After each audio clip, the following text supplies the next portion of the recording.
day of the game, Yeah. had a bit of toast, tried to have a little run and just it's mad. I feel good now though. It's mad Yeah, happy. yeah, yeah. It's only But the worrying thing is it comes around, hours, but it tastes like max 20. Oh, yeah. oh, look at this stuff I've got there. First Oh.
wait 17 years to play Test match cricket back in Pakistan. You better make it a good day, and that is exactly what England did. And we know what Stokes is going to try and do. That is remarkable. That goes for 4 as well. And it is 150 for Harry Brook. Top edge, and this should end the pain for Pakistan when England's innings finally comes to an end.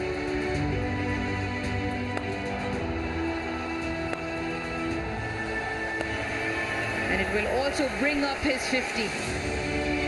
He's played really well, used his feet well, which will also bring up Imam-ul-Haq's 50. So at the end of the second day, Pakistan have made an excellent reply. Well, it's a beautiful sunny day here in Rawalpindi Cricket Stadium as we are in the third day of this Test match. Dafa News presents KFC Pakistan versus England Test Series.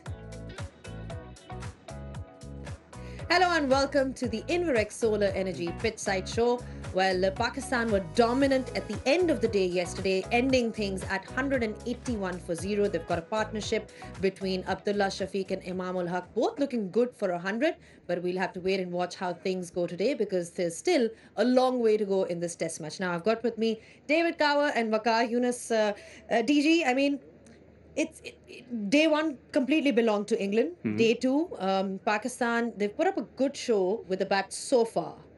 They have indeed. I mean, the notable thing, of course, is two very different paces to the innings. England were outstanding. We know that on day one, just the runs per over was just stratospheric. It was that positive approach which we know and love back in the UK, and nice to see it here as well. The response inevitably had to be a question, first of all, of Pakistan making sure that nothing went slightly wrong. And nothing has gone wrong. I mean, they have batted very well. They've batted at the right sort of pace for them. And they've done everything they needed to do on that second day to make sure there were no disasters, to make sure they come this morning with, okay, still 3 days to go. I mean, it's amazing the number of runs we've seen in the first 2 days overall. It feels as though from the number of runs we've been here for about 4 days. But at least they know that they've done the right thing to set a platform and they can bat long. Waqar, how should Pakistan approach day 3 of this test match today? Just keep it simple. Go session by session, go make small goals. I mean, so far in this test match, 6 sessions been played, and most of the sessions, I don't want to number it, but most of the sessions been won by England. Pakistan were very good in the last 2 sessions yesterday, so they have to really play out of their skin. It's not over yet. It's just they got to really play well because the danger is still hanging on them. So bat well, bat long, and these two, if they get 100, and they are used to of getting big hundreds, and so that should be the first thing in the morning, that don't lose wicket in the morning session, or maybe if you lose one, and then build on from there. Well, they need to bat long and they need to bat well, especially in that first session is what Waqar Yunus is saying. But for that, they'll need the pitch to be supportive as well. Let's find out if it's changed at all with Bazid Khan. Pitch Report brought to you by Inverex Solar Energy. Yeah, I'm very lonely here at the pitch today because normally you have the players come around and look at it. Right now, everybody is sort of staying well away from the pitch. Nobody has come all morning to look at the pitch. I don't know why that is. Maybe because there's no wickets that has been taken. In terms of development, again, I'm just sort of repeating myself from day one. There's nothing significant to talk about. Maybe one ball. It's the only one ball mark that I can find, a red ball mark. It isn't even sort of doing anything. It's just a little red patch here, which signifies absolutely nothing. So it's still a brilliant wicket to bat on. It's still the one that bowlers will have to work extremely hard to get a wicket, and they'll need luck as well. The one thing I can say for sure, a couple of days ago when that virus hit and there was rumors that maybe Nasir Hussain, Michael Atherton and David Gower would get a chance to play, I think they're regretting that decision because they would have loved to bat here. Pitch Report brought to you by Inverex Solar Energy. I think David would have loved to bat there, isn't it? Well, I mean, Even now. well, yes, it makes me giggle. I can honestly say that for a lot of the last, I don't know how many years, but since I finished playing, a couple of years ago now, that there have been very few occasions where I thought, yes, I could still go out there and make a couple of runs, maybe 3 or 4. But this is one of those pitches where you think, actually, yeah, I mean, I could turn the clock back and make a few runs. But actually, realistically, you think, no, it's their job. That's fine. That time is gone. But it's nice to be mentioned in dispatches. If you're an England bowler right now, Waqar, obviously you've played a lot for Pakistan, but the kind of conditions that we've seen, what would you be thinking? How do I get this Pakistan team out? I gotta sort of keep bowling the way they bowled yesterday. I mean, maybe you need to have inside outfield. Yesterday they were over attacking at times, and the too many fielders were too close to the bat. This pitch is still very good to bat on, as Bazid said. So I don't think you need to have too many people around the bat. You give protection to especially to the spinners. Which Pakistan made a mistake of not doing it early in the game, and give them fielders out on the boundaries also, and then also keep the fielders inside. Yes, let them allow them to get singles, or if they want to run 2, that's fine. Don't give them easy boundaries. And I think once you start hitting boundaries, you start feeling good as a batsman. So just keep doing the same. I think what they did yesterday, just play with the field. Yeah, play with the field and keep the basics simple is what Waqar Yunus has to say. And we've got plenty more for you on this Inverex Solar Energy Pitchside Show, but after the short break.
Welcome back on the Inverix Solar Energy Pitchside Show. Now, we've seen that it's been hard for the bowlers out there, but it'll be interesting to find out what kind of balls they prefer in a test match, whether it's the Duke ball or the Kookaburra. Let's head over to Aruj Mumtaz with Waqar Yunus. Expert advice brought to you by Inverex Solar Energy. Yeah, today we're going to talk about different kind of variations in the cricketing balls that have been used over time. We talk about surfaces and how they play out, but I've been joined by the legendary Waqar Yunus, and who better to talk us about the variations in cricketing balls over the years? Aruj, we have seen so many changes being made over the years. The laws changed and the bat sizes changed, the weights changed. But when you talk about cricket balls, the only thing that's changed is the manufacturers. And of course, the seam, the pronounced seams or the flat seams. And now I've got different, cricket balls which have been used in Test match cricket. In our days, when I first played, this was the ball which was used. This is great, which is a local cricket ball, made in Pakistan, which was not a bad ball. And see, what I'm just trying to sort of compare is, this is a brand new ball, this is an old ball. This is about 50-year old, still pretty brand new. I mean, it stays really rock. Old. Yeah, still really stays rock hard. So nothing much changed. And let's talk about the Kookaburra here, because that's also very, very similar. Very brand new ball, which is looks very good. The seam is not as pronounced as you'll see probably with the Duke cricket ball, and this is also somewhere around 50 overall. This is like totally gone. It's not really easy for a bowlers to sort of bowl, especially on a surface where there's nothing much you can really get sideways. And let's talk about the Duke cricket ball. This is, I feel, the best cricket ball made. This is probably the oldest cricket ball used in Test match cricket. Beautiful seam, nice, beautiful dark color, which you always want as a fast bowler. Seam is very pronounced, so I think this is probably, for me, it's the best ball. And this is also like sort of around 40 overs old, and it still stays very, very hard. And talk about pink ball. This is pink ball, which has been used in day-night cricket. Beautiful.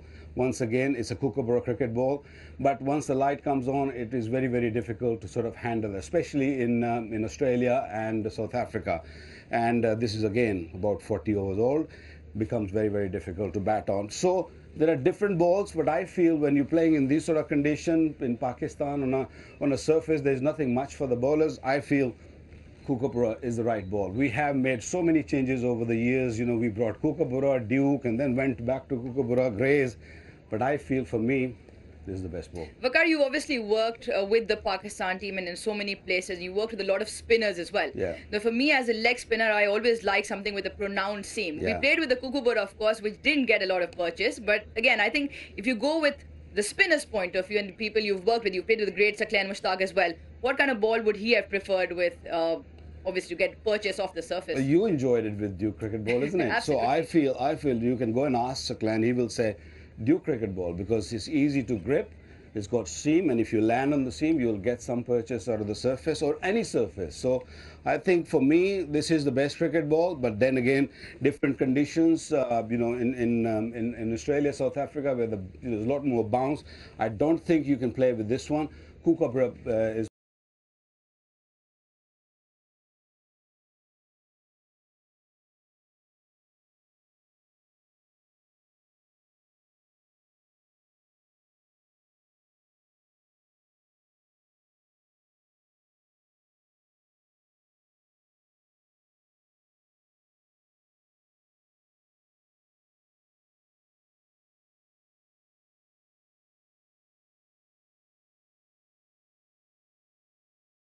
Seam is a lot more pronounced than the Kookaburra or any other cricket ball, and especially when you're playing in these conditions where there's not much happening off the surface. At least you have a little bit more seam, or a pronounced seam, that it will hit the seam and it goes sideways. Maybe, I'm not saying that it will do a lot, but at least there'll be something for the bowlers to sort of hope for. Even for the spinners, I feel the Duke cricket ball, because of the seam, they will get a little bit more out of the surface. I know I probably said it that the Kookaburra is probably better for these conditions, but I was wrong. I meant the Duke ball, I think, in these conditions are the best ball. Well, Duke ball is what Waqar Yunus has gone for, but it's time to hear from the experts what they have to say how today is going to go. So let's find out with expert predictions. Expert prediction brought to you by Inverex Solar Energy. Quick thoughts. How many wickets in the first session? DG, you've been good with your predictions so far, I mean, going based on close. I have to say 2. 2 wickets in the first session. Is it in the entire day? No, in the next 3 days. In the next 3 days. What about you, Waqar? I feel Pakistan will bat the whole day. So first session, I don't want Pakistan to lose more than 1 wicket. That's the only way they can survive the day. Right, 2 and 1, not much happening. That was expert predictions for you. Expert prediction brought to you by Inverex Solar Energy. All right, thank you so much for your thoughts, gentlemen. It's been a pleasure having you here, and we're only moments away from the action now. Pakistan ending the day on 181 for 0. Imam ul Haq is out there, and he seems to be loving batting in these conditions at the Rawalpindi Cricket Stadium. He's got 200s against Australia, and he'd be hoping to continue that form today. He's also got a good partnership on with Abdullah Shafiq. But we'll be taking a short break. When we do come back, we'll be right here back with all the live action of day 3 in this test match between Pakistan and England. So don't go anywhere.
wait 17 years to play Test match cricket back in Pakistan. You better make it a good day, and that is exactly what England did. And we know what Stokes is going to try and do. That is remarkable. That goes for 4 as well. And it is 150 for Harry Brook. Top edge, and this should end the pain for Pakistan when England's innings finally comes to an end.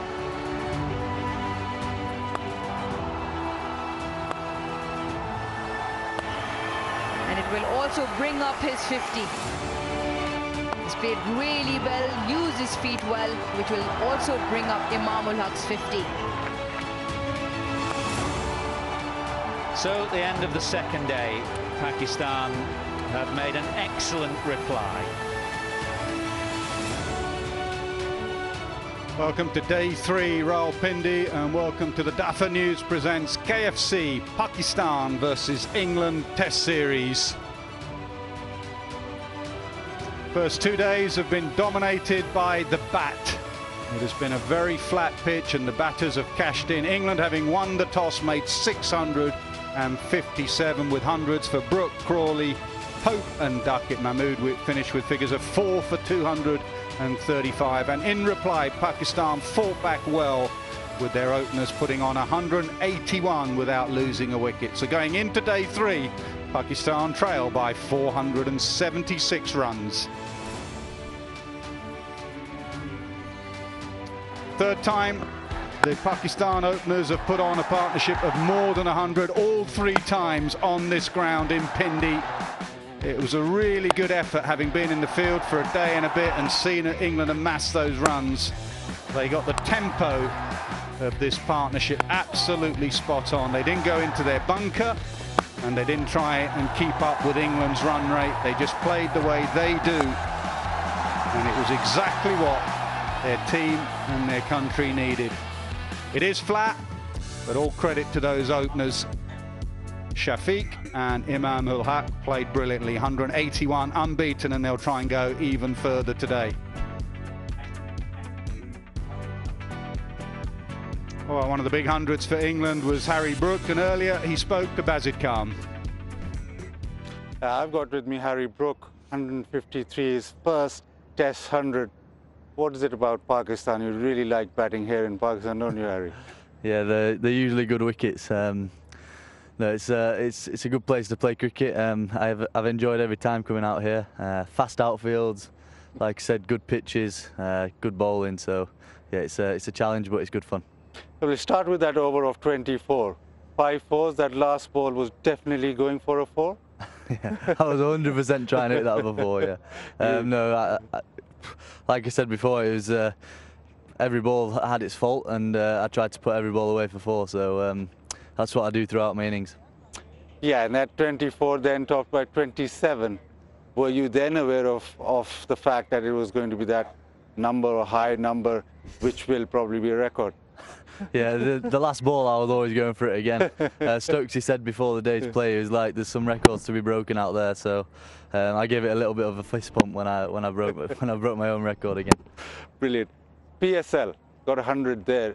You talked about being in Pakistan and playing on these pitches and like it. How much was that in the development of your career actually?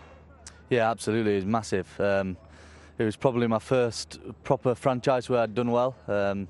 Coming up against some of the best fast bowlers in the world and some of the best spinners, so I think that's only going to enhance your game really. Like if you put yourself amongst some of the best players, then you're going to learn the most. Yeah, Ben Duckett and yourself had great series. That 70-20 series had great series. Again, both of you getting hundreds in the very first game. Is that something to do with those 7 games where you had a terrific series? I think we've had a lot of experience out here, me and Ducky, so we know the pitches fairly well. I think every ground I've been to in Pakistan, the pitches have been very similar. So yeah, it's just about going from white ball to red ball and doing my basics right. What are you telling the bowlers? Pull a hamstring? Our bowlers? Yeah. Try and get some wickets. Is this one of those pitches that you want to roll up and take away with you? Because you were so good. Everything was hitting in the middle of the bat. As a batter, yeah. If I was a bowler, I'd probably be saying something different. But no, obviously it's a good wicket to bat on. as you can probably tell by the scores. But no, we've got a big 3 days ahead, and we've got to try and take 20 wickets. Thank you very much, Harry. Thank you very much. Cheers. Yeah, real talent. Harry Brook. Johnny Bairstow's injury opened the door for him in the last Test match of last summer. And you forget he's only playing his second Test match he played that well. All eyes will be on the bowlers, though, the England bowlers. They will know there's a lot of hard work ahead. We have a look at that pitch this morning. It still looks pretty good. There's some cracks there that have opened up slightly, but I don't reckon it'll do that much more than yesterday.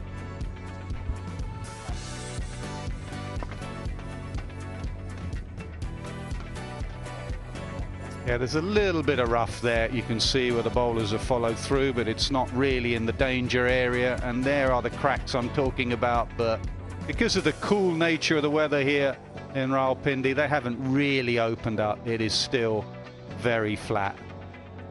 And the ball is 51 overs old. Anderson said before the Test match, we're going to have to be imaginative with the ball. And that's exactly what they have been and will need to be for the rest of the series, I reckon.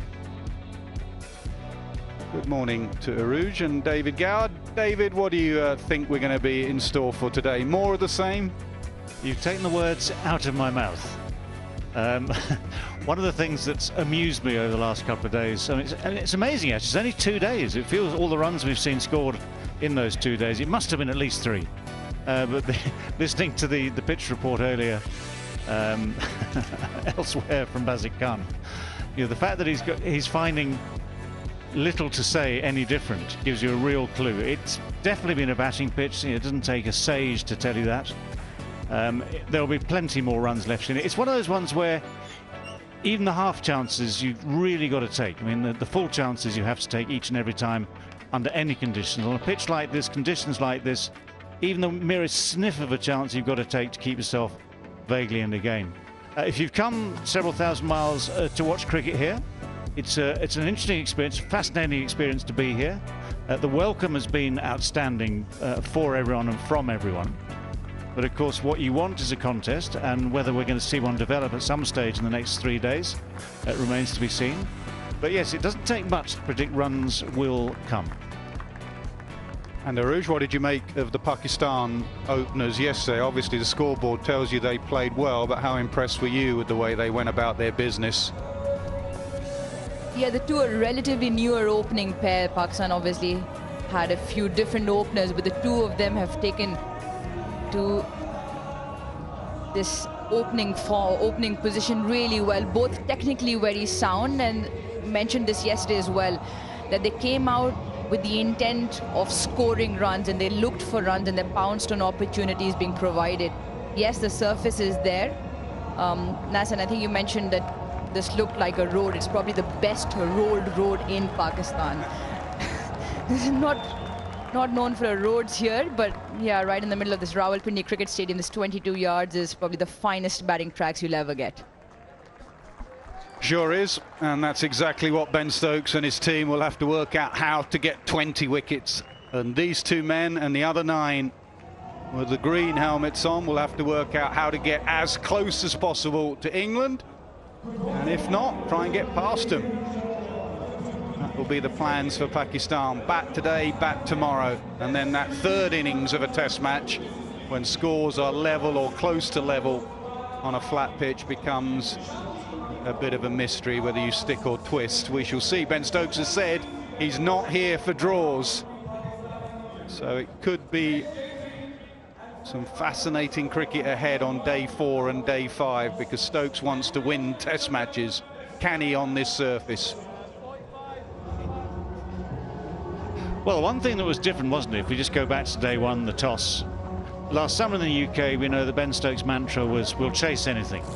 So almost whatever the conditions, Duke's ball, greener pitches, it was, we'll chase it down. That's our mantra. First thing here, first opportunity, very, very different. Put runs on the board, put them on there quickly, give yourself time. And of course, who knows, we always have to say the right thing, which is, a game can change in a session sometimes if someone has a very good or a very bad session. So Although the portents are very obvious, although the the natural expectation for the day is a lot of batting, a lot of runs at a certain pace, the odd moment could change that. Absolutely. Still a lot of cricket left in this test match, and it could be a slow build, but you have to pounce when opportunity comes. It's going to be Joe Root to bowl the first over from the media end. There's a slip and a short leg, and Shafiq will be on strike.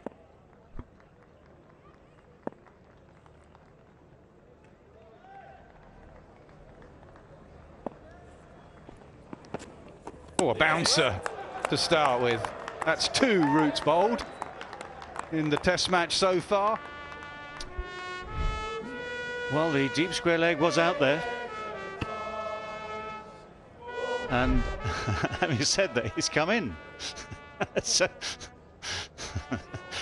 I think it's safe to say that everyone in the England camp knew what was coming. Yes.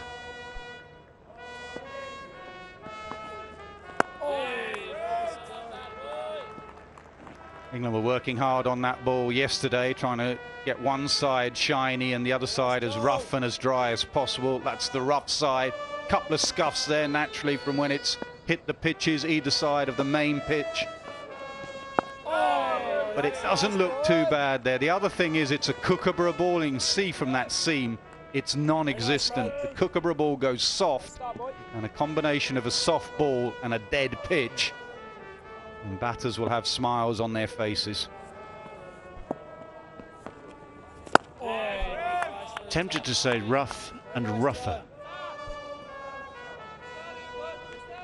Wasn't exactly gleaming on the shiny side, was it? Man now goes out on the leg side, almost like a seamer is planning for another bouncer. Whether Root's got that bouncer in his armoury again. Post up.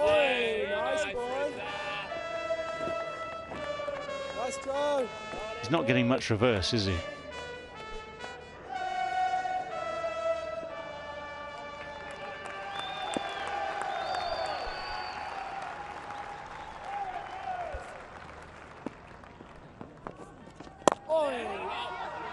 First run of day 3.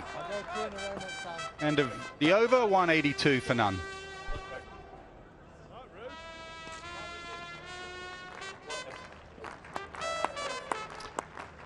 Well, there will be entertainment outside the boundary. Our man with the trumpet in fine form. Full uniform of the Barmy Army. They have been trying to mix it up with the local musicians, so there's a bit of exchange of cultures through the course today. We'll see what happens today. But for now, traditional Barmy Army melodies.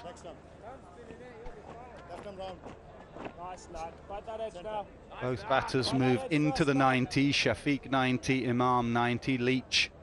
So both spinners now used early for England. England have part-time spinners in Root and Livingston, and also Will Jacks.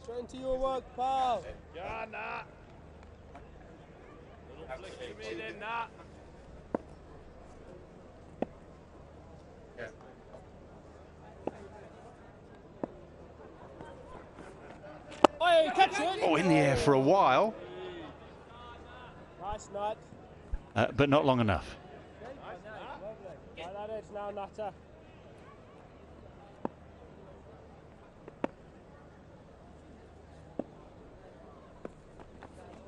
Oh, Nutter. Great shape, boy. Great shape, Nut. Early Nut.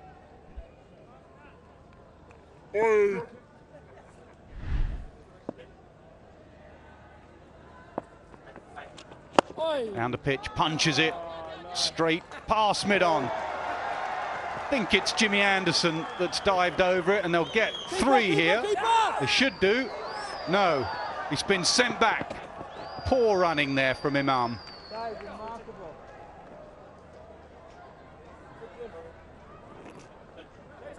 Could be an interesting tactic, the deliberate misfield, just to put a bit of doubt into the running.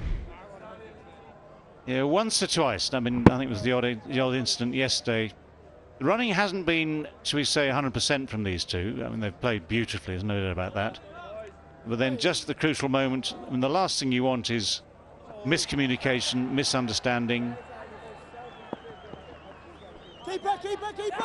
It's all very well, you know, Shafiq was a long way ahead. Oh, nice boy. Nice boy. Yeah, Imam had to go back slightly because the ball had been hit back past the bowler, but it was way wide, so he was ball watching for a while. Yes, no. Oh, no.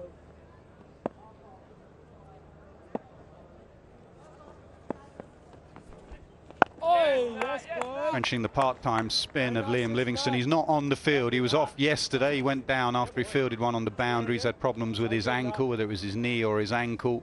We will try and find out, but he's off the field still, and Keaton Jennings is on the field. Oh, get down, get down. Yes, Ducky boy. Good work from Duckett at backward point. It's 184 for none. Great start, Nut. Yeah, the thing about Livingston, we saw him fielding, didn't we? He went to fetch the ball in the deep, pulled up just as he got the ball. The instant feeling was, well, is it something like a hamstring or something else? Oh, ow, ow, ow. The pain is there to see for all. Then he clutches his knee. Have a quick look here, all being well. He'll hobble away, try and get a bit of a jog going. We did see him yesterday, just after that, clutch his knees, so it might well be not the ankle injury he had before, but something fresh, a bit of a twinge in his knee. It's a question of whether it's long-lasting or just a temporary thing. Guys, stay on square, please.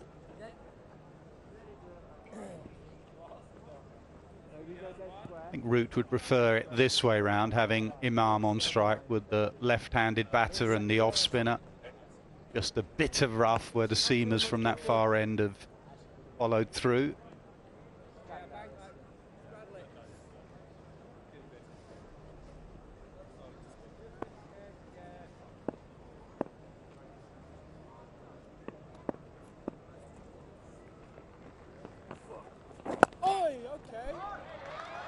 That should be a couple. A stiff-looking Ollie Robinson gives chase. Nas, what is it with England players recently being hit by bizarre injuries? You mentioned Livingstone. I think he was trying to avoid a water puddle, tripped over a curve a few months ago. That's where he got the ankle injury. Johnny Bairstow. Golf. Yeah, we've had some freak ones over the years. One of my Essex teammates, I think Derek Pringle, got injured. Sneezing, I think. You would have played with Derek. I went to Suggsy, as you call it. Yeah, he sneezed and went in the back and had to ring up Sled to say, sorry. Was that just before playing in Rawalpindi on a flat pitch? Wish I could remember. Apparently the Cricketer magazine is going to have a feature, an article on bizarre injuries in cricket, and there have been many of them. I mean, poor old Johnny Bairstow, I mean, he was such good form last year. He'll be sitting out watching, no doubt, watching this game as well, thinking he could have made yet another 100 to add to those brilliant ones he made in the summer. Just slipped off. It was off the tee, wasn't it? It's a dreadful game anyway, we know that. I mean, anyone sensible knows that golf is a very, very dangerous game for your mental health. Round arm there from Joe Root. One thing's for certain, England's director of cricket, Rob Key, won't be banning golf in any time in a hurry. That is for certain.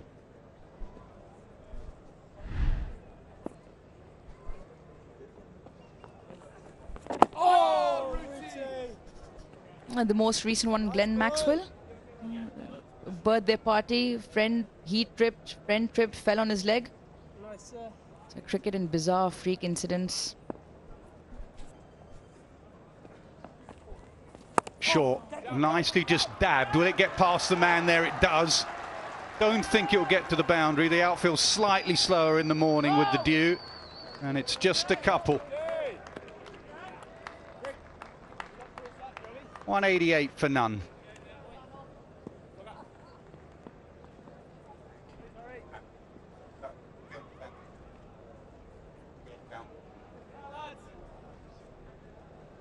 Well, the race is on. Shafiq 92, Imam ul Haq 94. strike rates slightly different, but they've by and large been neck and neck throughout this Pakistan first innings. The race to 100.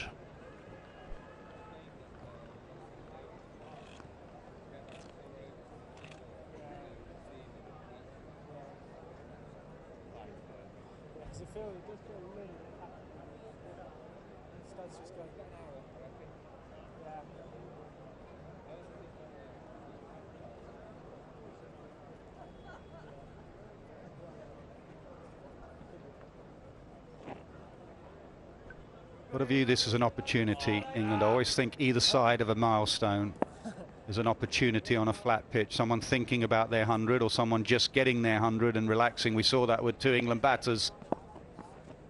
So just play on their minds a little bit, make it hard work, keep them in the nervous 90s for as long as possible. Amazing how many wickets fall either side of a milestone.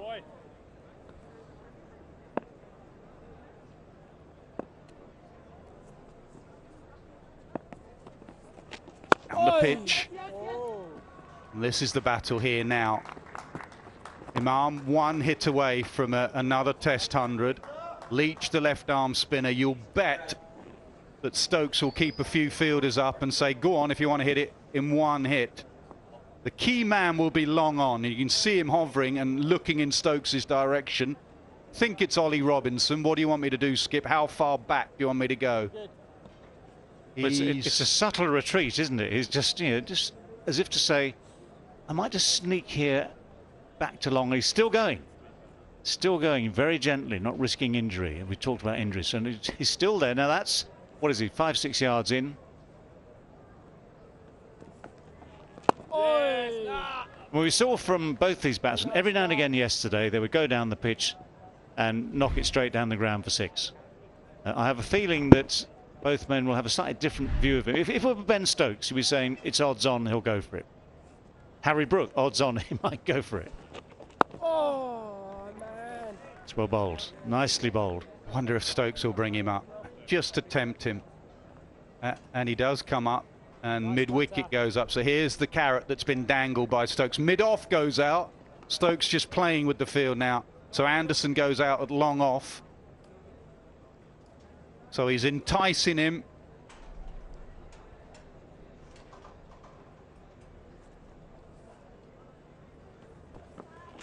Boy, get on that. Nice boy. It is well bowled by Leach. There's just those subtle variations of flight, pace, line. I mean, by and large, he's trying to work within the smallest parameter of line. So he's not giving any width. He's offering a little bit of a carrot. Oh, that just kept a fraction low. Nice, Ray. End of the over, 189 for none.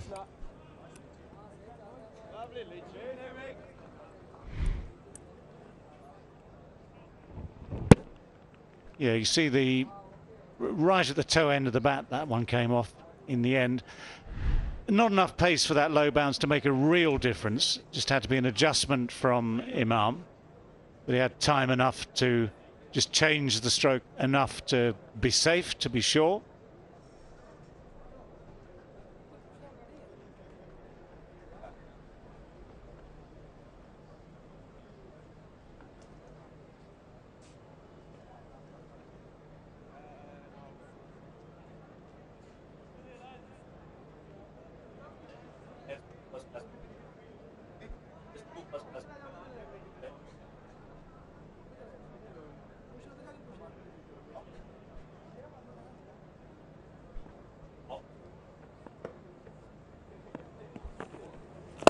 In the air again, just short of Joe Root, diving forward to his left. Yeah, second time in the morning that Abdullah Shafiq has just mistimed it slightly, and that one was just that little bit close to the bowler. Joe Root couldn't quite get forward enough to get hands underneath it. Oh, get on it. Yeah, it's just not a pitch for half shots. Either just block it dead in front of you or come down the pitch mid-off and mid-on or up. Just come down and belt it over Root's head. On this pitch, you don't want a soft dismissal where you just chip it back.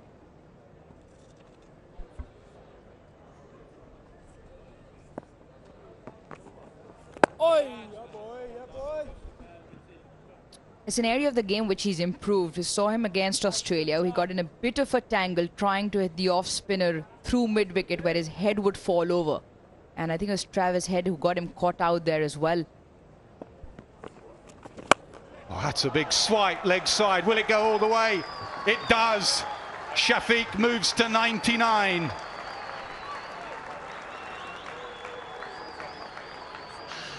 Well, no half measures this time. No soft dismissal in the offing this time. This is what he does. Every now and again, he makes a point like this. Good use of the feet. Good head position. Good flow of the hands.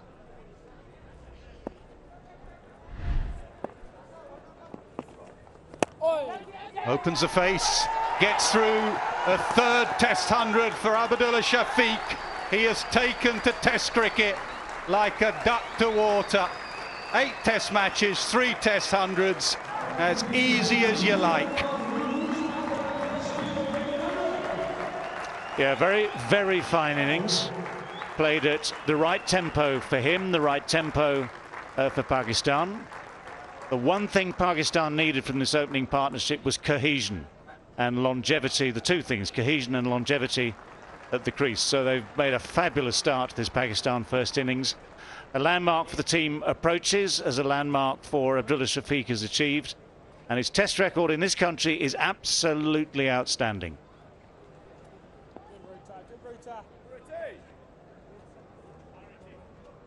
Not a lot of first-class experience when he came into Test match cricket, and 300s in 8 Test matches.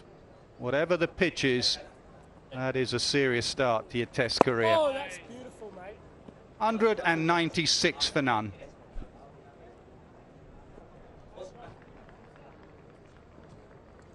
Yeah, it's an excellent performance from him. And as you say, Nas, I mean, whatever the conditions, you still have to make those runs. Still need the concentration, the will to bat long, the technique.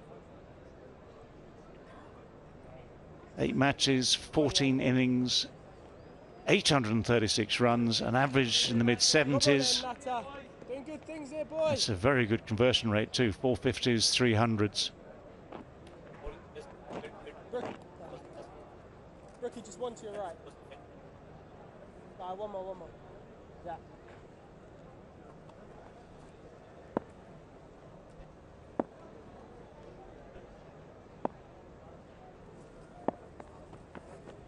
Oh, that's nice.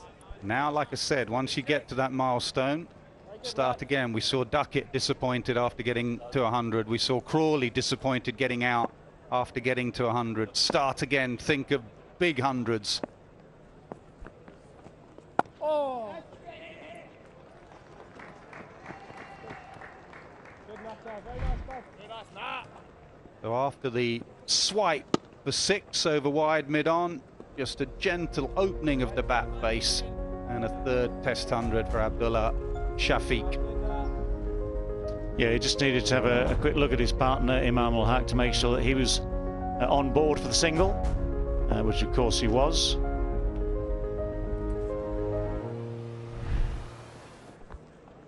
Oh, nice, Rig.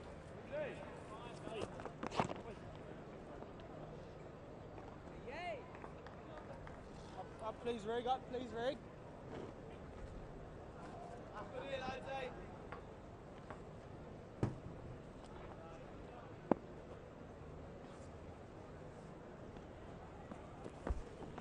Oh, you catch it, Keats. Nice nut. Lovely boys.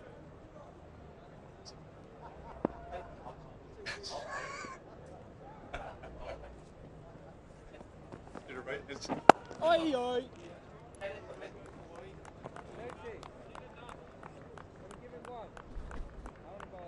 It's been a while now that Imam has been searching for runs. Deep mid-wicket, still at the boundary. Would he go for the big hit?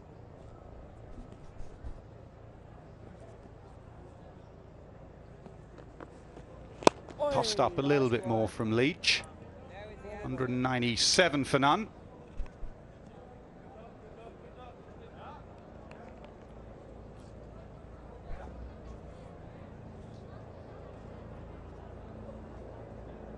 Yeah, so after 8 tests in all of Pakistan's test history, Abdullah Shafiq tops the list. Most runs in those first 8 test matches. Slightly off the wall statistic. We'll just pick 8 test matches and make a fact up. But he's definitely there, top above Saeed Anwar. Very, very fine, another left-hander. Javed Miandad, brilliant player. And just on that, Saeed Anwar got a pair in his first innings. In spite of that, he's managed to score those bulk of runs. Oh, routine!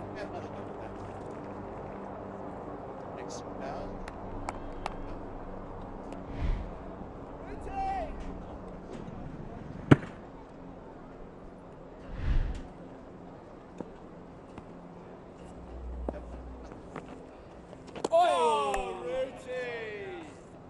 Just going back to that list of outstanding batsmen for Pakistan.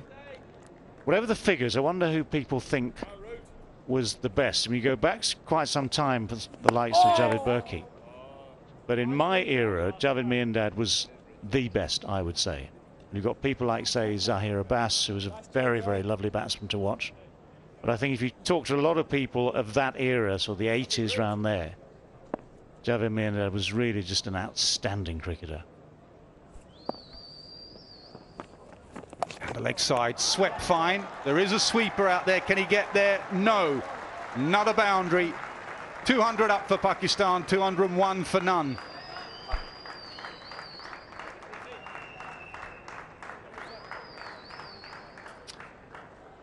Yeah, landmarks left, right and centre. I've seen the Abdullah 100, the 200 comes up for this opening partnership. The Imam 100 is maybe beckoning. What Joe Root is trying is this little variation of line. He's got the slip to play, he's got the leg slip in place as well. We saw that one earlier in the over, just sort of gliding down leg side with no real attempt at a proper shot. The last one was quicker, 2 balls ago was quicker, and the sweep shot was definitely on. Oh, bit of toy there, Joe. 201 for none.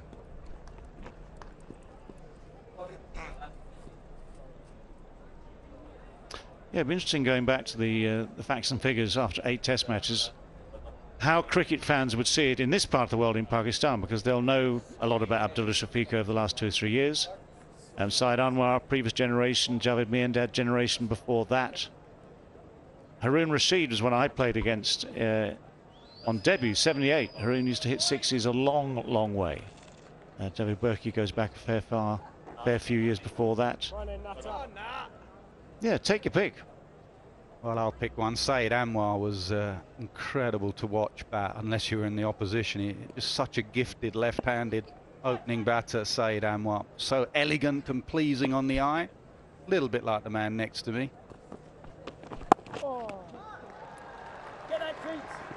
He'll want to come back for 2 because he's in the 90s. He does come back for 2. Moves to 96, Imam.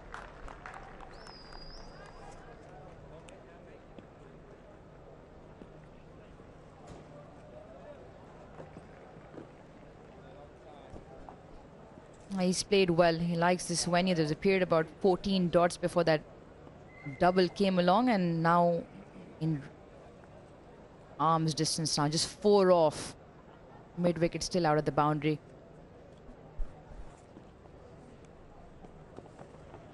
Oh, nice. That's beautiful, boy. He doesn't need to rush into this. He can still take his time. 96, mid-on is up.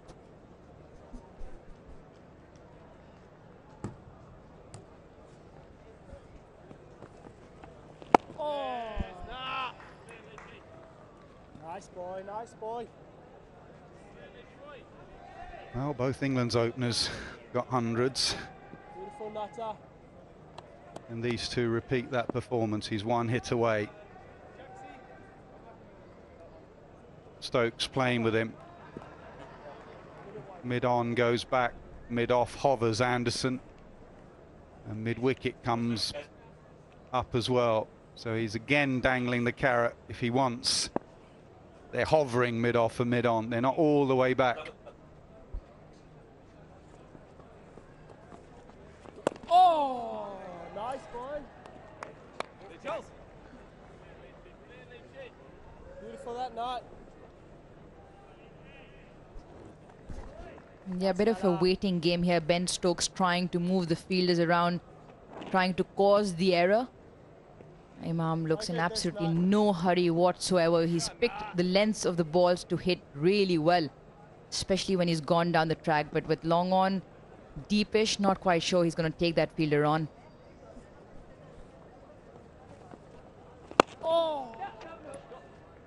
Can't get it past. Yeah, they get through now.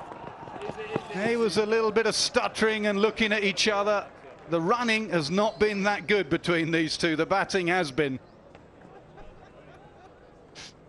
Well, I'll tell you what, England would take a wicket however it comes. And at the moment, you're quite right, the better odds are on the run out. And Shafiq was going nowhere. There are simple rules about running between wickets. Communication, loud communication is the key. Not ball watching is one of the other rules. Listening to your partner is important. And when there's an easy run to be taken, take it.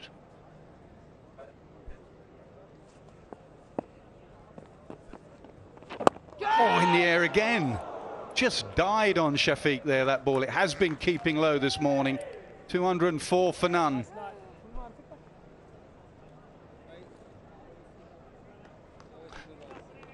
Well, it might be the one change in conditions that the ball is stopping a little bit more. When Basit Khan was looking at the pitch this morning, it looked exactly the same as it had done on day one, day two. But if it's just losing a little bit of something off the surface and just gripping a little bit, all the timing that we've seen for the last couple of days will have to be just adjusted minimally. And that's what, the third time that Shafiq has just miscued it in the air? Yeah, I think it's a consequence of a slow pitch getting even slower. And even the Pakistan batters are used to batting on it.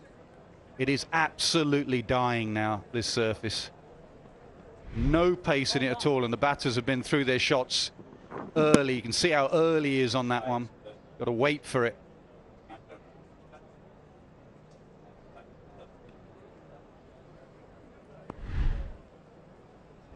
England just delaying. They got a man on 97 who's looking a bit nervy, and they're just playing mind games here.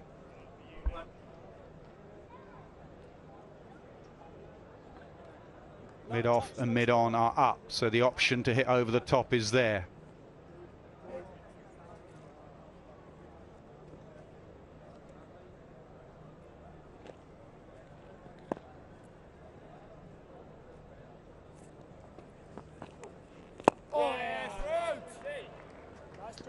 Yeah, Imam has no qualms about taking his time. But as long as Leach and Root keep it under control, I mean, that just builds ever so gently that little sort of nagging psychology at the back of your mind. Let's just get there.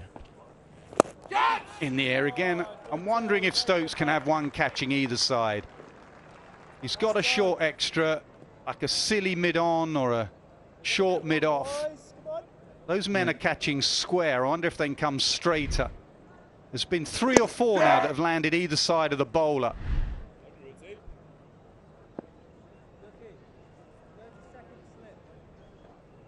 Yeah, each and every ball there's some subtle adjustment.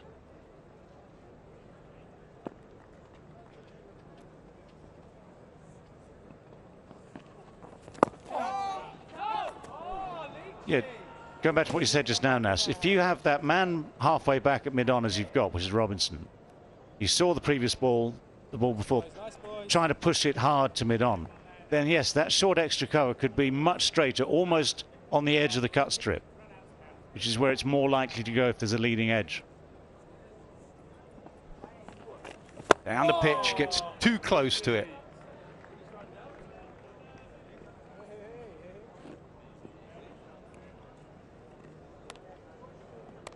Just that smile on the face of Ben Stokes just tells you he loves this sort of situation. I mean, just toying, doing everything he can to get into the mind of Imam ul Haq.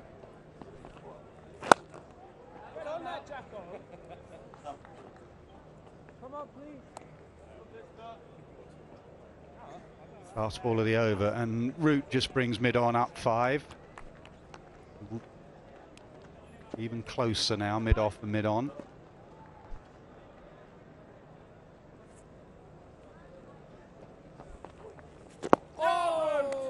Good from Root.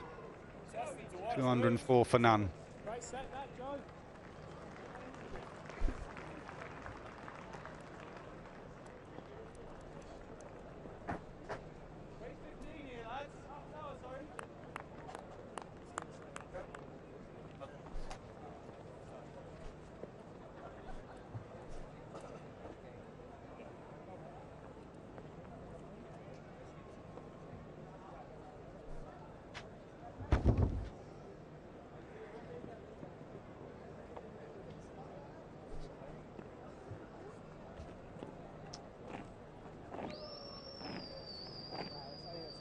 Well, one suspects that by the time this game is done, there'll be a fair few records being broken, but most of them by batters rather than bowlers, unless it's against the bowlers' analysis. We've already seen Zahid, the leg spinner, on debut, conceding more runs than any other debutant so far. It is all in the batsman's favour. Pakistan are 204 for none. Shafiq has gone through to an excellent 100 this morning already. Imam has just looked a little bit nervy, shall we say, as he approaches 3 figures. And England just letting him wait a little longer now as Leach and Stokes are in conversation. Best chance for a wicket this morning, a run out. There have been a couple of bits of sketchy running between Imam and Shafiq.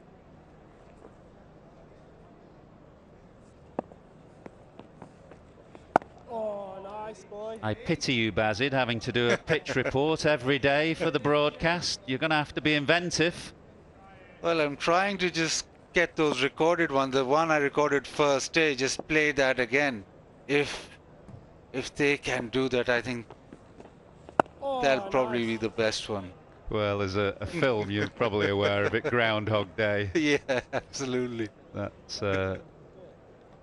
That's how the surface is here in Pindi. It hasn't changed one iota, really, from when I saw it just before the first ball of the game. Oh, nice boy. But I was so desperate that I had to get yourself and Nasser Hussain and David Gower into it and saying that maybe they missed out on not getting their whites on. I was so desperate with that pitch report.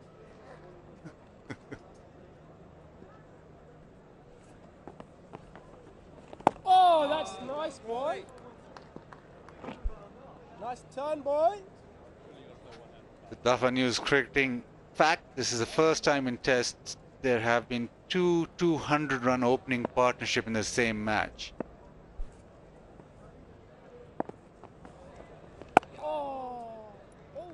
And if Imam does get 3 more, dare I say it, the first time in the first innings of a test match that all 4 openers will have reached 3 figures as well, which is a measure of how favourable conditions are. Oh, yeah, nice. Lovely from you there, Nat. Beautiful, Nat. 204 for none.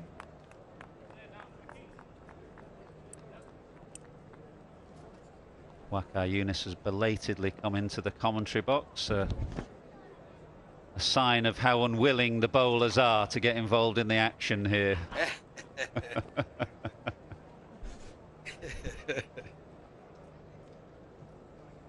It's not easy, is it? Yeah. It's been good morning since these two have played outstandingly well. Been a little defensive. A few shots played. Went in the air a little bit. And England will feel that they're around the corner from picking up a wicket here. Yeah, Imam's just got to settle. He's 3 away from 100, but he's got to try and A, stay in the moment, not think ahead to the 100 moment, but then also think that, yeah, it's not just 100 I should be thinking of here. There's a huge score on offer. And it's easier said than done always, and we've been there, those of us who have fallen in the 90s in Test cricket, and I got 2 99s a long time ago in Test matches. It is easier said than done, but you just have to try and stay in the moment, take it ball by ball, not throw forward to that glory moment.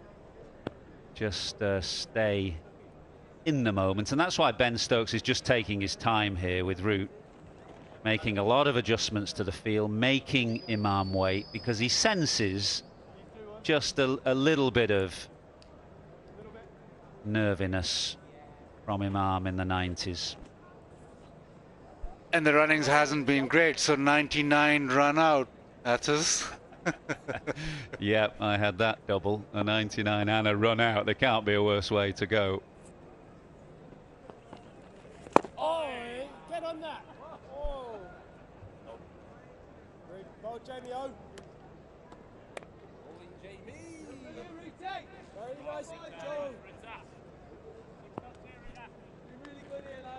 Out in 90s after being in the 90s overnight, so had a little kip, came back, but no 100. Oh, get on it, Ducky. Nice point. And as you say that you slept well, but 4 times in the 90s. Yeah, well, too many scores in the 90s and 80s. And that's why I say it's easier said than done sometimes. You forget what it's like when you're out in the middle and trying desperately hard to stay in the moment, but not always easy to do. Down the pitch he goes and gets it over Anderson, who will sprint away and try and keep it to 2, and he does. And Imam moves to 99. You wouldn't say he went to 99 with a great deal of conviction there. It was a thickish outside edge, but he just got enough power on it to get it over Anderson's head. Nice, Joe. A little bit of frustration from Imam, and that's purely because the way the field has been set is hard to go through them. He's got 4 men looking for that drive in the air, and the only choice Imam had is just to run down the pitch and go over the top. Big moment here. Well, Robinson had crept in at mid-on. Everybody in now on the 1, nobody out on the boundary, so it's going to be hard for Imam just to nudge a single.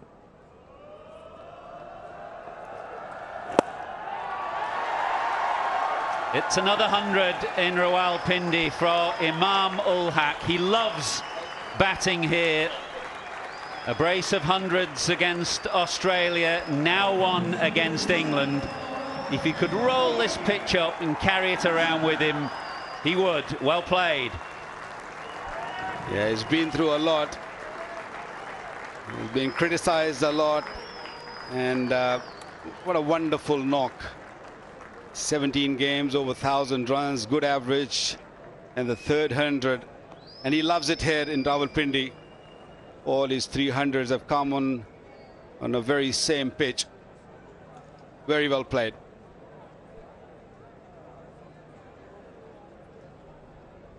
Yes, and that will settle him after those rather nervy moments when, for the first time really in his innings, he didn't look in full control. He can settle now and turn his attentions to the big score that is surely on offer. There was just a nod of a well played from Jack Leach, who they would have played together briefly at Taunton. Imam was there for a short period of time, would have played with Jack Leach. Come on then, Nat.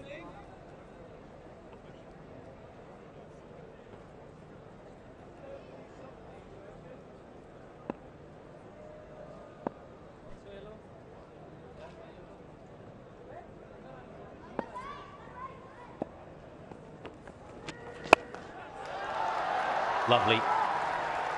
He hits really well over the top, does Shafiq. He holds his shape, really. That's the key to the way that he plays. He doesn't try to hit the ball too hard. He holds a beautiful shape. And the way he positioned his body there was to try and hit that into out with the spin. I say with the spin, there isn't a great deal of spin, but with the way that Leach is looking to spin the ball. Yeah, he's a very smart batsman. To an off spinner, when he comes down to the pitch and he looks to hit, he goes straight or go over mid-on. This time around against a left armer, a safe shot over mid-off or over extra cover. Oh, I love what you did with your towel there,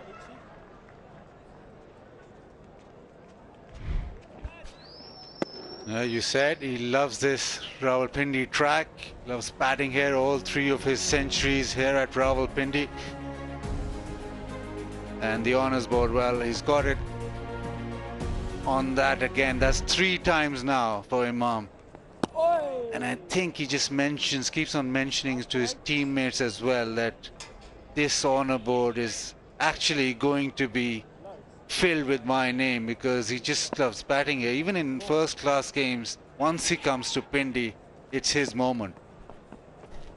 Oh, spin boy! A smidgen of turn for Jack Leach, ever so slowly off the pitch. Yeah, there was some footage from the England dressing room after the first day of Crawley and others writing their names in ink on the honours board. Oi! Nice nudge. Very nice nudge.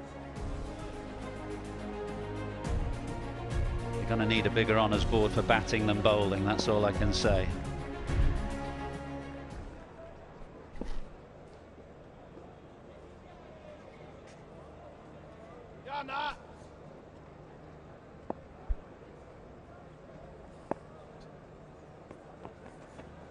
Oh, wow, yeah, boy. 214 for none.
Great work this morning here, boys. Great work this morning here.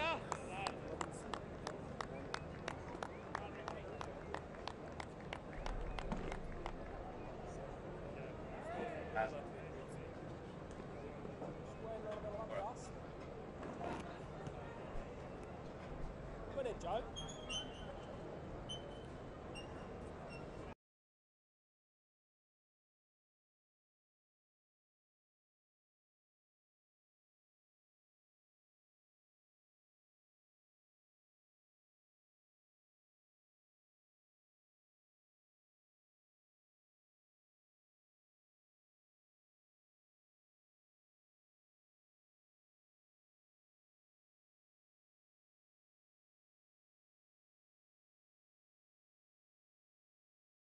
That fielder on the onside and the catching position is in play if it doesn't turn. But the only issue is this ball is really, really old now, 63 overs old. Yeah, you mentioned the ball, Wakao. I mean, lots of chat about the pitch. What about from a bowler's perspective, using a Kookaburra ball on pitches like this? I mean, would there be any advantage to thinking about a different style of ball, an English Dukes, or indeed any other style of ball as well? What are the options and what are your feelings as a former bowler? Look, over the years, you know, Pakistan have gone toward Duke cricket ball and also Kookaburra cricket ball. And the difference between the two balls is the pronounced seam, you know, and the hardness of the ball. This is a Duke ball. You can show it closely. Look at the seam. It's very, very hard and pronounced. And especially when you're playing on this sort of surface, you know, this might do a little bit better, a little bit more for the bowlers, even for the pacers and for the spinners, because it's easier and better to grip. And if you hit the seam, you might just get a little bit more bounce and spin. Well, that's the third time that Root has tried a bounce. So the first two occasions, he got it over the batsman's head. This time, it just sat up invitingly for Imam. And what we're playing here, this is attempted bouncer, didn't really get up at all. It's purely because the ball is so soft, it's not gonna get up that much. Even for the pacers, it hardly goes up. End of the overs, 220 without loss.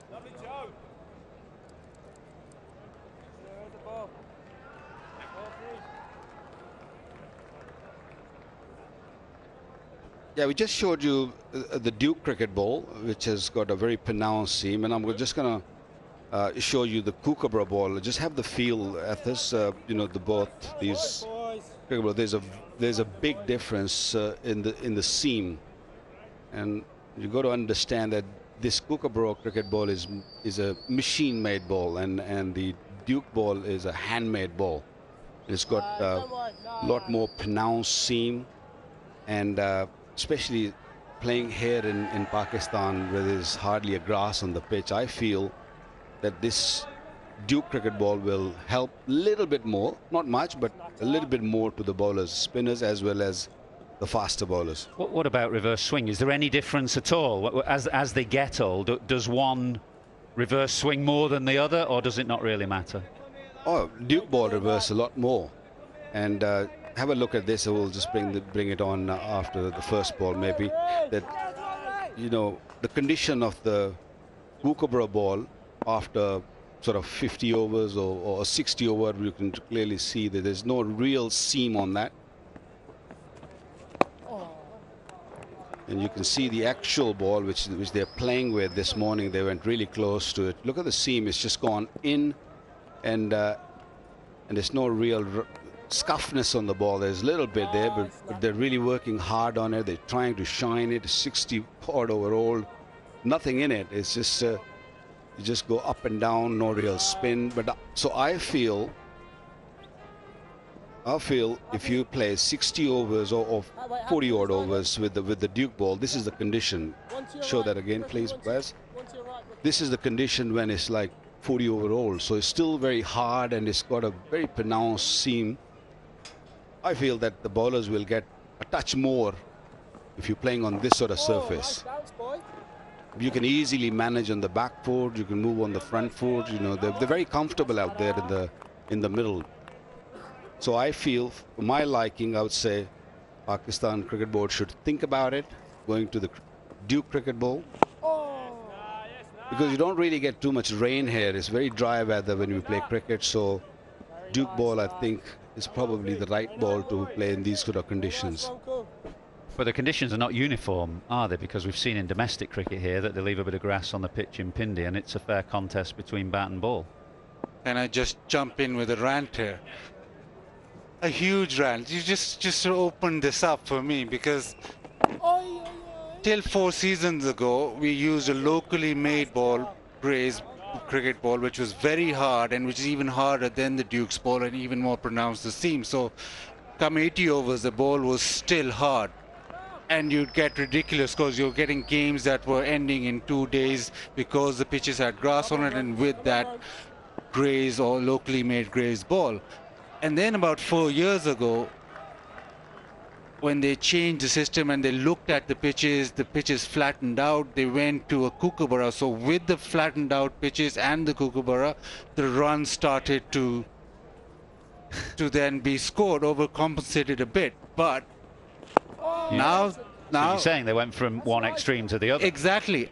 But now as you have seen, the pitches in first-class cricket do not replicate the pitches that you get in test match cricket, and that's why even with the Kookaburra in first-class cricket, you don't get as many runs as you do in test matches. So the uniformity that you talk about, yes, you could play with the Dukes first class and sort of international cricket, but then also you have to replicate the pitches that you play in first class and test match cricket. That should be the same as well. That's my rant. 221 without loss. It's a good time to be ranting, Baz, with the score at 221 for none and the ball 65 overs old. Well, I think if you want to play on a pitches like this, what we're playing on, and then you rather go Duke ball and have similar pitches in the first class cricket also. But yeah, if you preparing grassy pitches in first class cricket and then you come here and then you ask the same bowlers, I mean, I felt very sorry for Muhammad Ali, who bowled really well in first class cricket, a very good seam bowler, and he picked up, you know, wicket every game because there was grass on the pitch. Now suddenly he comes here. It's not only the test match cricket has really, you know, made him nervous or got on to him, but it was also, you know, the pitches he's been playing on, and suddenly on a flat pitch with the Kookaburra ball, he did get nothing out of it. He's a very fine bowler, no doubt about that. So I feel if you want to play on these sort of pitches, play with Duke ball, and if you want to leave a grass, stick to the Kookaburra. Well, Will Jacks it will be to replace Joe Root, off spinner for off spinner. He bowled a dozen or so overs yesterday, quite flighty off spin, pretty ineffectual, but most spinners have been on this surface. I was working out yesterday, and about 40 overs of spin when Pakistan bowled, the spinners went for more than 300 runs, so it's not easy for anybody, not least somebody on debut like Will Jacks, who is learning his trade really. He's not a principal spinner, he's more of a part-time spinner. Looks like Liam Livingstone's won't be bowling. I watched him this morning. He was bowling with Jack Leach. I had a chat with him. He said his knee was fine, and he obviously, after bowling with Leach in practice, he got into the dressing room and suffered a reaction. So he's not available to Stokes. Jacks is, and we're going to see a bit more off spin from him. Much slower through the air than Joe Root, who's got a lower arm, slingier action, bowls more quickly and skiddier. But Jacks is taller, bowls a bit more over the top and more slowly as well.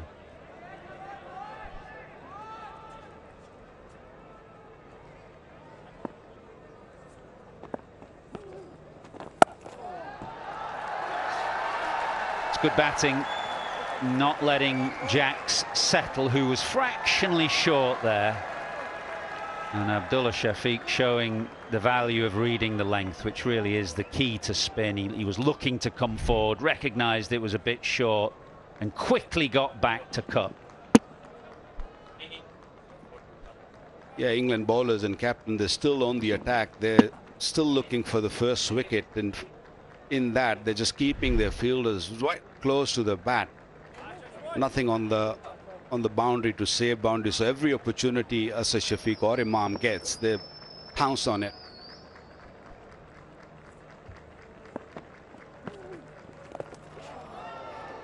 Premeditated shot, and it was just a bit wide actually. It's all very well premeditating, but if the ball is not where you expect it to be, you can get in a bit of a tangle.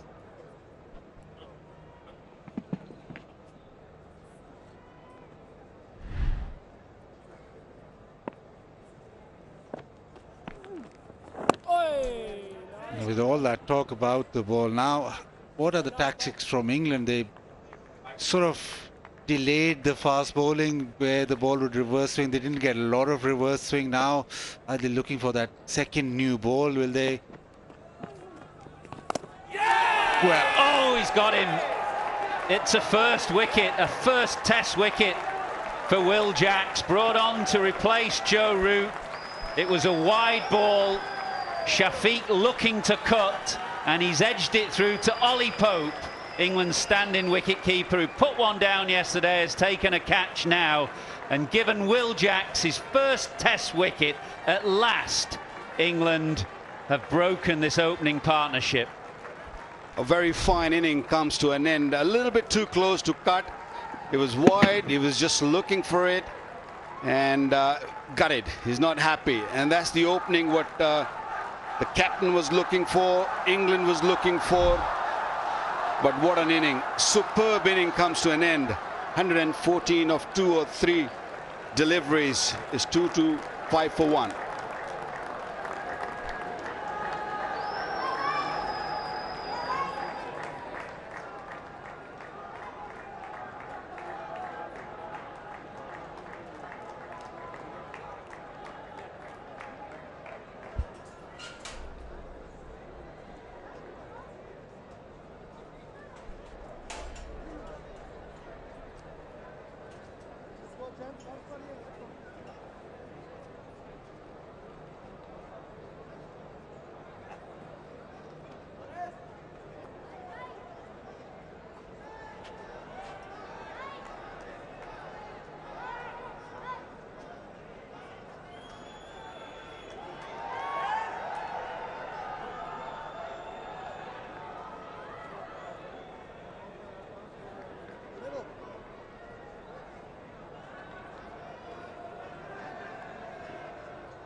Azhar Ali is at number 3 for Pakistan, a very experienced player, very fine player. And I can think of tougher situations that he might have walked into bat in Test match cricket than 225 for 1 on this surface here in Pindi. But as ever, he's got to get himself in and settled. This is why he's here. Batsman error, really. It was wide. And Abdullah Shafiq was looking to back cut it, and it was quite a thick edge, so well done to Ollie Pope, who had a couple of half opportunities yesterday, put one down, we think, a very fine edge off Imam, and that was a thick edge, so it did well to stick in Ollie Pope's gloves, and a delightful moment for Will Jacks, who has picked up his first Test wicket.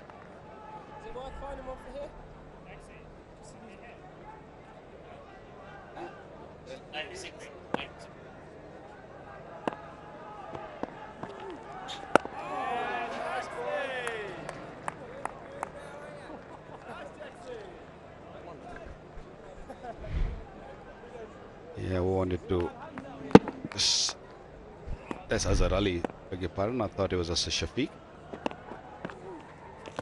Ooh, is there an edge on it? I think it hit him outside the line, that's for sure. But the edge, because it carried to the first slip, are they going to go upstairs? Big question. Waiting 9 seconds, 8 seconds. I don't think he's going to go upstairs. I don't think so. I think they have realized that that one struck him outside the line of the off stump.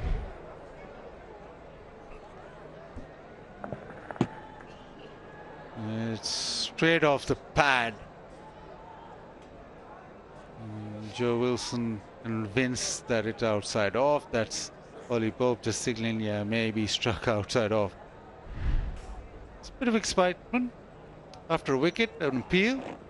Things looking up. Yeah, it spun a little, didn't it? Ollie Pope straight away saying it hit him outside the line, and the key was whether there was an inside edge, because of course it carried through to root at slip, but no inside edge either. And Azhar Ali will look to get himself in. That's the key on a pitch like this. Once you're in, it should be hard to get out, but always the most nervy times are right at the beginning of an innings.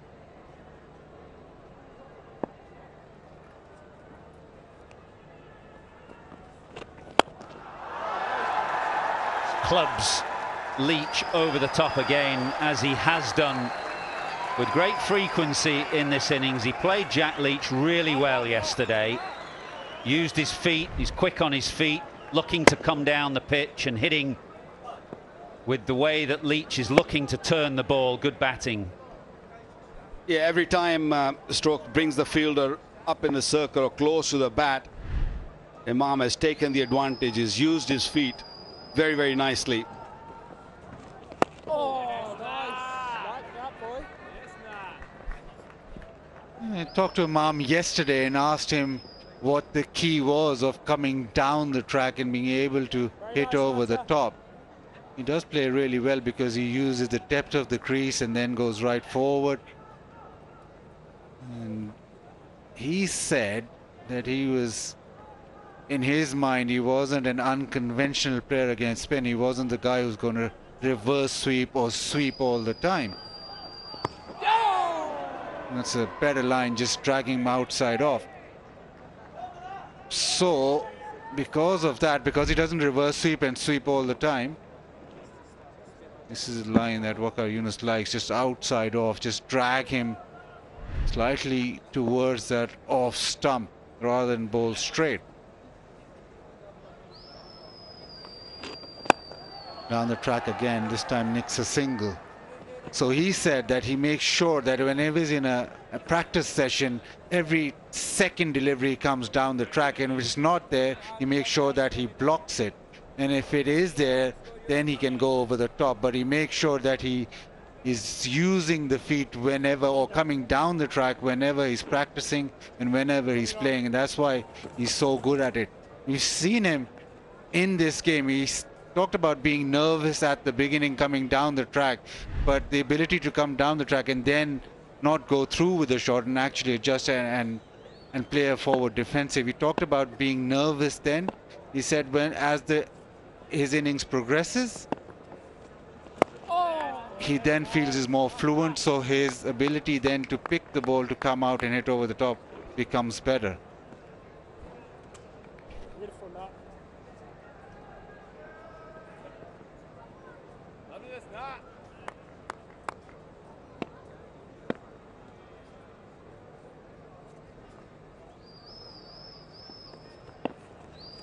Oh, nice boy, nice boy. 232 for one.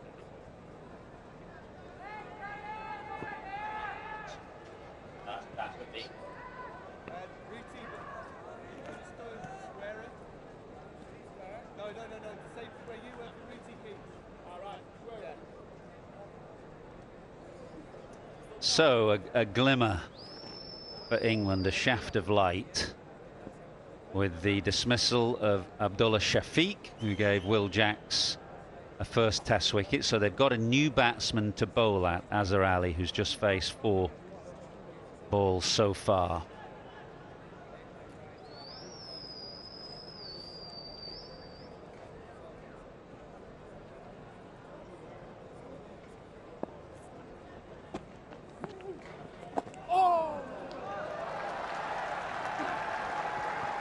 Jennings is at leg slip, but the ball sneaking past him, and Azhar Ali is sprinting back for a third, keen to get on strike. Fresh legs.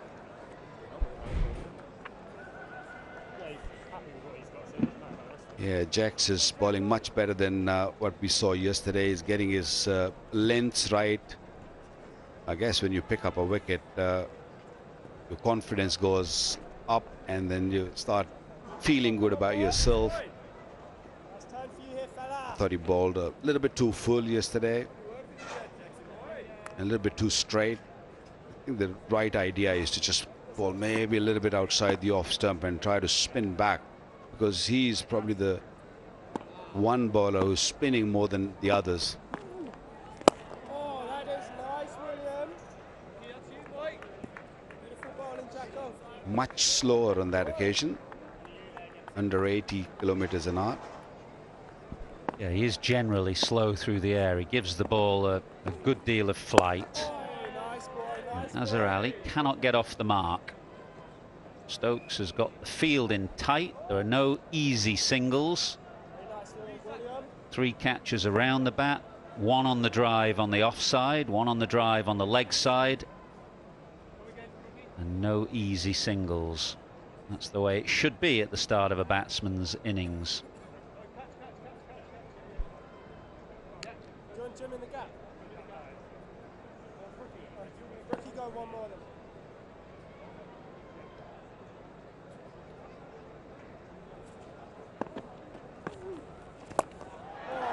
Well, that was the opportunity for him, because there's no man on the sweep. He's not renowned as a big sweeper of the ball, Azhar Ali, but sensing the opportunity to get off the mark, he laps jacks to deep square leg. Yeah, he doesn't like playing that shot.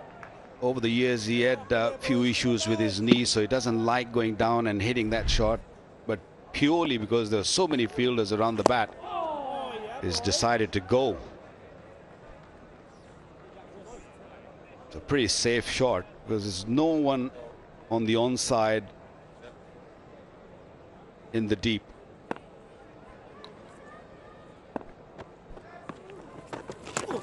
That was a poor ball, a very poor ball. Azhar Ali missed out. End of the 68th over. Pakistan are 239 for 1.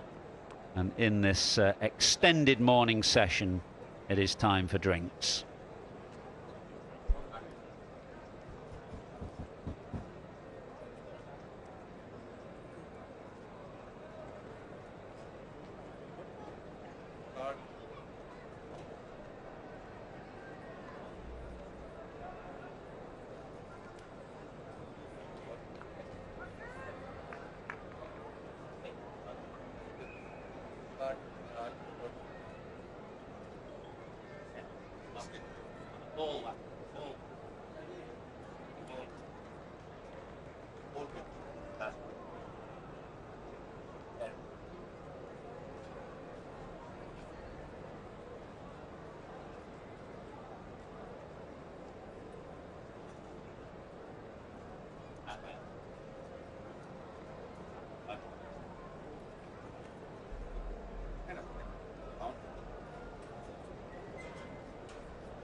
Well, England have taken a wicket this morning. That is the big news here in Rawalpindi. Abdullah Shafiq played very well. He made 114 and then made a mistake. And it only takes one error in this game. And it was fatal for Abdullah Shafiq, who tried to back cut a wide ball from Will Jacks and walked off a little disgruntled with himself because he would have been eyeing up a mighty score here. It brought Azhar Ali to the crease, who's played one scoring stroke in those 9 balls. He lapped Jacks to bring up his first boundary.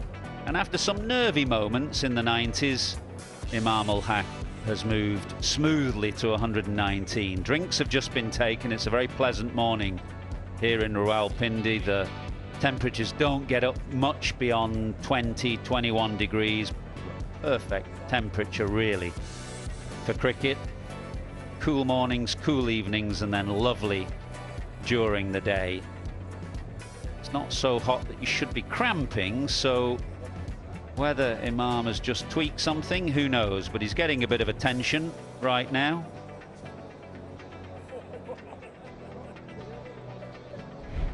Before the start of play, he was getting a similar amount of ooh.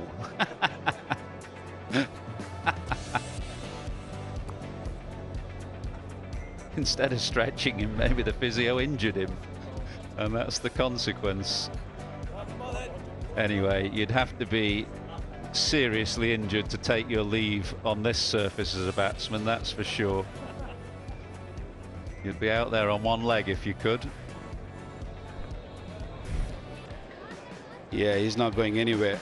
He's enjoying it here. He loves this pitch and batting quite nicely with a lot of control, using his feet nicely, hitting over the top. Dealt with the short deliveries quite nicely, and this is the moment when he got to his 100, the third 100 on this ground, and batted beautifully. What happened to the Pacers, Athas? What, 17 overs been bowled? We have not seen anyone shining the ball. Yesterday they were working really hard on it. I think they've given up on it. Waqar, you don't get to 40 years of age, as Jimmy Anderson is, without using your nous on a pitch like this and leaving it to somebody else to do the hard yards.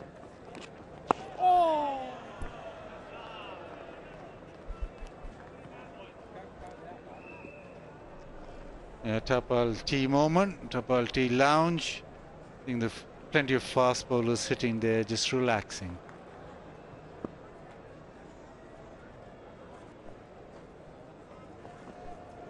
Well, that's an all Somerset contest at the moment. Leach with the ball.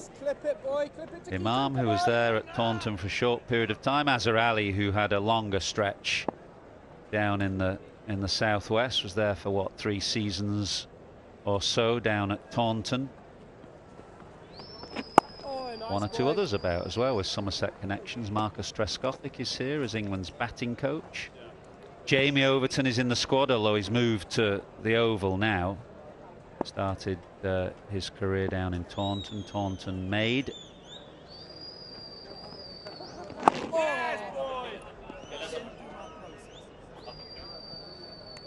Babar Azam was there for a short while. The chairman of Somerset is here as well, Michael Barber, who's had quite a lot to do with education here in the Punjab. He's on the ground watching intently, so the Somerset influence everywhere.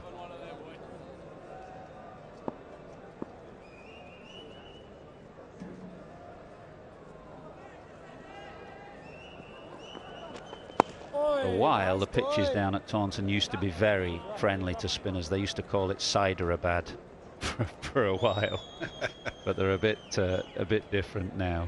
I think it was because of Mushi. Mushi played about 6 or 7 seasons there also. Normally, in modern days, they sign up the batsmen from Pakistan. It was Mushi all over Somerset those days. Then he moved to Sussex, 239 for 1.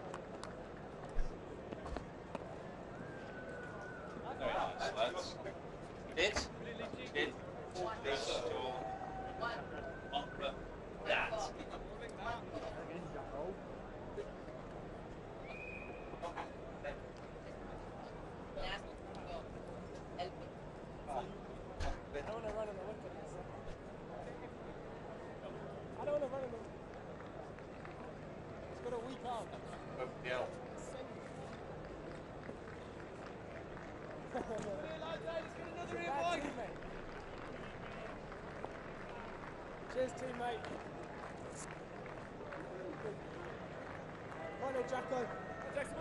240 for one. Will Jacks with a test wicket. Oh, Don't want to brag, but that makes him equal with me. You have a test wicket, Dave? Yeah. Didn't you know? No. Who'd you get out? Who was the unlucky batter? Hang on, Mazza's trying to elbow his way in on this one as a super statistician who knows everything. Got a microphone. Kapil Dev, just for the record. Kapil Dev, bowled David Gower, 357. Not quite. Caught Dilly, I think it was. Kanpur, 1985. What did you bowl? Filth. I took the pitch out of the equation, I think is the modern expression, by not using the pitch at all.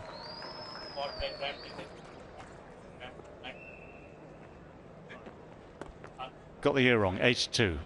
Really? No sign of any quicker men so far today for England. Maybe they're waiting for the new ball, which is 10 overs and 2 balls away. We shall see. Has spun a little bit more today. I mean, it is day 3, but it's still slow spin, so batters have time to adjust.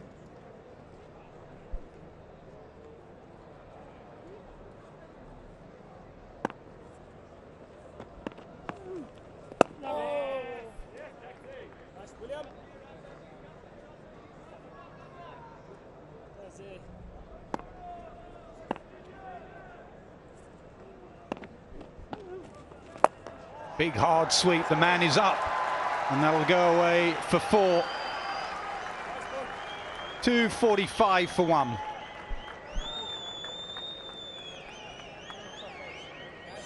Yeah, I like this as a shot, because the one thing we've seen today is the ball stopping just a little bit more sometimes. So if you're going straight and the ball stops, might just affect things. If you get this nailed as he has here as a rally, if you nail it like that, then field is up. It's clever. It's playing the odds, and he's used the fact that it was just wide of off stump.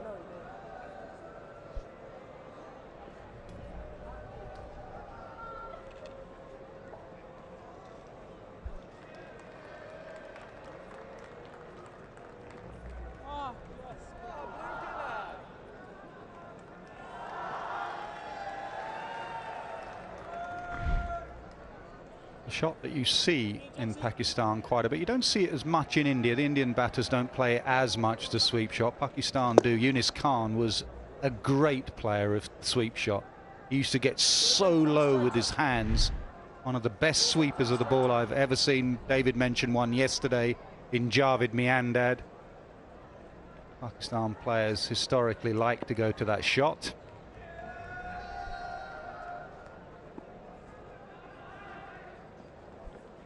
And the pitch up and over. No, he doesn't get it over. He's got it straight to long on, toe end of the bat, and England have 2.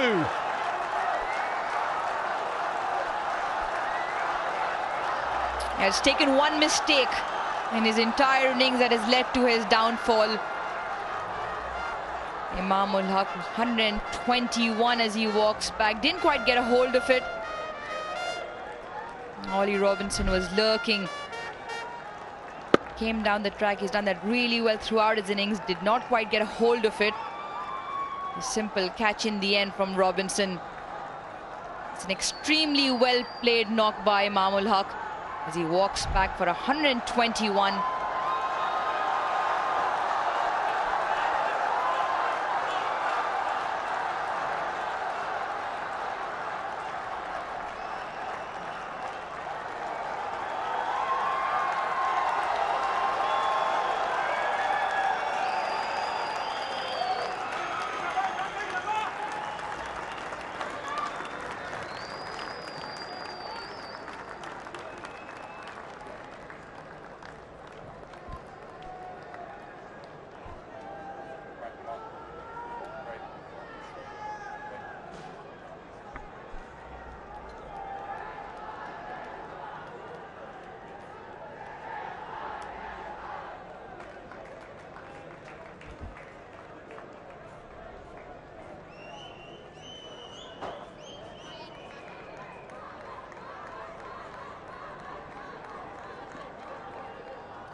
Well, England have 2 wickets in the session and the door slightly ajar. Pakistan still trail by 412. One of the modern day greats arrive at the crease. A big cheer of Babar goes up around the ground, averaging 47 in Test match cricket. So still plenty of work for England to do, but 2 new batters at the crease and an opportunity. Yeah, you've got to apply a little critique here to Imam ul Haq. The man was in the deep there. If you're going for the shot, it's against the odds. You really do have to nail it. We mentioned Azhar Ali playing that sweet shot, which takes out the ball going straight down the ground. And if you don't quite get underneath it, don't quite time it, and the man is there, that's what happens. Stokes rightly attacking Babar Azam. Whatever the pitch, a new batter, having waited for a day and a bit to bat. Silly point, slip, short leg, man on the drive. Oh, that's nice, boy. That's nice, Nutter. Jennings almost trying to catch it off the face of the bat. He's really close at silly point, almost like a short mid-off. Babar Azam, as the modern day player, plays out in front with his bat, trying to take DRS out the equation. Oh, nice boy, nice boy. Leachy, you've been so good here, boy. Crowd might well build as they find out that Babar's in the middle. So Saturday, they may just start coming in to watch him bat.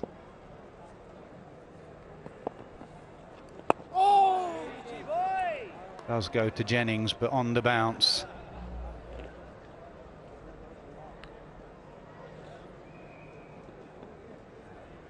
Yeah, the general impression this morning is the pitch has got, if anything, just a tad slower, just gripping a bit. I mean, it's infinitesimal. Off the mark, and he's off the mark with a boundary through wide mid-on. 249 for 2. Well, sweet way to get off the mark. Wasn't that short, just a little bit short, that's all. Just a slight variation in length, but good footwork, good timing.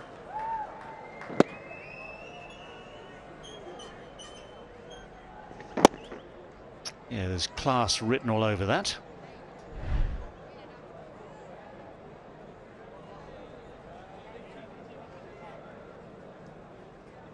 So similar looking scorecards, both openers getting to 100 and then getting out. Shafiq with 114, Imam with 121.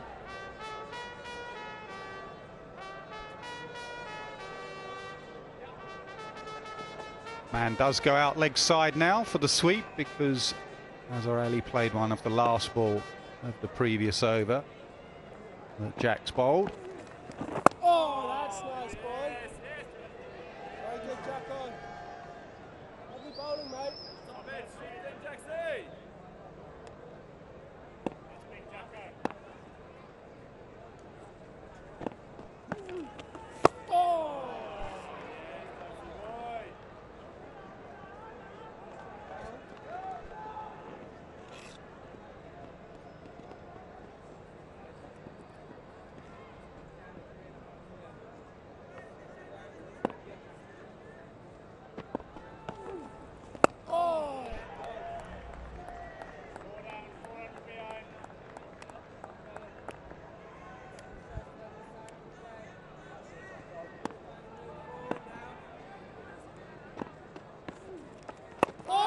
There you go, more signs of this pitch dying even more, if that's possible.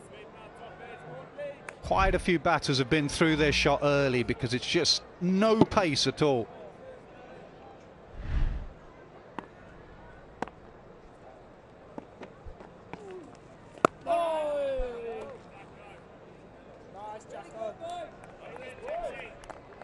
It's that moment again, isn't it? Sensodyne's sensitivity-free movement, because life is too short for sensitive teeth. Oh, get on that, Ben. 249 for 2.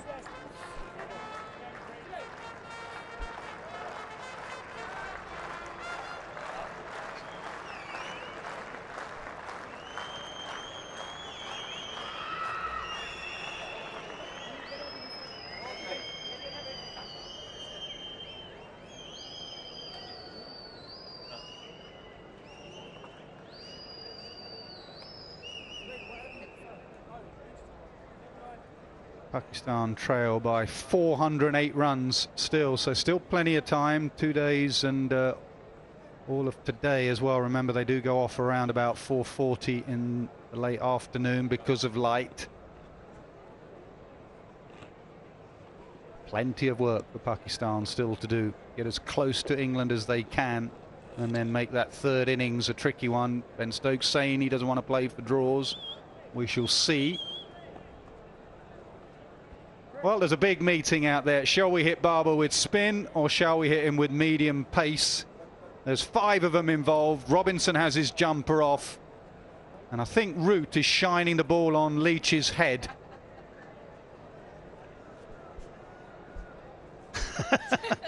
That's classic. Dave, I mean, Dave, don't look in my direction, Dave, by the way. Don't even look in my direction. Right, just to clarify, I mean, it's ingenious, absolutely ingenious, because you're no longer allowed to use saliva. Tests have apparently proven that sweat is much more effective in shining a ball than saliva. All this, yeah, a relic of the COVID days. But I, like you, Nas, I've never actually thought of using that particular scalp as a way of sourcing the shine. Well, poor old Leach, having added the ball shined on his head, has just disappeared off back into the dressing room. He's not having that. He's going to file a claim for some sort of mental abuse or something quickly. Speak to his lawyers and come back. So for the first time on day 3, we are going to have some faster bowling, I'll say. It's not going to be fast, but it's going to be faster. Just challenge Barber with a bit of reverse swing.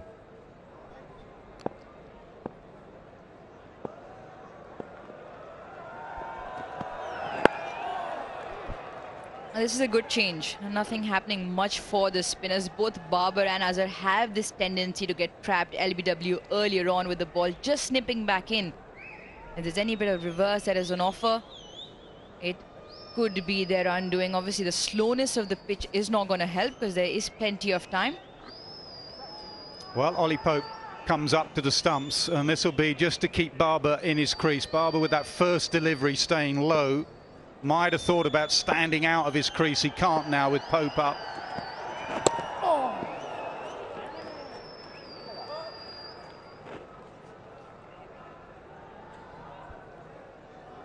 Both batters in the middle do have a slightly different technique. Barber doesn't really take a big stride.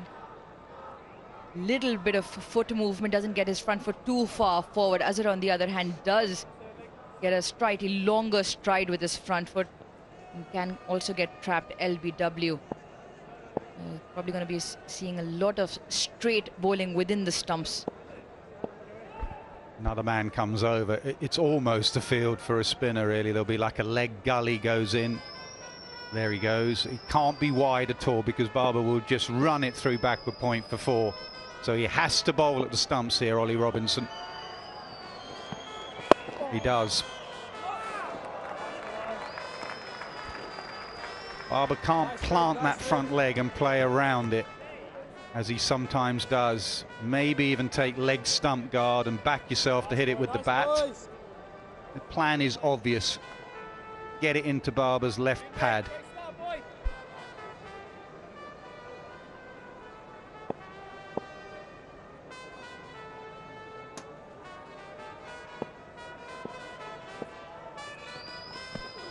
Oh, that's nice, boy. Lovely rig. Couple of men catching in front on either side of the wicket for anything that might get stuck in the wicket. We saw that with the spinners earlier on. Abdullah Shafiq and Imam just had a couple of ones just sort of held up. And those catching men in front of the bat can also come into play.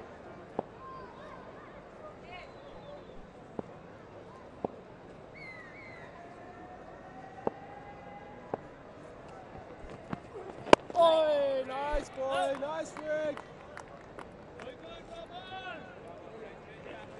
I mean, this is a job that Robinson or Anderson could do, because both set high standards in terms of their control of line and length. There's obviously no attempt to put the extra effort in to get extra pace. That's going to bring you absolutely nothing. It's just In fact, you're hoping more for slightly less place, the ball keeping low.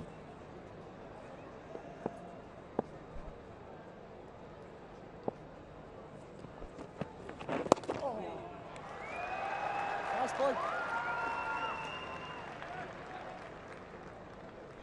I think it'll be a similar plan for Azhar Ali. Azhar Ali on his previous 2 tours of England, completely different conditions, was a walking wicket as an LBW to Jimmy Anderson in particular.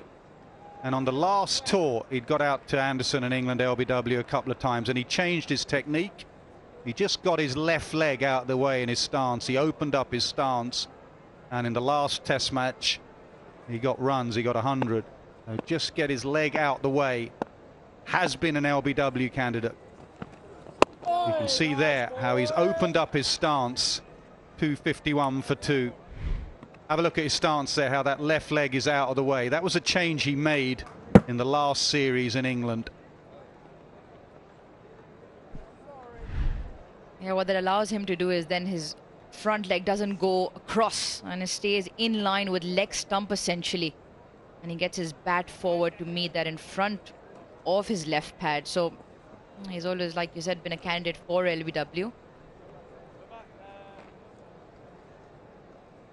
One of the greats of Pakistan Test cricket, 96th Test match today for him. The only one with as many in this team. The only other one with more than 30 Test matches in this team is Babar Azam. So from a Test cricket point of view, apart from those two, a relatively younger Test team.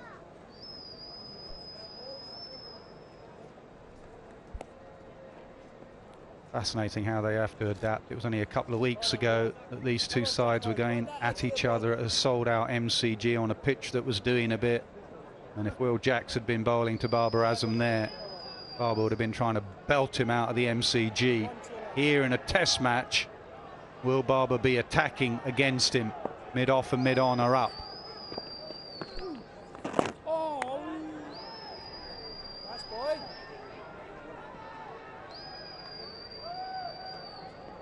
Well, again, just talking about subtle differences. I think on day one, no huge pace or bounce, but just enough of the ball coming on to play shots and play through the ball. That's come on. That's a little bit wide as he has bowled Will Jacks, and fast hands from Babar Azam through the offside. Well, yeah, lovely shot. And purely a result of, yeah, okay, there's that flight that Jacks likes to offer, but it's so full that Babar, despite the width, can just get out there. It's a full half volley. That's why he can play that shot as he did.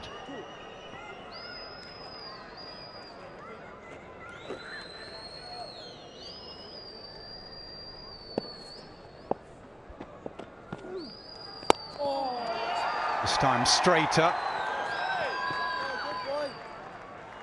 Yeah, I was going to say, the issue for me is just when the ball is on a straighter line, and you've got to play straight down the line of the pitch more. We have seen half a dozen times this morning just that little bit of the ball stopping on the pitch. Not a huge difference, but obviously to each individual batsman, if that particular ball brings a wicket. Now outside the line, they're more interested if there was some inside edge for the catch.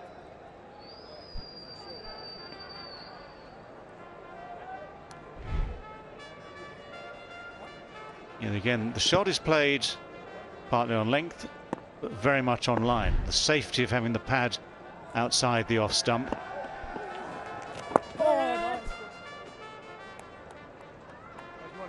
You know, again, subtle differences. There's that slight change in the pace of the pitch, and also just that slight change. We're getting a little bit of slow turn.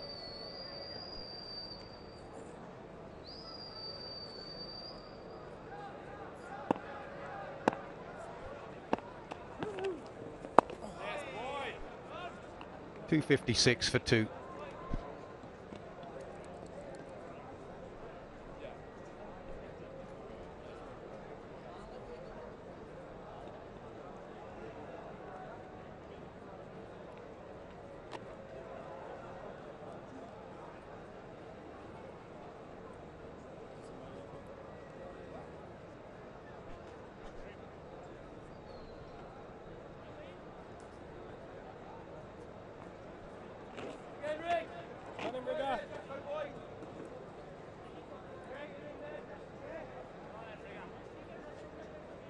on, Enric. Come on, fella.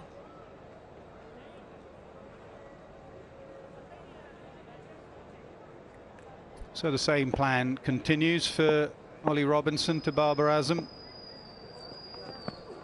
Oh, nice shape, boy. Just wondering if that leg slip is a little bit fine. Zach Crawley there with a lack of pace in this pitch. Nice rigger, nice rigger. Wondering if Crawley could just go a little bit wider or even a little bit closer. Pitch is dying so much. Crawley, yard in and a yard to his left, our right.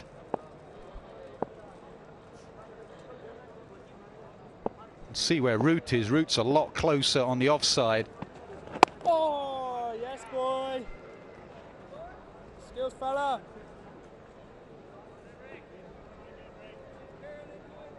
Very nice, I Rick. suppose there's one little point, which is if it's going to get to Crawley at all, it's not going to be from the straight ball. You know, the edge from the straight ball isn't going to get there. It's just one of those ones that goes slightly maybe offline. And if a batsman is just trying to feather it round on the onside, that's when sometimes you get that finer edge. It's just a guessing game, isn't it?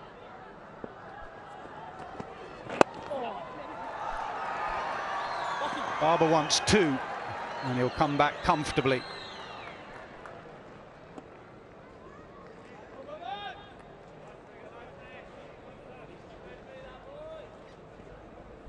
Nice, Rick, nice, Rick. Yeah, the slight transformation from day 1 to day 3, morning of day 3, is we've gone from certain fluency, we're heading towards attritional.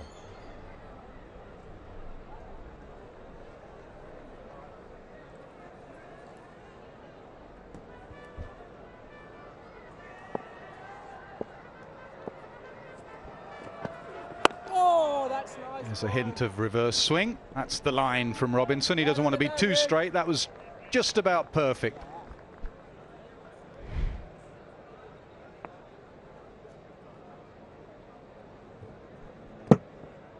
Just a little bit in the air off the wicket as well.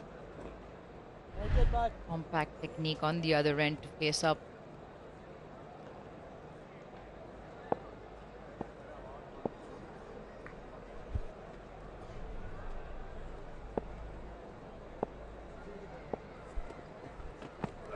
Oh, so good, boy.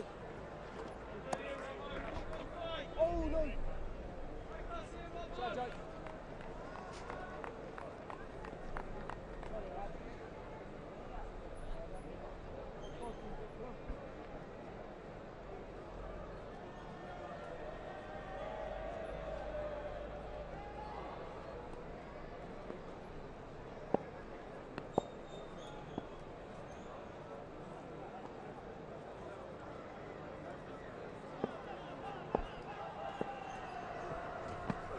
Oh, Red, that's That was the beautiful one that skills, just boy. goes the other way a fraction, 258 for 2.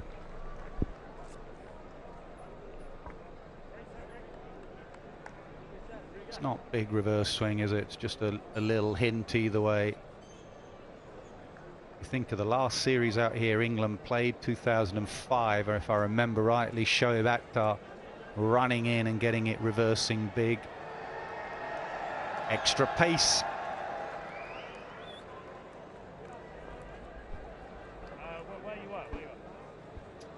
Yeah, I mean, that is the thing, isn't it? If you've got the best and the quickest, and there is just a hint of swing or more, obviously the reaction times at the other end are diminished.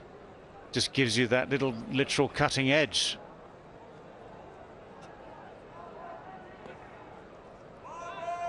Mark Wood, of course, sitting out at the moment. Still just wants to be sure he's recovered from injury in Australia. Oh, nice, boy. There's a little bit more turn there. It's slightly wide, yes.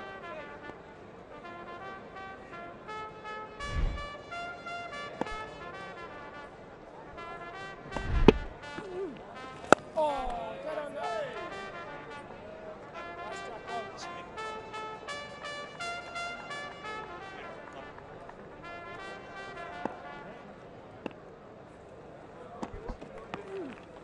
Oh, nice, boy. Yes, boy.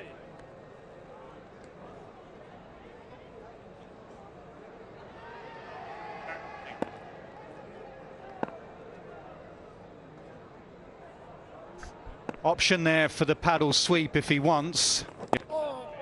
Nice bowling, boy. Fielder has been moved from leg gully, Keaton Jennings.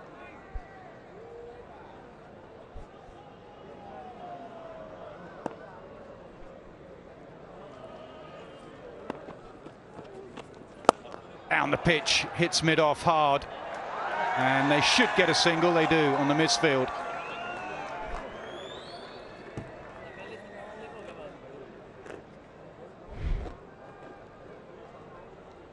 Yeah, the footwork does exactly what it needs to, which gets the ball into a basically half volley position. Different sort of footwork at mid-off. Flat batted again by Babar Azam, but Stokes does well. It's 259 for 2.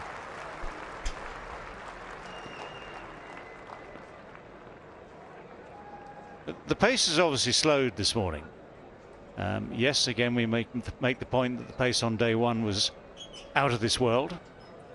Pakistan, when they started their first innings, occupation was primary. Just interrupt that thought for a moment.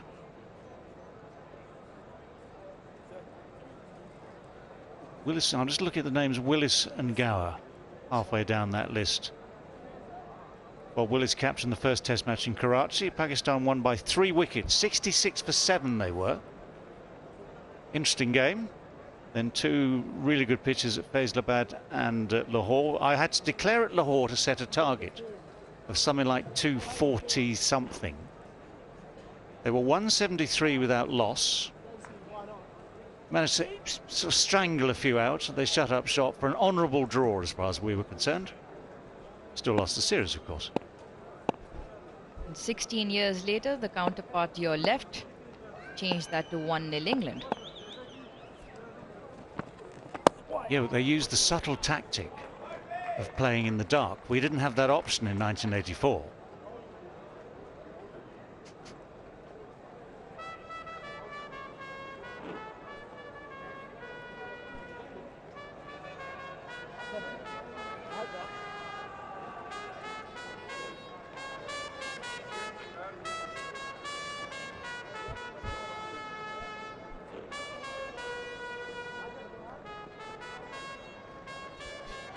Keeper goes back.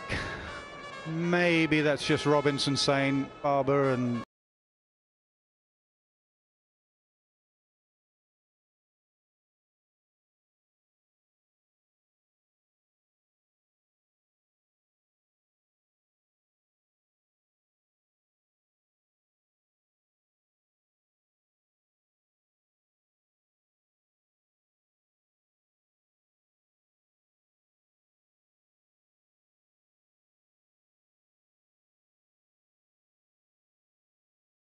by extra bounce or extra pace there.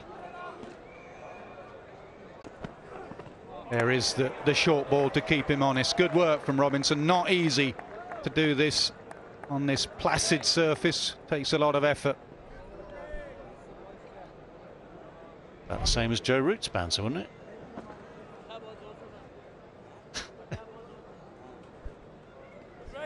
Also, the effort ball can't be a waste. It has to be well directed. And that one was not the pace 131, but it was well directed to Azhar.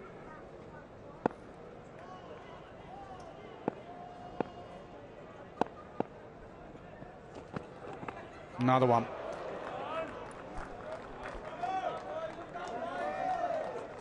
Yeah, you'll be thinking, I think, if you're Azhar Ali, that the ball that's going to worry you is the one that is straight, keeps low, and maybe shapes a little bit with a reverse swing. So on a quicker pitch, you'd be looking more at the short ball in a very different way. On this pitch, you've still got time, because it has to be so short, to see it's going to loop over your head. So you should be safe enough. There is a man sort of about 20 degrees behind at deep square leg.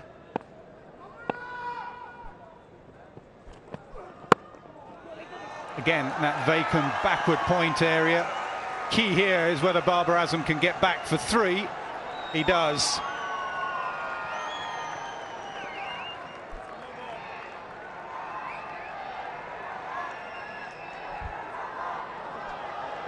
No ball called.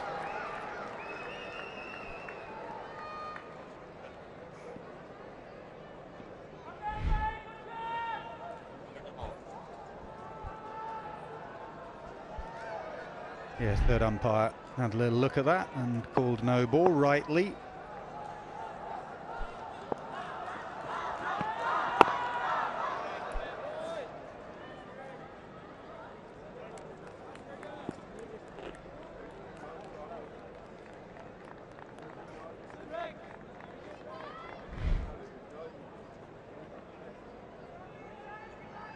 Yeah, just something to keep the third umpire amused, isn't it? And on his toes. Do you think that kept Murray amused? Do you think he's giggling in his little room there at a no ball? I think he probably did a lap of honour, yeah. The outswinger to end the over. 267 for 2. And Murray, very unflappable, whatever his duties.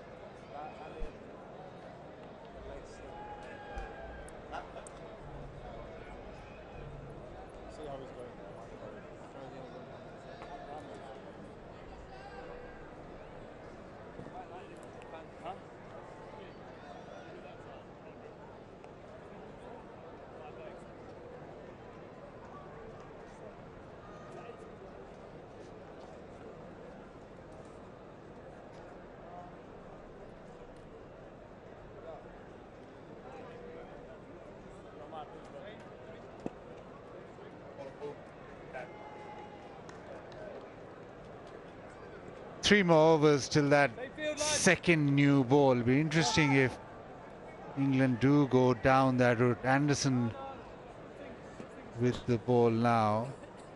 The other end we saw Robinson bowling. So interesting where they go from here, because they've got their faster men on.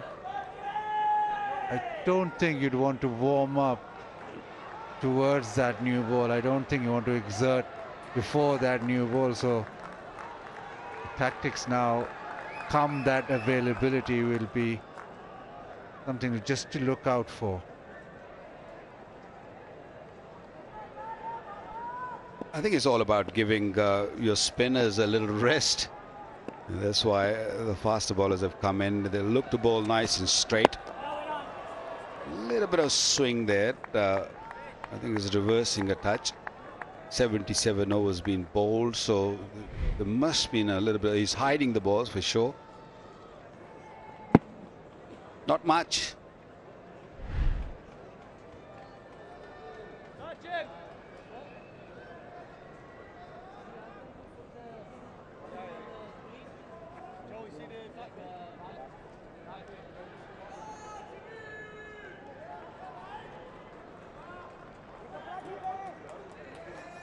I'm not sure if they're going to take a new ball, because if this one's swinging a little bit, because we have seen the new ball hasn't really done much. It comes onto the bat a lot better. They might take a risk to bowl maybe 2 or 3 overs with the pacers and then bring the spinners on, because spinners might get a little bit more bounce or a spin with the newish ball, the harder ball.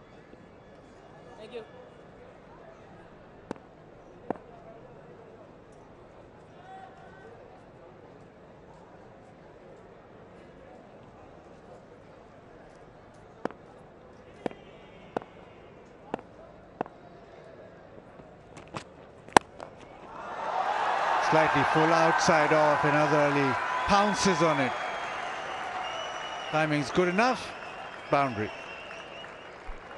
Yeah, anything full has been punished.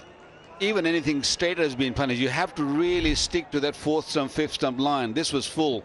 This was easy pickings. Azhar lunges on it and didn't really have to hit it too hard. Just pure timing.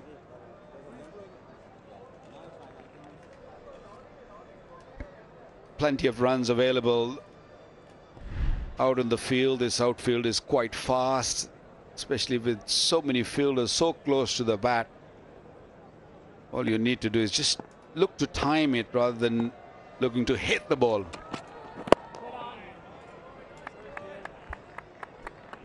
Well, five fielders on the leg side for Anderson, so He's clearly going to bowl stump to stump as best he can, but also 4 catches in front of the bat, 2 on the leg side, 2 on the off side. So he'll bowl some cutters as well. That will be the combination, really. Straight at the stumps, looking for the LBs, the odd cutter, trying to get a drive to those catches, a very occasional bouncer to keep a batsman honest.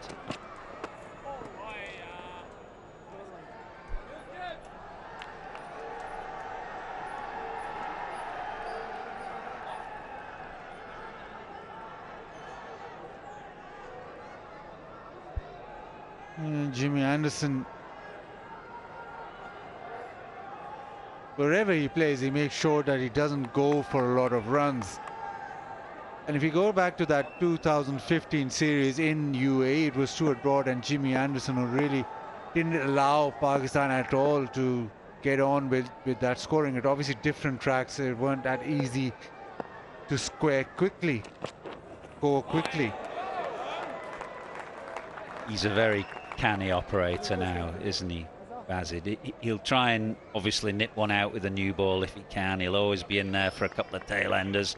And as you say, if he makes sure that he doesn't go for more than 2 and over with a combination of his accuracy and the fields that he sets, he keeps those figures very much in check, even in the most inhospitable conditions for quicker bowlers.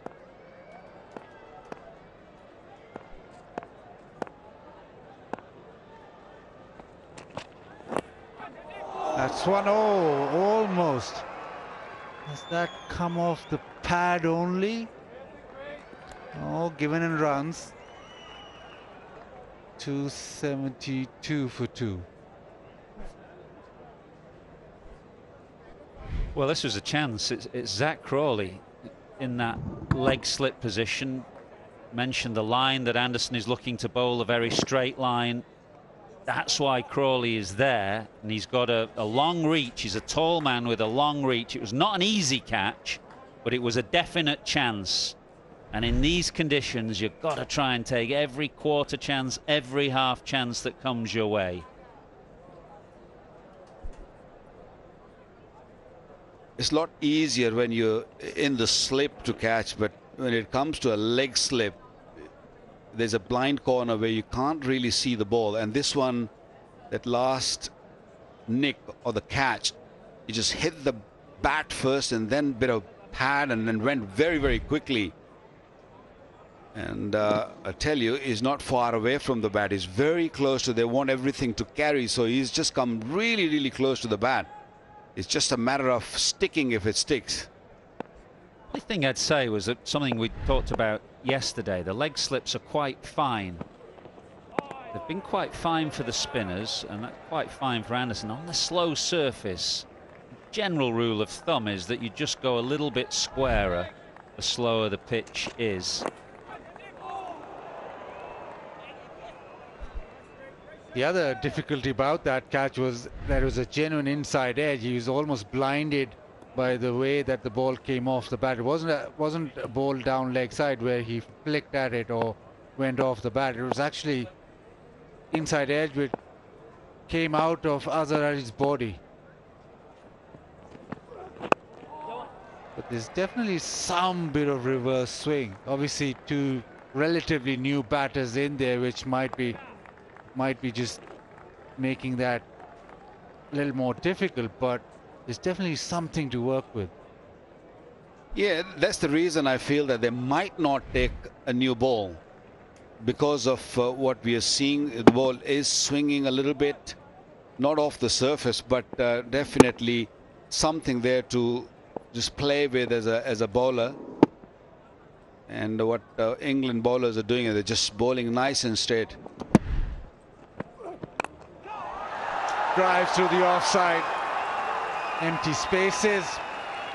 Babar helps himself. Noticed whenever Babar hits a 4, there's just a little bit more noise from the crowd than the other Pakistan players, for sure. Well, I don't think he was in control of that stroke. Could have easily gone to the slip, because Robinson tried to just swing the ball away from him, and it was a late decision by Babar to just go and look for that drive. That's why it's gone finer. He was looking more toward the cover or extra cover.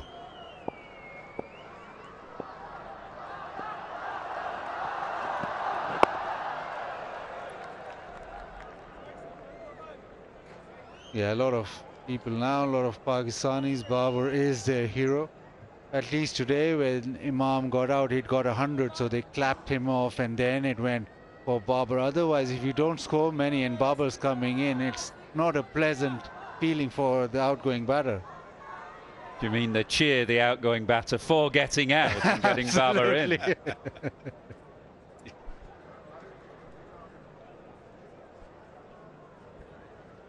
Well, it's definitely an added pressure on Babar when he walks in. Yes, you feel good when the entire crowd sort of just cheers you up and gets on their feet and welcome you. There's definite pressure. Down leg side. Well, he was up to the stumps this time, and a difficult take. I don't think it touched anything. It just swung a little bit and just went quickly off the surface, with especially keeper standing up and who's not a regular keeper. Very difficult. Fine leg was little bit, or leg slip was a little bit squarer this time. Went through very, very fast. Yeah, Ollie Pope's only done it 7 times in first-class cricket. This is his 2nd time in Test cricket. He did it in a Test match in Hamilton 3 or 4 years ago.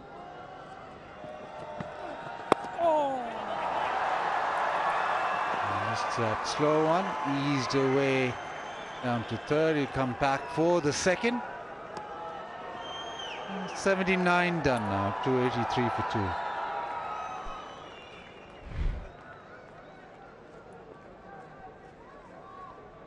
Got a number of slower balls. That's the cutter that he bowls. I have seen him bowl a kind of knuckle ball as well, which is not an easy ball to bowl. Just hold it deeper in the hand and push it out off the front of your fingers. All the tricks of the trade that you need as a bowler in these kind of conditions to keep the batsman thinking.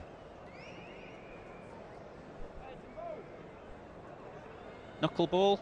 Why can't not for you? Did you? I can't remember you bowling a knuckleball. Not too many bowlers did in that era. Knuckleball is very brand new. Yeah, brand new thing. Adam Holly brought that delivery, which was a slow delivery, which he used to really hold it deep in his hand, and he used to bowl with the same action, same arm speed, and he used to come out very, very slow.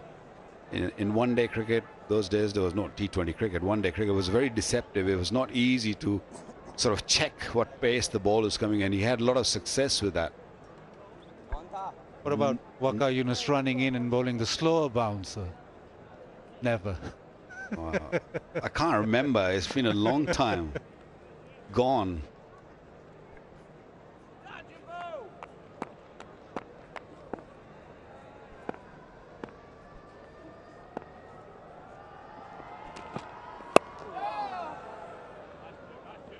The other factor, I was talking to Ian Bishop and he toured Pakistan, and Walsh and Ambrose against that Pakistan side. Pakistan played really well against them, but they were able to then alter the liner and try and bowl straight. Ian Bishop said because he was a natural bowler who'd swing the ball away, he couldn't do that.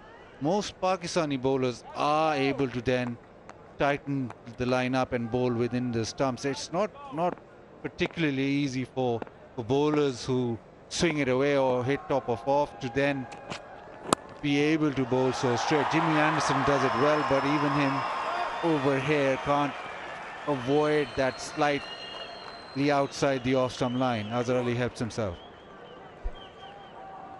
Yeah, every time these two fast bowlers, they look to swing the ball away from outside the off-stump or try to bring the slip into play, it becomes very, very easy for a batsman to either chop it away or hit through the cover. So I think the best delivery was a delivery before this one. Just keep bringing the ball in and use those fielders for that little chip. Yeah, that's the perfect length on this pitch.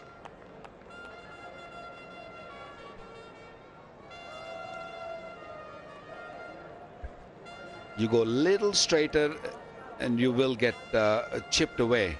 And that's what I think Stoke is hoping, that if they look to play on the onside, or if they want to play that onside shot, they'll just play in the air because of those two fielders on the onside, which are very close to the bat.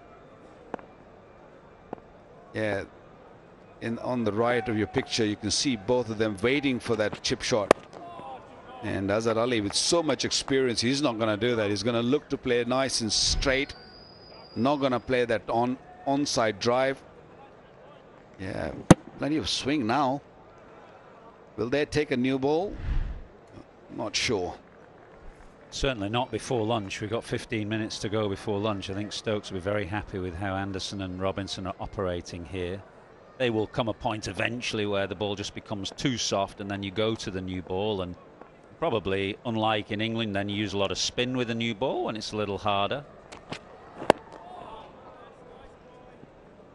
But at the moment, England going nicely with Anderson and Robinson and the old ball, 287 for 2.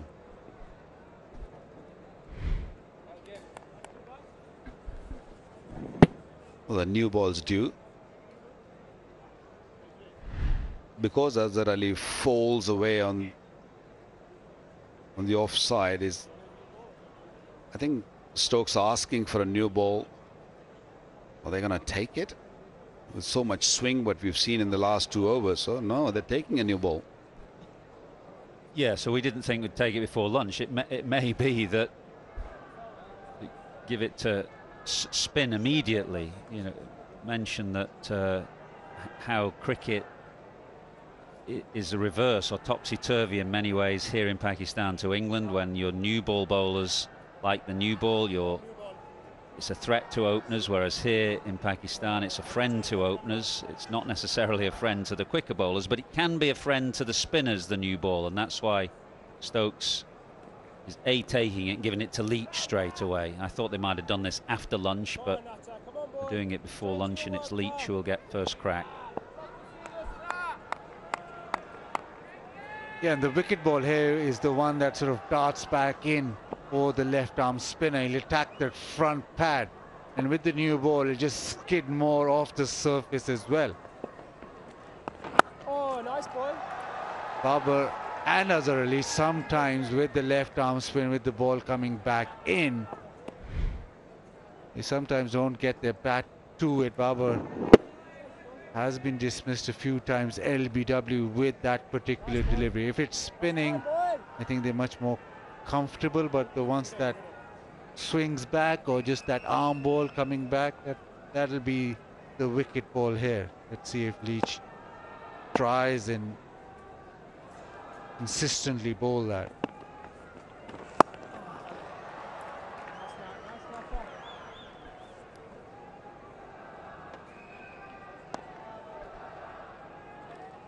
I think the move of giving a new ball to Leach is a good one. I like it. I think he'll have a little bit more say with the new ball. But taking it right now, I'm not sure about that. Oh, because nice bounce, that older ball was swinging, and it was really helping the bowlers to sort of attack the stumps. Nice nutter. Well, I'm sure Anderson will take the new ball from the There for you, brother. far end, which is where we are, the commentary box end, and try to swing it if there is any swing there. Oh, nice nut. Very good, bud. Very nice nut.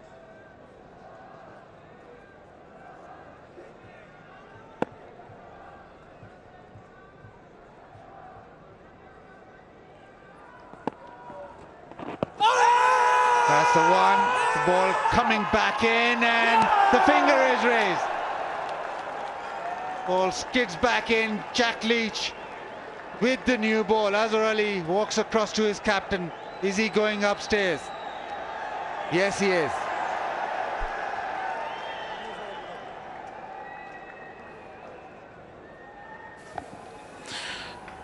TV umpire to director, we have a players review for LBW. Original decision out. I've checked the front foot and it's a fair delivery. Spin vision, please.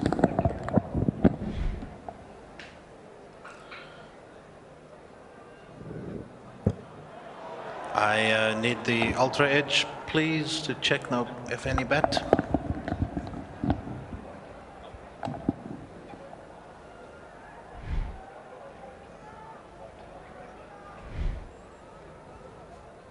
Let's roll it through, flat line into the pad. Thank you. No bat involved.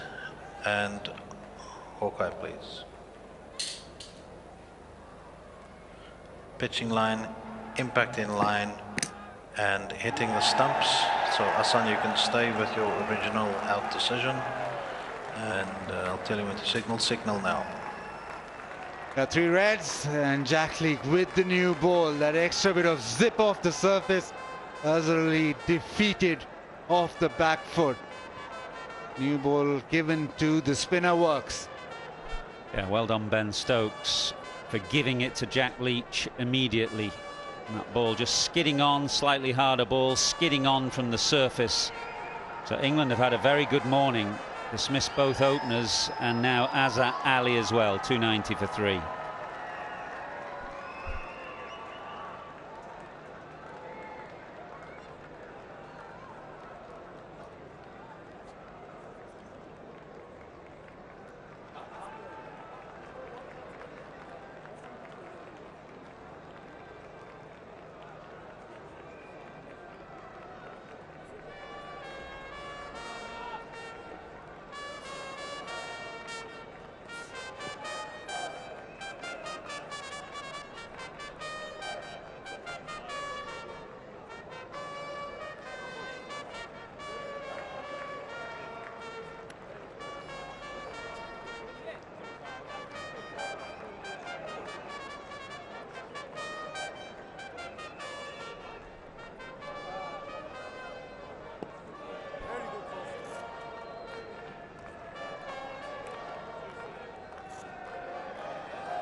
South Shakil on debut.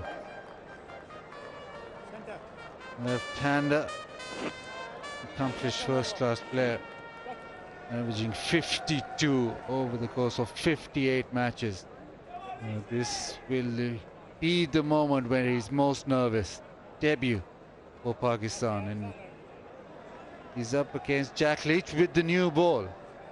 And Ben Stokes making sure that he has all those attacking fielders in position.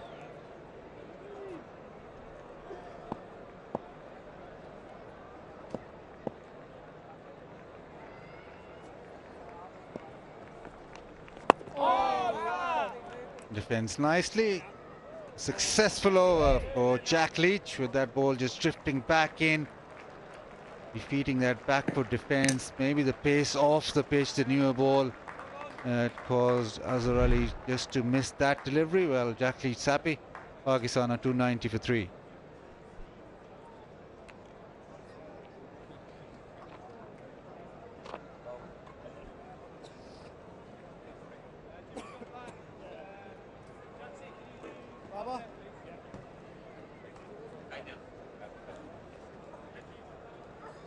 Well, the trick worked. Stokes taking a new ball, giving it to Lee straight away, and a perfect length, perfect line, and a good pace. And especially when you're playing on this sort of surface, the variation is so important. The delivery he picked up a wicket on was 86.9 kilometers an hour. So perfect pace on that delivery. Fascinating, isn't it, how cricket is different here. The new ball taken, given to 2 spinners, not just Leach but Root as well. That was Leach beating Azhar Ali, the ball skidding through. You've got a bowler with 175 tests and nearly 700 test wickets. A new ball bowler, but it's to Joe Root that you give it. It's just an indication of how different the cricket is in this part of the world.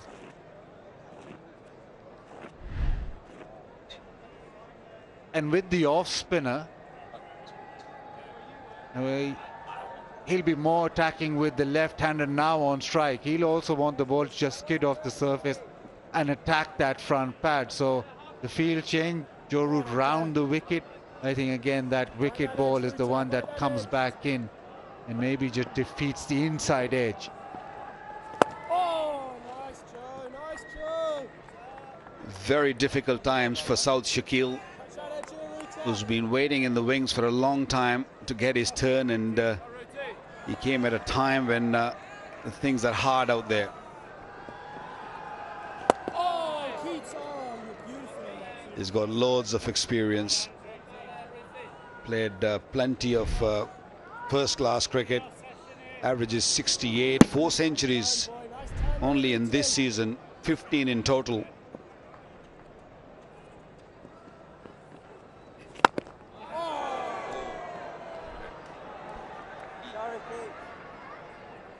Well, he's hit it straight into Jennings. I almost thought he was off the mark, but no, not yet. Still have to wait. Probably have to wait another over.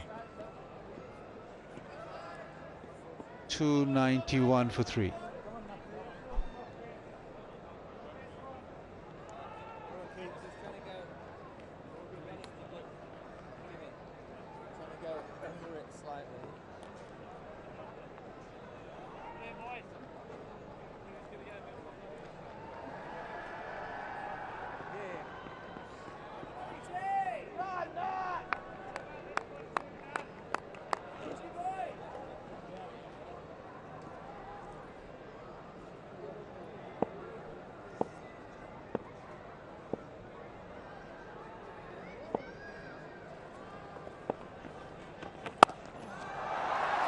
Slightly too short, and timing excellent from Babar. Well, that's a terrific shot from the Pakistan captain. It was a little short, but he was quickly into position. He hit it so powerfully. There's a man out there. Didn't have far to go, but really nicely timed.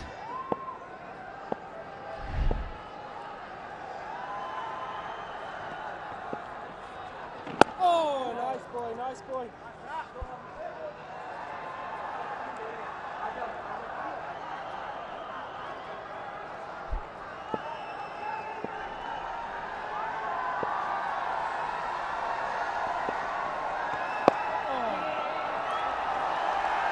Turn leg side. The timing again supreme, because it's just a little turn into the leg side and it's back for 2.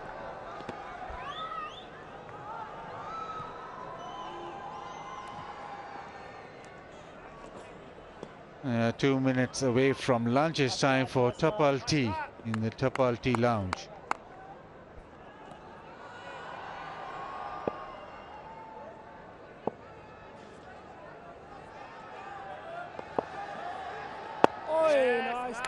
And that's what Leach is searching for, that front pad.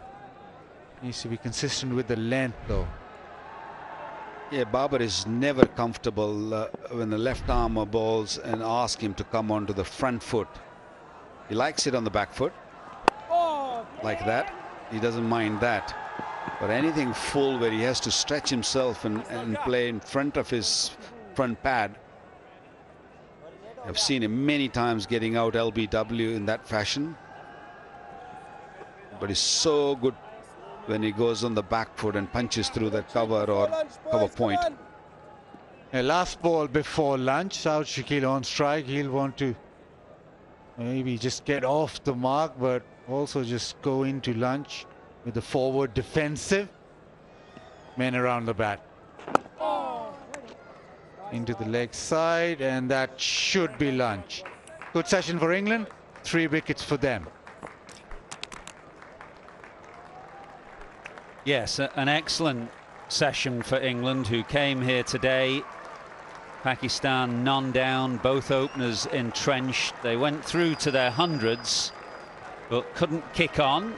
And England will be very satisfied on this unbelievably flat pitch to have taken 3 wickets in a slightly extended session. So we had 32 overs, but to get rid of both openers and then Azhar Ali in that span of time, they'll be highly satisfied. Babar is settled. He's 28 from 36. Shakil yet to score, yet to open his account in Test cricket. And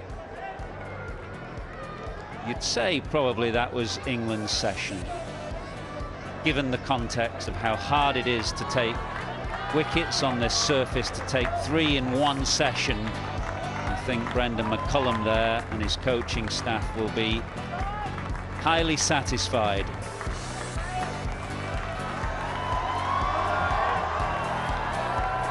Lots of hard work ahead, of course.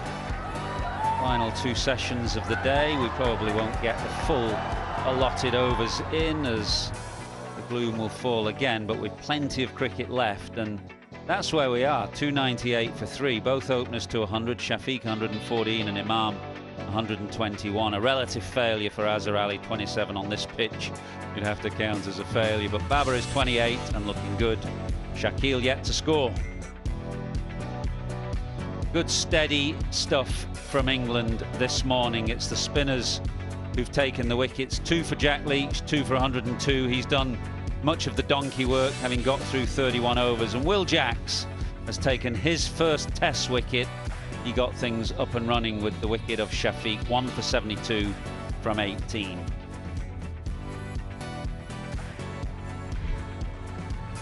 Well, both openers will have been a little nervous coming out to bat this morning, with that 3-figure mark approaching. Shafiq, though, he went to 99 with that 6, clubbed away over mid-wicket, and then a nudge into the offside took him through to his 3rd Test match 100. He's a very good young player with a good record in the small number of games that he's played. Imam went through to his 100 shortly afterwards and signalled that he quite likes his name on the board here. It's the 3rd time he's managed it. And England, after that, really didn't look like getting a wicket until this moment, when Shafiq went to late cut Will Jacks and thick-edged into the gloves of Ollie Pope. Mistake then from Imam, who launched Leach into the deep once, but looking to do it a second time, was caught at long on. So that was the 2nd wicket of the morning. Both openers gone. Imam looking at his bat, he didn't time it as well as he wanted to. Babar looked good right from the outset, actually. Played a couple of gorgeous shots, one square cover drive, one clip through mid-wicket.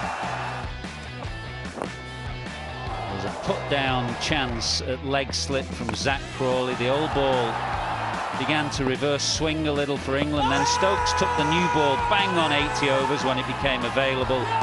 A decision that was immediately vindicated when Jack Leach trapped Azhar Ali in front leg before. That was the final boundary of the morning, but it was England's morning with 3 wickets taken.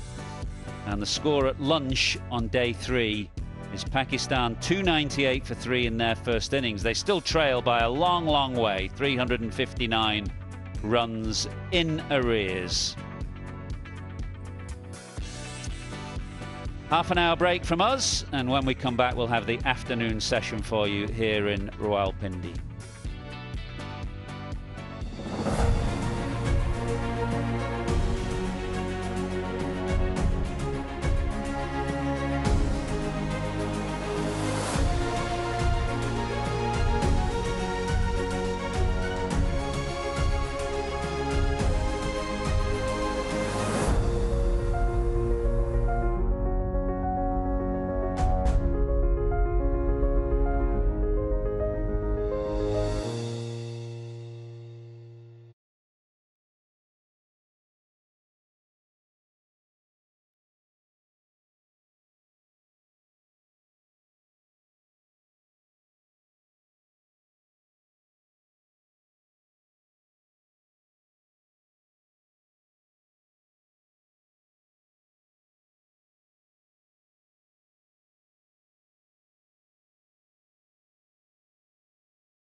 So Pakistan started off where they left off yesterday, 181 for no loss, and they managed to get to 298, but they've lost 3 wickets in the process. Highlight, Imam and Abdullah Shafiq both getting hundreds. And how many times do you see openers from both ends, both sides getting hundreds apiece? So this is what it looks like in, what would you say, 2 days and a session. England 657 all out, batting first, 400s in their batting card, in Pakistan. Not a bad start. Imam and Shafiq both getting 100, 298 for 3. The good thing for England in this session, they grabbed 3 wickets. Pakistan still trailed by 359 runs. Hello and welcome to the Inverix Solar Energy pitch side, and I am here with you. My name is Sikandar. I've got my guests alongside me, and we'll talk about this session, starting with Uruj and of course Badil along her.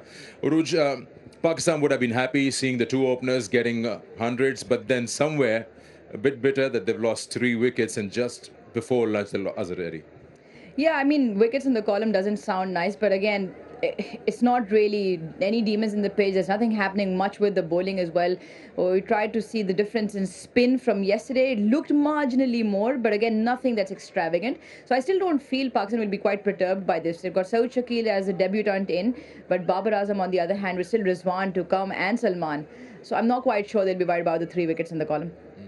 When you quickly look at the way Abdullah Shafiq and Imam ul Haq formed their innings and that big partnership, especially the way they handled spinners, there seemed to be a little certain plan that they had got against the spin. Yeah, the composure, the way that they batted, the composure stood out, especially with that Imam approach. He definitely talked about yesterday, we talked with him and he talked about how he plays against spin, and he took that into the game. He practices a lot coming down the track and making sure that he uses his feet in the nets. And yesterday he said that at the beginning when he used his feet he was slightly nervous, so he was not getting to the pitch, but the good thing was that he could block the deliveries. After that he got into the flow. But Abdullah Shafiq, since he's been in the Pakistan team, he's been very composed and he's been very, very solid. And everybody's impressed by the way he bats. So he goes into his own bubble and stays there throughout his innings. Yeah, speaking of impressive batting performances, we got Imam ul Haq for his 121, his 3rd 100 here at the Pindi Stadium. And today, of course, along with Abdullah Shafiq, he was brilliant. He's our top performer of the day. Top performer, brought to you by Inverix Solar Energy.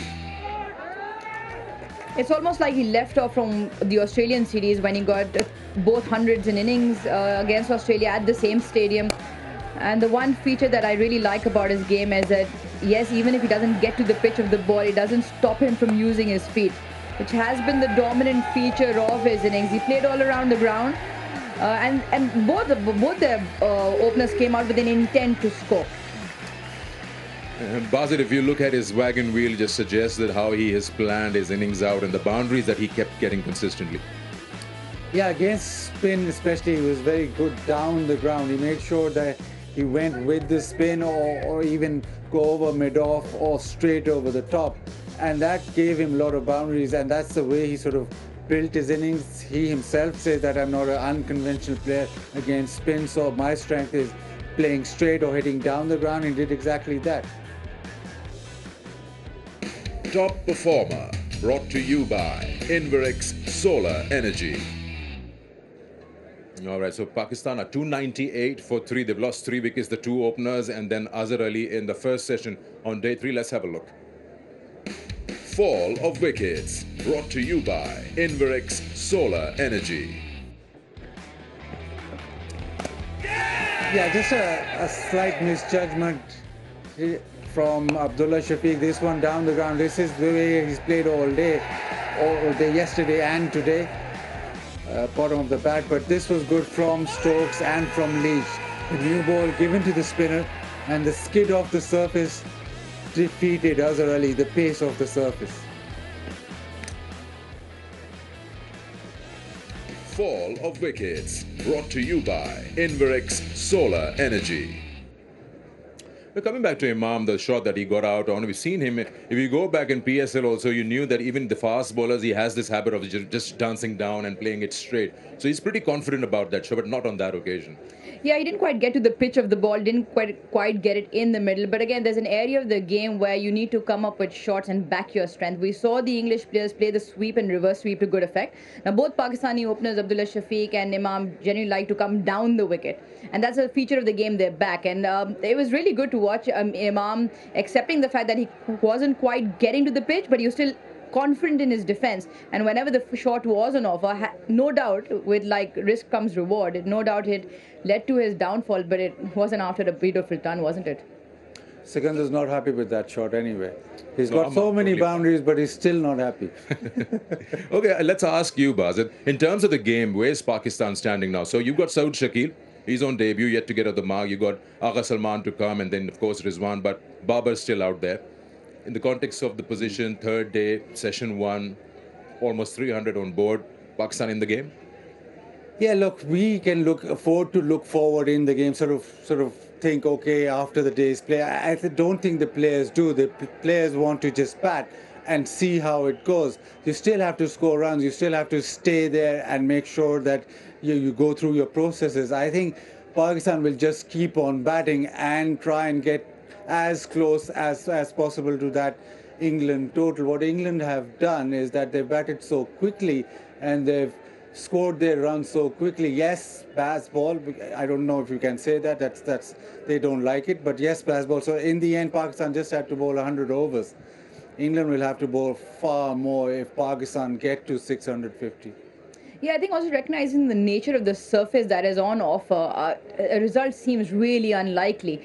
Picking up wickets is going to be a very, very difficult ask. And just, I think, recognizing that both teams, I don't think England will stray away from where their approach is, but I don't think Pakistan will be in any hurry whatsoever. We'll go with Bazid, what he had to say yesterday, and England camp was saying that probably it'll be too much to ask, looking for 20 wickets out here, so maybe they come back and bat again. But anyway, time for a break. We'll talk more about session 1 on day 3, and we'll thank Uruj for joining us. After the break, we'll have Bazid along with another guest, so don't go away.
Hello and welcome to Innovex Solar Energy Pitchside Studio, and we'll be joined by Waqar Yunus alongside me, and of course Bazit stays. So a quick question to what I asked Bazit. I'm representing the people who have been asking questions. We know that good batting pitch, we know everyone's coming in 5 centuries already, but from Pakistan's point of view, according to you, where is this game heading? Does Pakistan have a possibility of drawing it? England, of course, has a chance of winning it. And may I dare ask that, can 3 results be possible? I think 2 are definitely possible. I'm not sure about the third one. Can Pakistan win this game? Because Pakistan's still far behind in this game. They really, bat and still, I would say they can. If they manage a draw, I think it'll be a moral victory.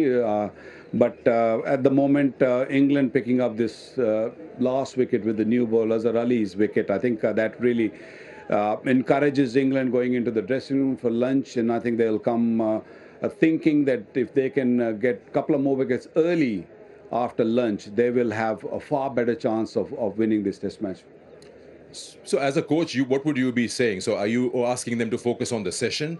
Because you got to have something on the mind as a team. Are we playing for a draw? Are we playing to save the game?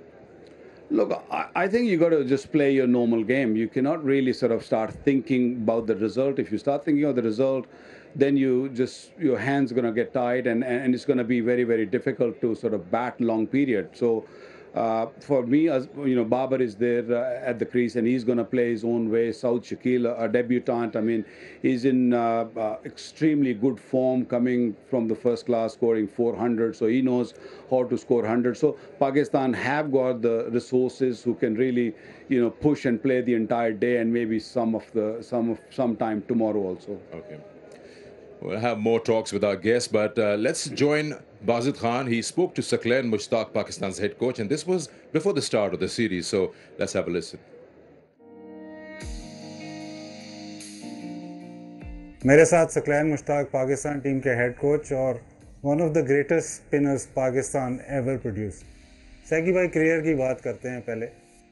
Off spinner आप थे, वो ऐसा ज़माना था कि जब लोग कहते थे जिन्हों कुछ भी नहीं आंदा ना वो ऑफ स्पिन कर लेंदा, लेकिन आपने उसको चेंज किया और इतनी सक्सेस, वो सीक्रेट क्या थी कि आपको इतनी सक्सेस मिली? बिस्मिल्लाहिर्रहमानिर्रहीम। वाकई हम भी, मैंने जब क्रिकेट शुरू की तो ऐसी ही बातें थी। हर बंदा जो कुछ नहीं कर सकता था वो कहता था ऑफ स्पिन ज़रूर कर सकता है। स्किनी था, हाइट इतनी ज़्यादा नहीं थी, इतनी ज़्यादा स्ट्रेंथ नहीं थी, क्लब में मौका नहीं मिलता था। अगर फास्ट बॉलिंग करता तो मौका नहीं मिलता। लेग स्पिनर बहुत सारे थे। अब्दुल कादिर साहब का बड़ा नाम था, और लाहौर और मैं जहाँ रहता था, अब्दुल कादिर साहब वॉकिंग डिस्टेंस पे उनकी क्लब थी। इमरान भाई बागेशना, वो भी वॉकिंग डिस्टेंस था। तो फास्ट बॉलर और लेग स्पिनर का नाम था। ऑफ स्पिन कहते कोई भी कर सकता है। तो क्लब में जगह नहीं बनती थी, तो मेरे बड़े भाइयों ने कहा कि तुम अगर ऑफ स्पिन करोगे तो शायद तुम्हारा क्लब में कोई वो बन जाए, पोजीशन बन जाए, कोई मौका मिल जाए। तो मैंने चलो खेलने के लिए। सक्सेस का जो राज जो आपने सवाल में बताया वो पैशन था, बिल्कुल सिंपल, और कुछ नहीं। खेलना है, क्रिकेट खेलनी है, तो उस पैशन की वजह से कभी कहीं मैच में मौका मिल जाए, ऑफ स्पिन करनी शुरू की। तो ऑफ स्पिन में मुझे मौका मिलना शुरू हो गया। क्लब की जो यंग टीम थी, तो पैशन और किस तरीके से इस पैशन को एंजॉय किया जा सके, किस तरह टीम के अंदर आ जाऊँ क्लब की, तो ऑफ स्पिन शुरू कर। 2000 में इंग्लैंड के ख़िलाफ़ लाहौर में आपकी बेस्ट बॉलिंग परफॉर्मेंस, वो कुछ याद है आपको? 8 आउट शायद आपने किए। काफ़ी मेहनत करनी पड़ी थी। वो लोग 8 विकेट की बात कर देते हैं, बट उसमें ठीक ठाक रगड़ा लगा था। आई थिंक 1.5 दिन तक बॉलिंग करता रहा मैं। बहुत फ्लैट पिच थी, स्लो एंड लो टर्नर था। बहुत ज़्यादा सब्र करना पड़ा, बहुत ज़्यादा हार्ड वर्क करना पड़ा उन 8 विकेटें लेने के लिए। उनकी जो बैटिंग थी, मतलब Nasser Hussain, Michael Atherton, Graham Thorpe, उनमें से आपको सबसे ज़्यादा चैलेंज कौन करता था बैटर? उसमें मेरा ख्याल है थॉप ने 100 किया था बगैर बाउंड्री लगाए हुए। उसने बाउंड्री को नहीं लगाई थी। अच्छा, वो तो था बड़ा इंटेलिजेंट, और टेम्परामेंट की वो एक चट्टान थी। तो उस मैच में उसने ठीक ठाक मुझे तंग किया, सताया उसने। एथर्टन वो भी बड़ा अच्छा था, बट आई थिंक अगर कैटेगराइज किया जाए तो थोप नंबर 1 था उस वक्त। वो मेरा ख्याल है गालिबन वर्ल्ड रैंकिंग में भी टॉप 3 में था। अच्छा, आजकल के दौर पे अगर जाएं तो करंट स्पिनर्स को जो पाकिस्तान के हैं, उनको आप कैसा देखते हैं? फॉर्मेट के एतबार से देखा जाए तो शादाब इस वक्त बहुत अच्छा परफॉर्म कर रहा है और टॉप के बैट्समैनों को आउट किया हुआ है। इवन नवाज़ ने टॉप के बैट्समैनों को आउट किया। नवाज़ फर्स्ट क्लास क्रिकेट इतनी नहीं खेला, लॉन्गर वर्जन इतना नहीं खेला, मगर श्रीलंका की सीरीज़ उसकी बहुत अच्छी लगी और T20 में बड़ी अच्छी परफॉर्मेंस दी। इनके पास वो चीज़, क्योंकि हमने मेरा ख्याल है फर्स्ट क्लास बहुत ज़्यादा क्रिकेट खेली हुई थी, तो इन बेचारों को वो मिल नहीं पा रही। पोटेंशियल इनके अंदर सब कुछ है, हमारे जो दो स्पिनर्स हैं। बाकी हमारे पास जाहिद एक लड़का है डोमेस्टिक में बड़ी कंसिस्टेंट परफॉर्मेंस दे रहा है, अच्छा लेग स्पिनर है। एक्सपोजर मिलने की और अपॉर्चुनिटी मिलने की बात होती है। अबरार एक नया लड़का आया है, मिस्ट्री टाइप है, वो भी अच्छे गेंद करता है, टेम्परामेंट अच्छा है उसका। नुमान अली था, पिछले साल बड़ा अच्छा रहा, कुछ उसकी इंजरी हो गई। श्रीलंका एक टेस्ट मैच खेला, ऑस्ट्रेलिया के खिलाफ 6 आउट किए थे इसी ग्राउंड में जहाँ हमारा पहला टेस्ट मैच है। तो वो काफ़ी कंट्रोल गेम को करने वाला बॉलर है। आपके सामने कोई लड़का है जिसने स्पिनर बनना है, आपके पास मतलब आप उसको एक दो ही टिप्स दे सकते हैं, वो क्या आप उसको बताएंगे? आपने उसको कभी बॉलिंग करते हुए नहीं देखा, कुछ नहीं देखा, सिर्फ आपने उसको बताना है कि यार ये दो चीज़ें, ये अगर दो चीज़ें नहीं होंगी तो आप स्पिनर नहीं बन सकते। पहला तो पैशन है, ये पैशन आपको हर जो चाहिए वो मिल जाएगा आपको, वो पैशन दिल में होता है। तो और जिस चीज़ को आप दिल दे दोगे, जो आपको चाहिए होगा वो आपको मिल जाएगा। अगर ये पैशन बढ़ रहा है तो आप सही डायरेक्शन में जा रहे हैं, अगर पैशन कम हो रहा है तो आप सही डायरेक्शन में नहीं हैं। उसको हार्डवर्क भी कह सकते हैं। आप हार्ड वर्क करेंगे, पैशन होगा, सारी चीज़ें आ जाएंगी। मेरा ख्याल है ये दो चीज़ें बहुत इंपॉर्टेंट हैं। थैंक यू वेरी मच सतलैन भाई। The specialist of Dusra and creator or inventor of Dusra, and it's been amazing. And to be a great bowler, a great batter, and then to transform that knowledge into the youngsters is not an easy task. But I think from a player to a coaching job, I think he's done well, and you've played with him. So how do you see him, the player and that coach today? Oh, Saki as a bowler, I think there was no one better than him at the time when he played for Pakistan. He was just amazing, especially bringing that Dusra into play, and he was our best bowler at the time when he came into the. He actually took my spot, because I used to bowl right at the end, the death overs, and then it was Wasim Bhai and him, because his Dusra was unplayable. He used to bowl the final overs, and I mean a great bowler, no doubt in that. When it comes to coaching, it's a big change, and I think in a very short span he had a lot of success, good success. You know, Asia Cup final, World Cup final. I mean, Test cricket he hasn't really coached that much yet. It's a big test here against England, and then of course going forward, it is not easy. It is a tough job. It's a very thankless job, but you know, it's a very satisfying job also if you do well. It's hard to break him in a press conference also. He knows what he's talking about. Yeah, and he's got a lot of theories. He knows how to elongate a story. So yeah, ask him questions. You have to be really spot on. You've been out and about in Rawalpindi and Islamabad, various, especially the Breakfast Man. We got something that you shot a couple of days ago. And of course, Food that's again? part of our city trail. Food again, is it? Him and food, of course. Yeah. So let's have a look at what Bazid Khan is up to in City Trail. City Trail, brought to you by Inverex Solar Energy.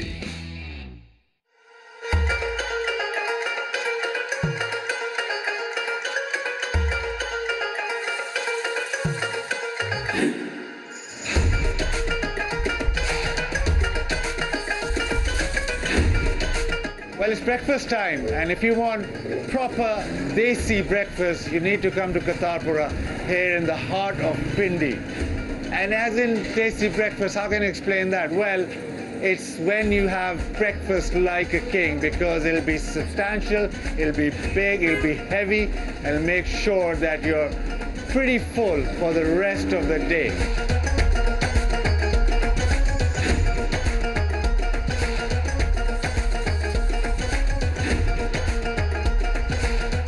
अस्सलामुअलैकुम भैया, क्या कुछ है? बेहतरीन।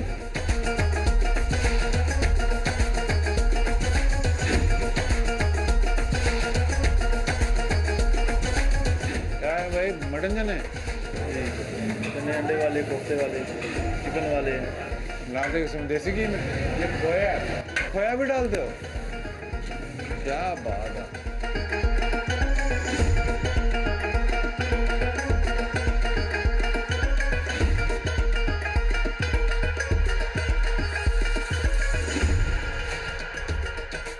Uncle ये क्या है? Mutton नहीं, और ये ऊपर तरी लगा रहे हैं? पीस ला दो, मटन के चिकन के कोफ्ते बुला दो। अच्छा लगा, ऊपर उसके ऐसे तरी लगा रहे हैं? ऊपर उसके पिक्चरों पे तरी लगा रखा है, तो तेल डलवाता है। क्या बात है।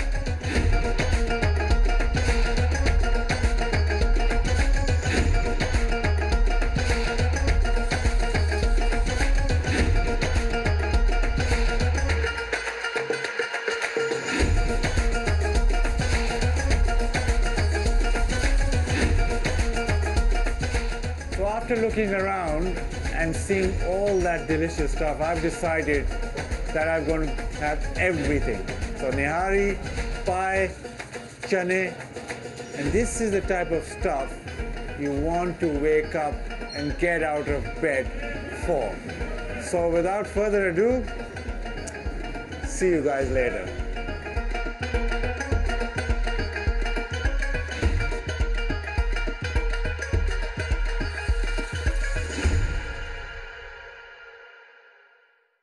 City Trail, brought to you by Inverex Solar Energy.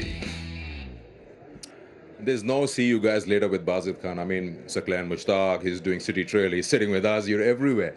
But, I hope that was his cheat day. Was it a cheat day? Normally you're very, very particular about what you... Every day is a cheat day. Okay, let's quickly head off to a bit of a chat. What's going to happen in session 2 on day 3? And it's important to understand, I'm sure the viewers who love Test cricket, who are watching cricket, could this be, the new ball has been taken, they started off with Jack Leach, but could this next 1 hour or so be the defining moment to know which way the Test match is going? Still early to say. I think it's not about 1 hour. I think it's about this session. I think if Pakistan plays really well, Pakistan cannot afford to lose any more wicket. They need to go through this session without losing any more wicket, because once you lose one, you lose two. This is what we saw in the first session also. So, as I said earlier, Pakistan still a long way behind in this game. So if you keep on losing wickets, you're going to be in lots of trouble, because still 2 more days after this. So, and this pitch, I'm not sure if it's going to play too many tricks, but it will definitely start keeping low. We keep talking about Babar and the class he possesses. Bazid, could this be a tailor-made situation for Babar Azam just to shine when he's needed the most? Yeah, he loves to bat. Everybody would love to bat on this pitch. I think all the batters are queuing up to get their say in this Test match. But yeah, Babar loves to bat here, and he'll make sure that he bats in his own rhythm, and he looks very calm out there, so he knows that there's runs to be had. But just on the Test match that Waqar Bhai was talking about, I think it's slow burner. The City Trail, you saw Nihari, which is a slow burner, 12 hours of cooking. Pie, even more, 24 hours of cooking. Pindi Stadium, exactly the same. Exactly the same. Test match, slow burner. Good you mentioned slow burner. Quick one before we sign off. We've been talking about Pakistan, talking from England's point of view. You've been a bowler. What mindset should you have? Because you've got to have a lot of patience to wait for that wicket to come. Look, I think England have done really well so far. I mean, they kept the pressure on, and they kept changing their bowlers. Yes, some of them are part-timers, but the regular bowlers like Leach and Anderson and Robinson, I think they have controlled things really nicely and kept on asking questions. They're bowling nice and straight. So I think they're going to do the same. They're not going to really change much and hope that Pakistani batsmen, they will make mistake and they can sneak in. Would you say, if the comparison between, of course, Pakistan having a lot of debutants in fast bowling department, England have done a little better than what Pakistan did with the ball? Yeah, obviously you bat first and get so many runs. The pressure's on the side batting second, and they've looked at how Pakistan bowled at the pitch and also looked at how to conserve their bowlers, and they're doing exactly that. All right, so here we are. Now it's time for us to get ready and gear up for session 2 on day 3. The new ball has been taken. It's just a couple of overs old. It'll be a tough ask for Saud Shakil, the debutant, and of course with him, the captain, Babar Azam. Thank you, Waqar Yunus. Thank you, Bazid Khan. On the other side of the break, we've got action, day 3, session 2.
Welcome back to Rawalpindi, start of the second session of day 3 of this Duffer News Presents KFC Pakistan versus England Test Series 2022.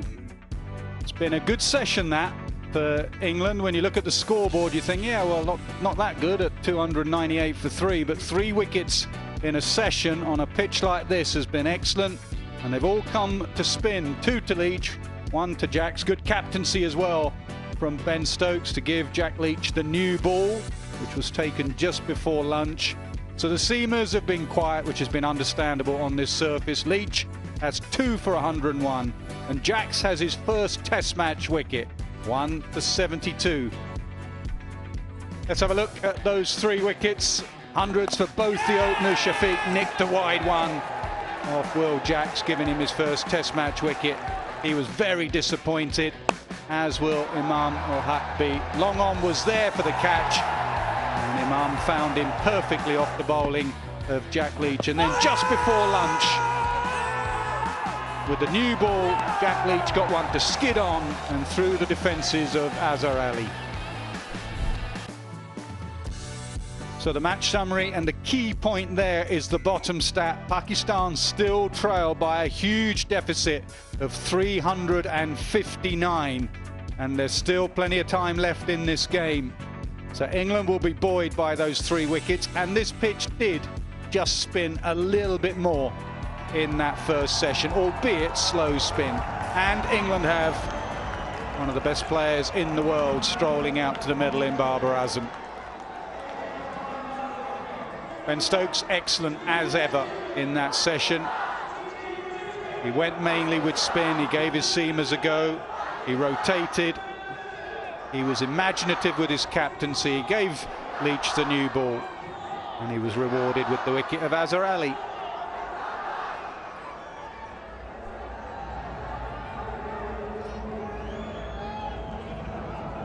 Guruj, I know 298 for 3 is still a good score, but that was an excellent session for England.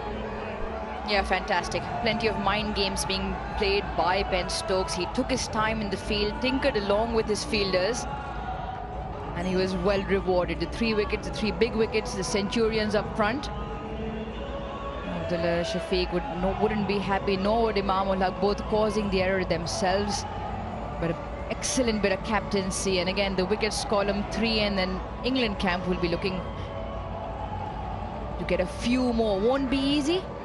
The pitch has slowed up, the odd ball staying low, but you got Babar Azam, the wall out there, and he's been looking good.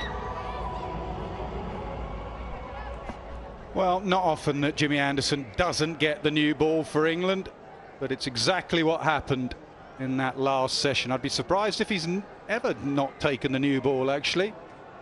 But he has got it back in his hand from the media centre end.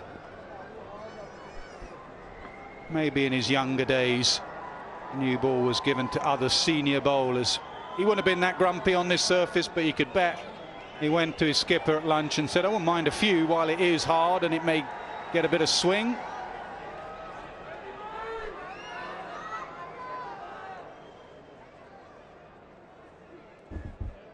I think the order of the afternoon will be the same. Just bowl nice and straight, don't do anything extra, just keep it very, very simple. He's only got one slip in, very similar field position. There's a third man there, a wideish third man for him.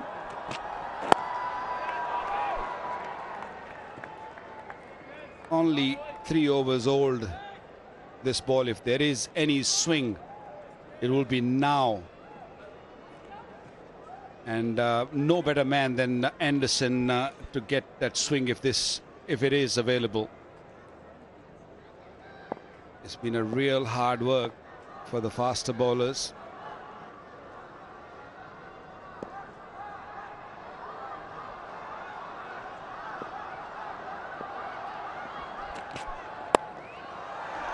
That's clipped through square leg. Fine leg should cut it off. Leach, who will throw with his right arm, being a left arm bowler.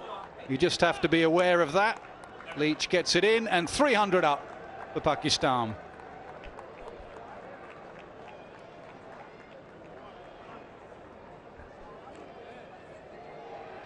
Yeah, taking away the runs here, Pakistan. Babar extremely strong off his legs. Anderson looking to make some inroads here with the new ball.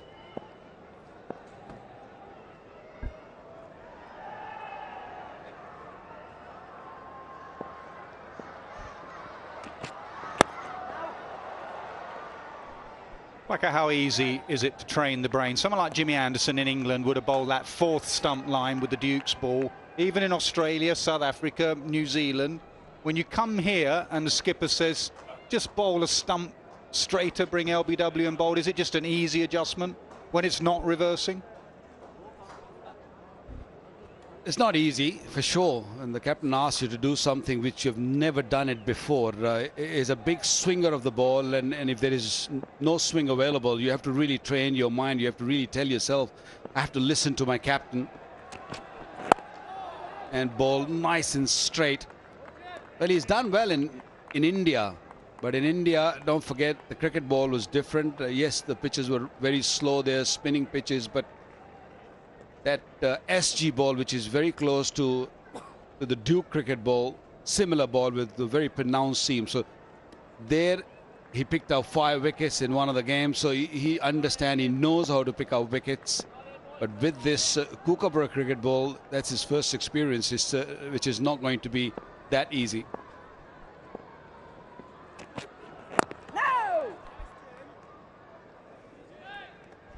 Yeah, they were incredible stats in the last 10 years. Age 30 to 40, bowling in Asia. And you're right, he is the GOAT in England, that is for certain. Yeah, he's aged well, hasn't he? The average, the wickets in Asia, never easy. In his last 10 years, he's been phenomenal. First time round in Pakistan, not that easy.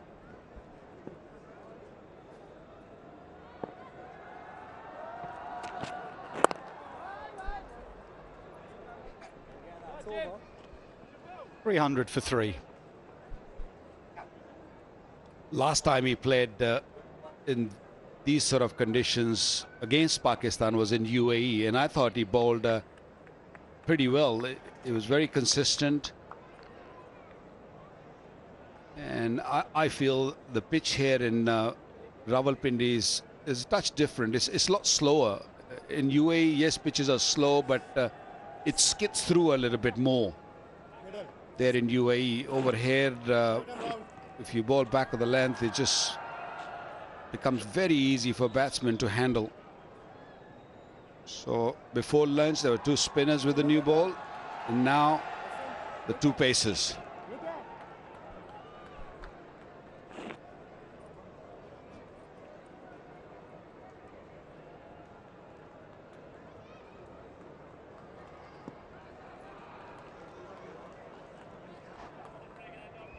Saud Shakil on debut, remember, 6 balls before lunch, and whoever you are, you want that first Test match run. Growing up, dreaming of runs at this level with that green Pakistan helmet on your head. He just opens the face and he has his first Test match run. That will ease the nerves. He's coming off a good domestic season. Qaid-e-Azam Trophy this season, averaging 68 with 4 centuries to his name. He's a good player. He's played 5 one-day games for Pakistan. Good healthy average there, 68 this season with 4 centuries. And that last column important as well. He looks like he'll convert. He's not someone who'll just get 50 and get out. 400s, so he's converted all his 50s. It's a sign of a good player, sign of a hungry player.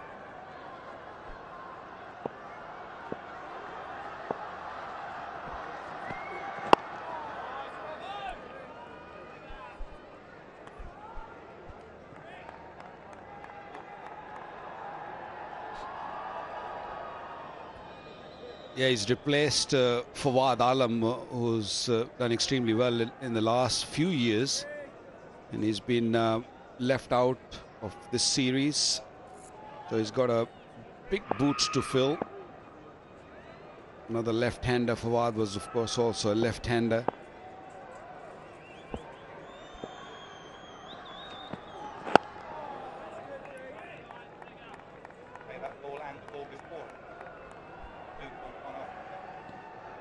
That's an area England target Barber in England, where he gets squared up, whereas if you look at his feet, they both point straight back down the pitch, where in England, when the ball nips away, sometimes Barber Azam just gets squared up and nicks it. If you look at Barber's feet here, how squared up he can get in those 2 previous deliveries, and that right hip comes around, but unfortunately there's no nip in this pitch. Very strong there.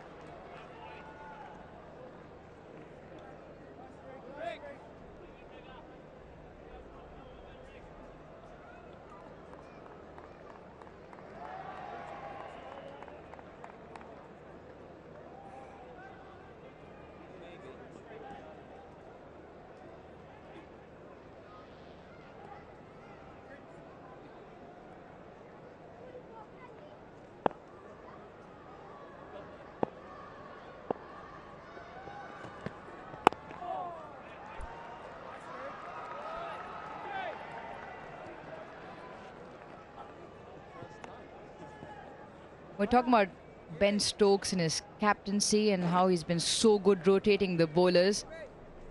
Now we're talking about the amount of turn on this wicket, not much. We saw Leach spin the ball just a little bit with the older ball. And when he was thrown the newer ball, it drifted in, causing that LBW.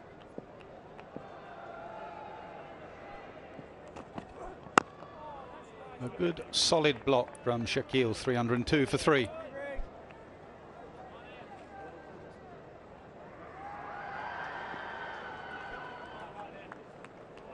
He's bowled 31 overs. That's with the old ball. The degree of spin, 3.2. And that's the one that just stayed on. The newer ball drifting in, not coming back as much. And just was forced the error on Azhar Ali. Yeah, it's excellent, Aruj. It's why sometimes in white ball cricket, spinner takes that first over. Someone like Badri with a new ball, and he 3 or 4 years ago would just skid it on and bring LBW into play with the first over. Imad Wasim for Pakistan did that for a very long time as well. Got the ball to drift in, the new ball. Yeah, excellent example. Mujib does the same.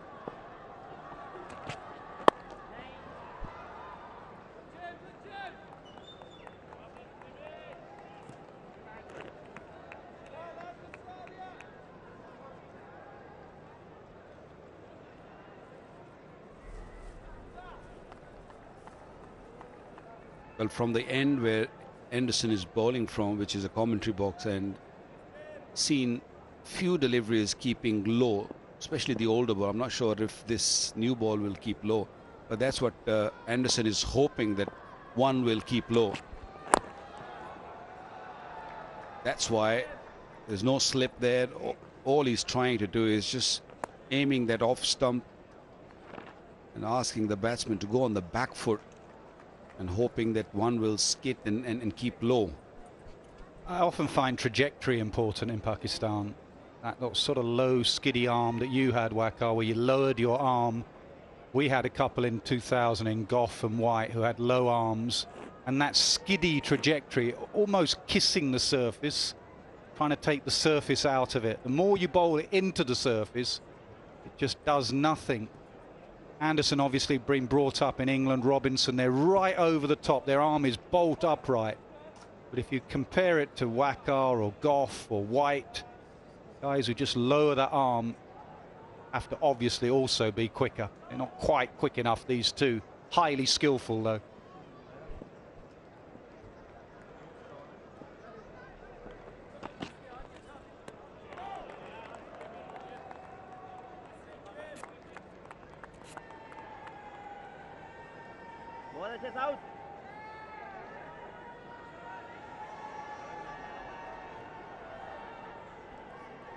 It's unbelievable to see Anderson still bowling at the age of 40. Normally you see guys who've retired and they're sitting either in the comm box or in the dressing room trying to guide the youngsters or mentoring the youngsters. But this man is special. He's amazing. Still going very strong. It's a lovely cover drive. There is a sweeper out there now.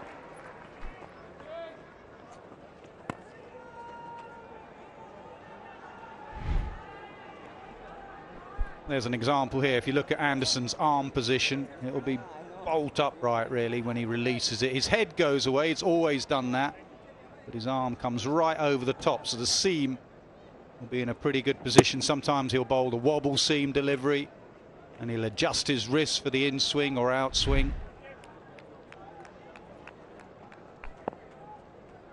If you're in England, that's the perfect length to bowl. And what about here? Fuller or shorter? Is it still the perfect length? I think you need to be a little bit shorter, not too much, because if you go a little more shorter, it becomes easier to rock back on the back foot and manage that. Yes, you do want the batsman to come on the front foot, but not sure that is he going to defend or look to drive. That's the length. The margin is very, very small in this part of the world. You have to really be very precise with your length. Root's been very precise and specific as to what part of that seam he wants cutting. I'd keep the seam on as much as possible, Joe.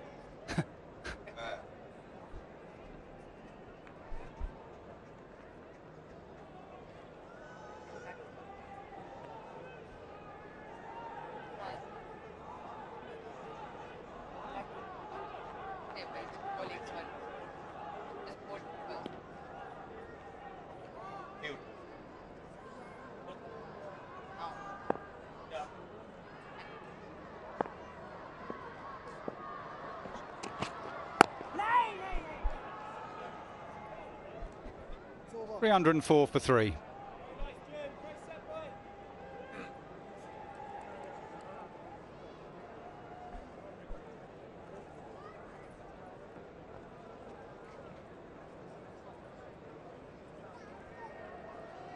With the COVID protocols, you're not allowed to put saliva on the ball, so all these guys, they just try to put a bit of sweat from different parts of the body. Some goes on the head, some back to the shoulder. You're not allowed to put any saliva on the ball. Yeah, England came up with an ingenious way to do that, evolving ever so much, shining the ball from the sweat on Jack Leach's head. There he is. Nas, what do you make of that? I have my uses still for the England team, I reckon.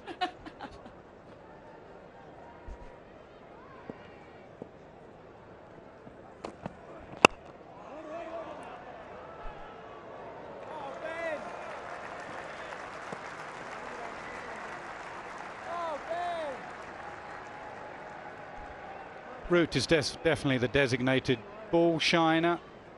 It's another one that I really enjoy watching play his cricket is Joe Root. He loves every minute of it.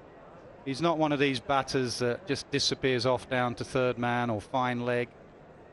An ex-captain, and he's still so involved. Every ball he's involved. He just loves playing for England.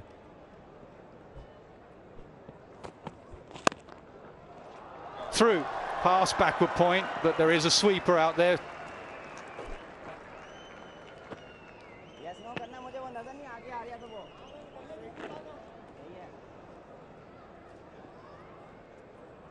Before lunch, we saw that sweeper fielder was not out there on the boundary. He was inside the 30-yard circle.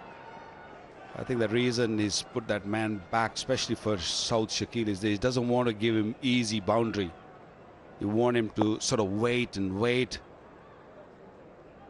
keep him under pressure, because the boundaries over here we've seen is an easy hitting.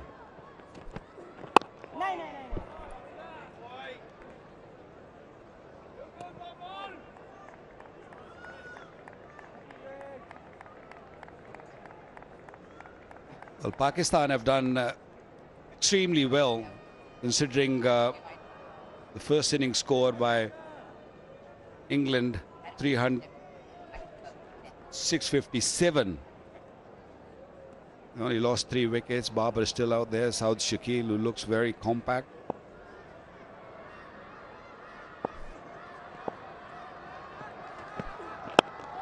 That was straight, and that's why Robinson was interested for a millisecond. But it pretty much found the middle of Babar's bat, but it was off middle.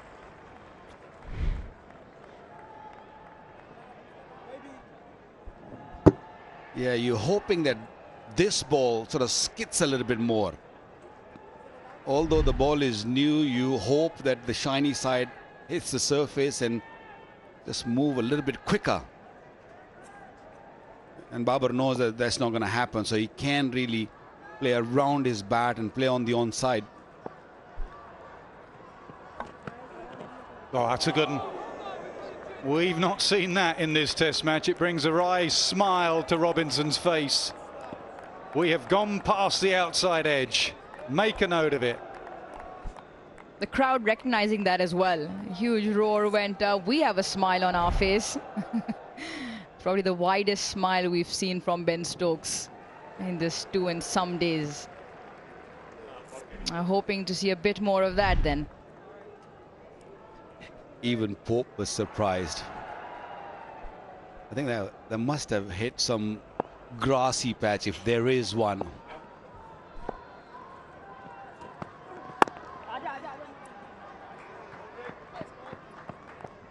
$306 for 3.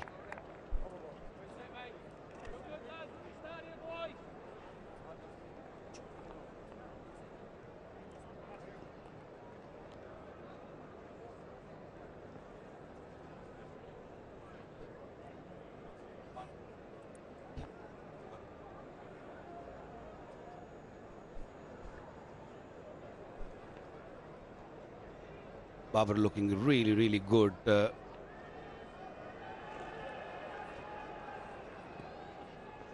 Is he going to create a little bit of doubt in his mind, especially facing that delivery which beat the bat? We have not seen anything like this in this game. This one pitched right on the seam. It was wobbly, then moved away. Is he going to start thinking that this might happen? No. Going to crash it to backward point. It was a little bit short and wide. Yeah, this was a similar delivery, but it didn't go through. It's good to see the body language of the England players. You know, just buy into it. There's no point getting moody and grumpy as a seamer about this surface. Just buy into it. Enjoy the hard work. Enjoy the toil. Haven't been here for 17 years. They've been treated royally off the pitch. They've been so complimentary about everyone that has met them around the hotel and how much they've been welcomed. Enjoy it on the pitch as well. Easier said than done.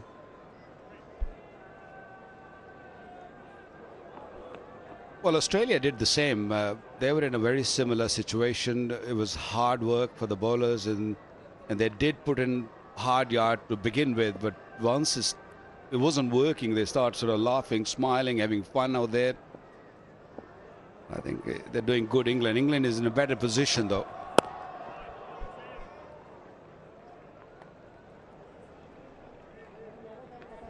Well, it's something that Brandon McCullum and Stokes has tried to instill into this team, not to get too technical, not to think about it too much, just go out and have fun. I mentioned Joe Root. Joe Root often talks about how he goes out and reminds himself of what it was like to first wear your England cap. First day you got your cap, and how you felt, and try and play every day after that the same. Don't let the game get you down. It can.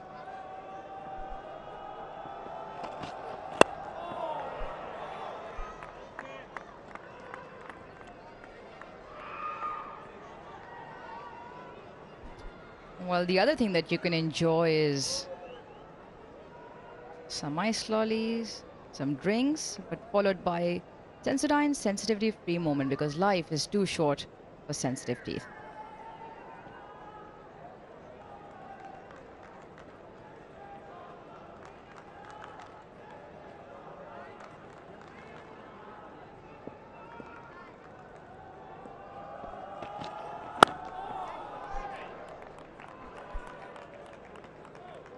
Is that what you use, Aruj? Sensodyne?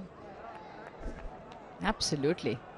And I've got some for you as well, for everybody to go around. You get them all free, don't you? That too.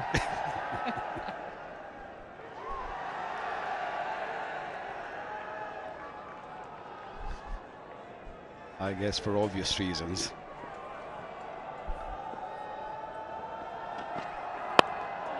That one just bounced a fraction. Just hit the splice of the bat, which is a minor win on this surface. If you are just hitting the splice, just think of how low the ball has been keeping, and this one just may have hit a crack and was higher on the bat. You saw him sort of fiddling with his gloves after. Must have got a little bit of a jolt when it hits that far up the splice.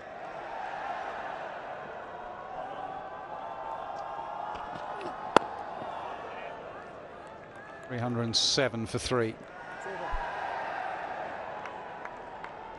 Aruj, I hear you knew Joe Root before he was an international cricketer. Back in Sheffield, did you always look at him in the nets and when you played a bit of cricket with him and think he's going to be a great? Yeah, it was literally just a bit of cricket. Netted with him a couple of times, This was before he made his debut, and this was after I had retired from international cricket. Was up in the University of Sheffield doing my masters in dentistry.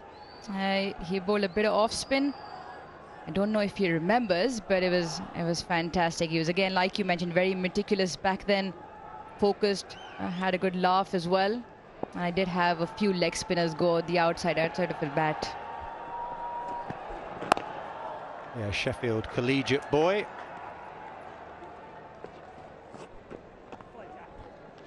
Yeah, played for the Sheffield collegiate team with the boys when I was up there for a couple of years. It was wonderful. I looked like a making of a great player, and he's proven that absolutely. Probably going to go up to and ask him if he remembers. I'm sure he does. I hope he does. Crowd building. And probably for one reason, and that's because Babar Azam's at the crease.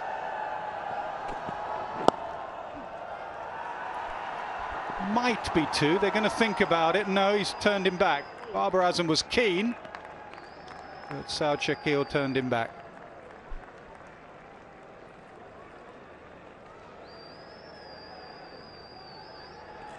Yeah, the way the situation of the game looks, England plenty of runs in no time and really quick turnaround time. Pakistan not looking in a hurry. A debutant on the crease on a placid wicket. And Pakistan will look to bat for as long. They're doing it just at about 3.5 runs and over. Plenty of runs in the wicket, and the batsmen will want to get as many to their name.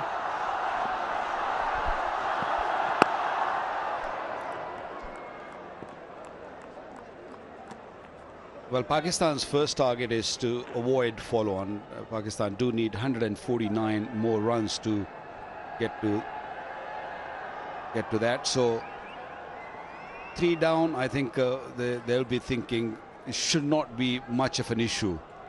Should be able to avoid that. Families are out there. It's a weekend. Kids are out. Lovely to see cricket back in Pakistan.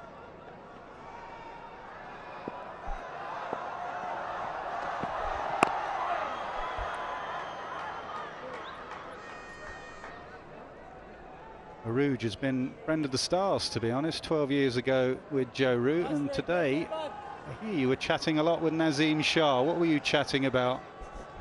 It wasn't about his bowling. He's a good kid, and why I say that is because he's half my age, and what he was saying, he reckons he could get a 60 ball 100 on this wicket. Standing just right there and going through the motions. He was remembering the couple of sixes he hit in the Asia Cup.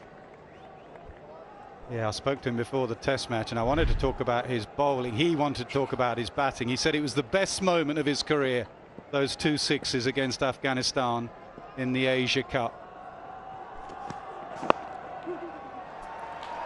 Well, that's what most fast bowlers want to do. They don't want to talk about their bowling. It's all about their batting. They all love it, including me.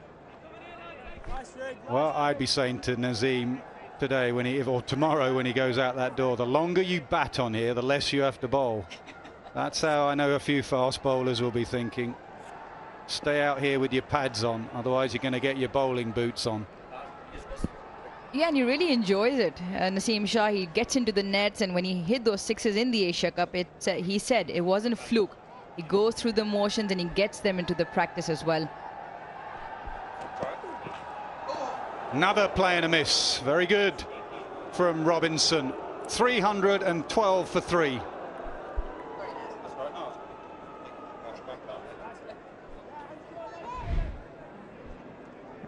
Yeah, so he's gone past the edge of bar, but that one actually did just seam away. That wobble seam, that one did move away. So good from Robinson. England sticking to their task pretty well here. 312 for 3.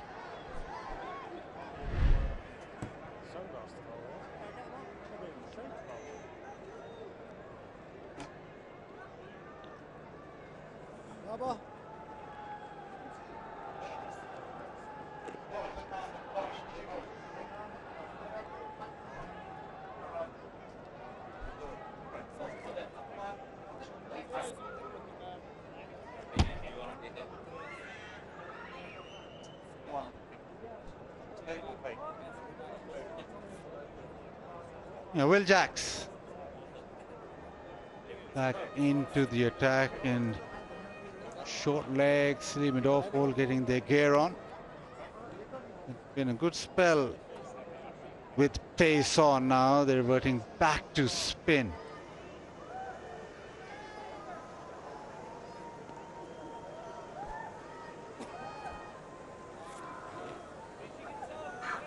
Babar seems to have settled into that groove. Shakil still just feeling his way, and you think that Ollie Robinson, especially with that angle away from him, that's the best option. But it's now up to the spinners.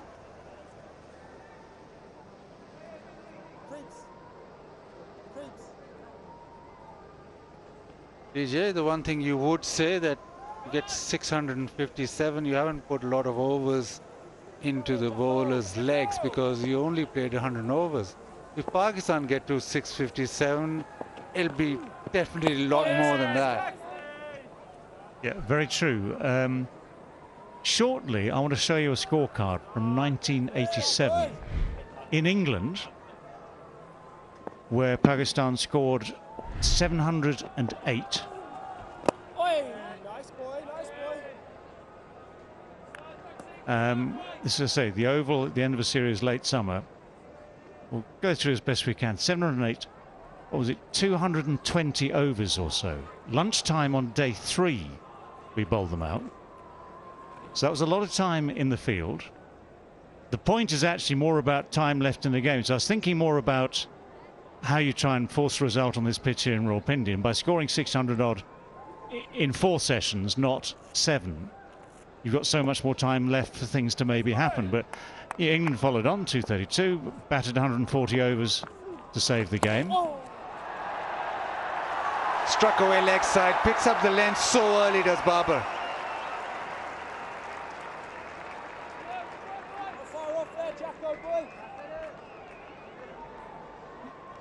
Yeah, Jacks anyway is trying to take pace off the ball. He's trying to use a bit of flight as best he can. Most of the time he's a bit fuller. This was just a little bit short, but he's so quick, isn't he, Babar? So quick to get in position.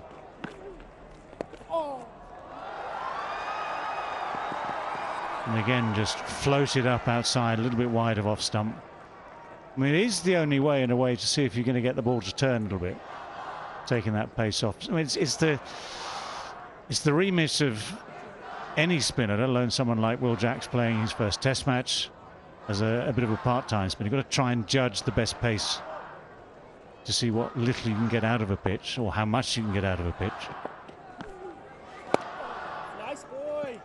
So back to that 700 game. Did you have to feel, or were you able to go off the field for 10-15 overs, just have a rest? That was actually a ploy I used towards the end of my county career. Did the odd little back spasm half an hour before lunch just to take a bit of time. No, but two days in the session, and that's 319 for 3. For 2 days in that final session, or that first session on the Saturday, we were out there, hot days at the Oval, really good batting pitch obviously, but a little bit more life in it than this one here. And we had a bit of pace as well, but Javin Miandad made 260, never looked like getting out. An extraordinary innings. But as I say, the point is all about the time in the game, using up time, losing time. Have you got enough time to force a result? Well, for Pakistan on that occasion, I mean, Mike Gatting got 150 and batted beautifully to avert the threat of a defeat. We've still got, I mean, this is the point, we've still got what? We've still got half the game left here.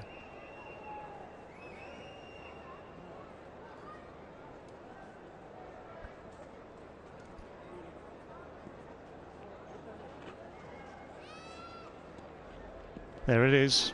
There it is, that scorecard. 2 days in a session in the field. Lunch was good. Ian, both of 52 overs. Wasn't very happy with that. He was bowling off spin. I remember watching it as a boy. he did. He bowled a bit of off spin from time to time. He bowled off spin once at Lords against Sri Lanka and picked up 5 for. God knows how, but anyway.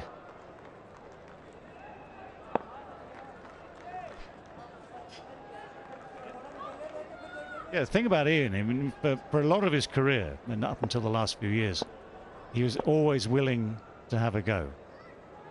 Saved him just getting bored by being stuck at slip. Bassett, we were talking about Will Jacks a moment ago. He bowls quite old-fashioned, flighty off-spin, and I say old-fashioned because since DRS off-spinners have generally bowled flatter into the pitch, looking to get LBWs through DRS. Can you think of a flighty off-spinner who's done well here in Pakistan? Because I can think of Saklain, for example, who had a doosra. Think of Saeed Ajmal, who's a different type of bowler as well. Can you think of just an old-fashioned flighty off-spinner who's done really well on these pitches? I'm not Pakistan specific. I don't think so. Even Tausif Ahmed used to dart it through. And Arshad Khan, who played a bit, but he was also tall. He wouldn't really throw the ball up. Now this is going into your territory. Off-spinner from England who got quite a few wickets here. Well, there haven't been many. That's my point, really. Traditional style off-spinners haven't really done that well. Down the ground, smashed over the top into the crowd and gets to 50 in style.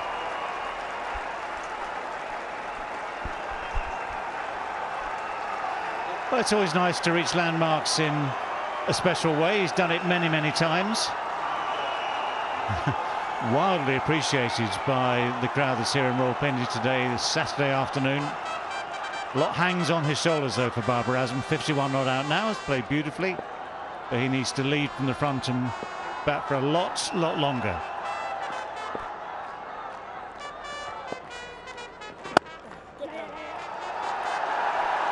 Yeah, lovely shot. That's probably even better. The one down the ground, but this time just timed through the offside.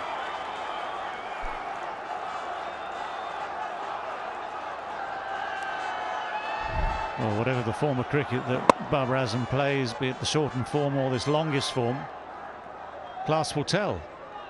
And balance and timing, always key aspects of the batsman's art.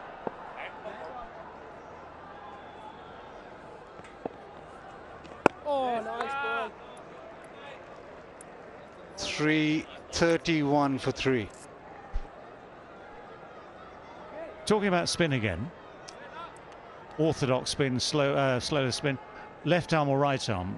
The one person I've seen get wickets here was Nick Cook in one innings in Karachi in 1984, because that pitch had broken up.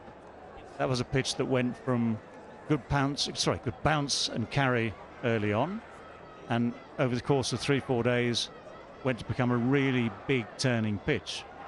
And it was the target was what, 66? It was 66 for 7 when Pakistan won the game. Nick Cook 5 for 18, I think it was, something like that. But that's because the pitch was helping. So it was orthodox spin. All he had to do, in a sense, was bowl the right pace, bowl the right lines and lengths, and there were problems because the ball was biting and bouncing and turning big.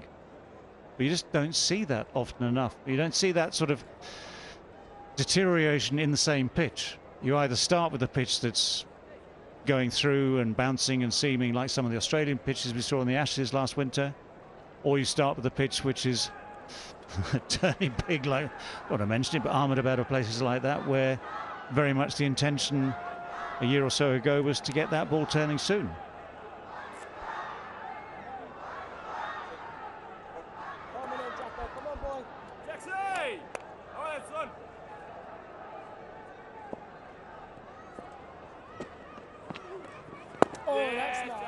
Yeah, Pakistan, as you know, played a lot of cricket in the UAE, and again, the differences in the pitches there and the differences with the pitches in Pakistan.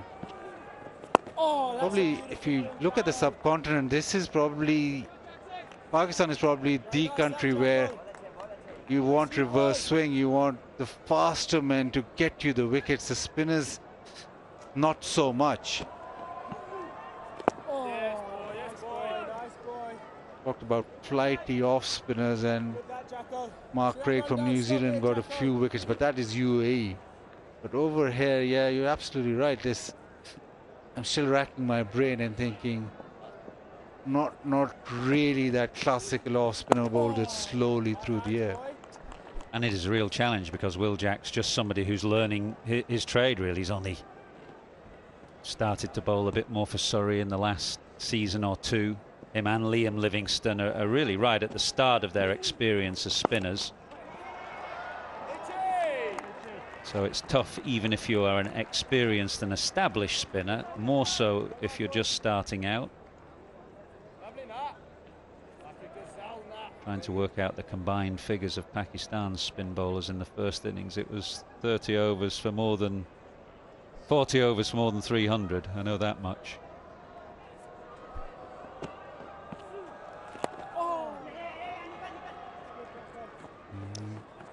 Single for South Shakil, 332 for 3.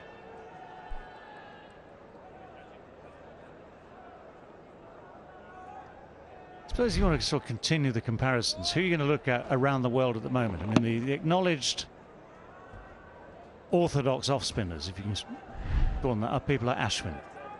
But what's happened, though, is that orthodox off-spinners come back into the game a bit, hasn't it, because of DRS. So there was a period where, in order to succeed as an off-spinner, you needed a doosra to beat both edges of the bat.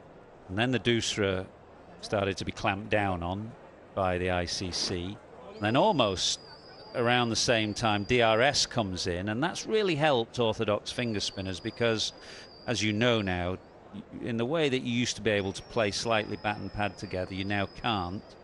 So you don't have to turn it that much to beat the edge. You get more LBWs because of DRS. So it's really helped finger spinners. So at the point DRS came in, you had Graham Swan of England. Nathan Lyon, of course, has been a highly successful orthodox finger spinner, really, without a doosra or anything kind of mysterious or magical. So DRS has been a real boon for the finger spinner, both left arm and right arm, actually.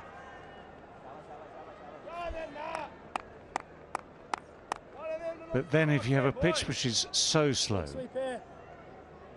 even for the best, it becomes a tougher ask. Without question, I think on this surface, you know, the likes of Shane Warne would toil away. I'm not saying you wouldn't get wickets or eventually get some reward, but even the best are going to find it hard work on here.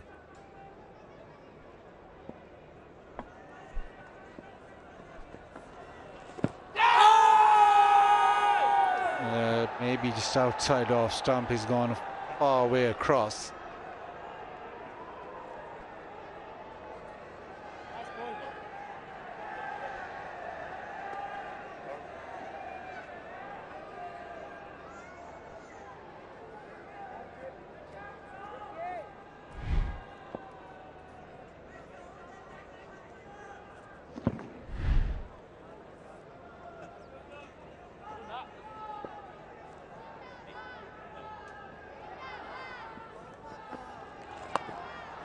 This time he connects and connects really well.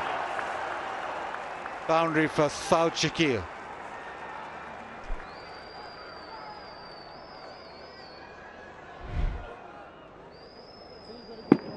Yeah, on both occasions, you've got that second line of defence, which is the pad well outside off stump. First one, the length wasn't quite right for him. There's just that little bit of turn, little bit of bounce. Second time, right out the meat of the bat. Oh, yes, boy. Nice.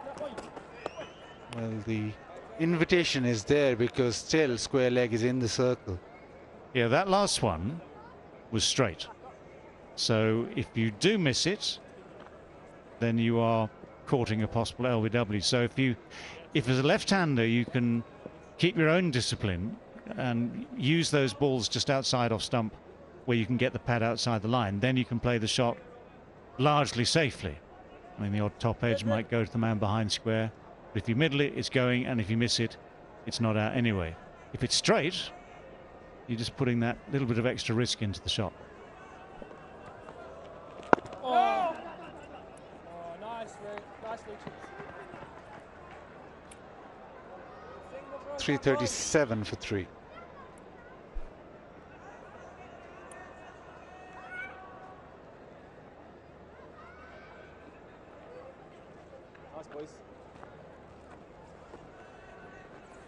Jack Leach, 33 overs so far. Plenty more to come.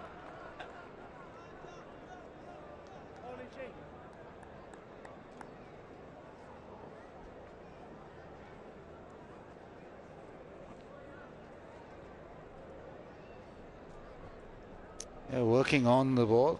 Hasn't been a lot of reverse swing. The most amount of reverse swing that we got was right at the end of that first ball, sort of 70 plus overs, and problem is that is the ball is really soft. It does reverse, but it's really soft. Ideally you want it reversing at maybe 25-30, where it's slightly harder and is reversing, so you get a bit more pace on it. England then opted for the new ball straight as it was due, and got a wicket with Jack Leach.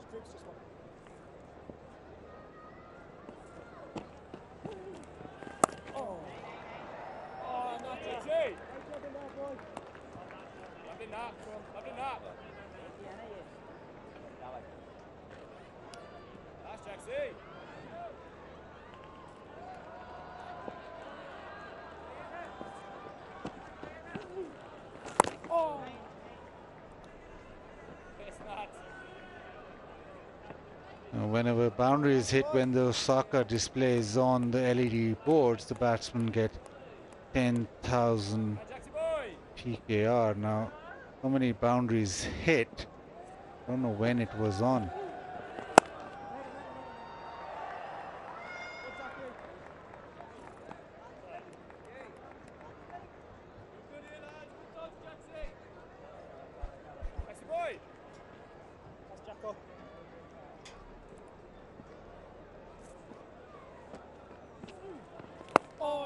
Nice, Jacko. Very good, this boy.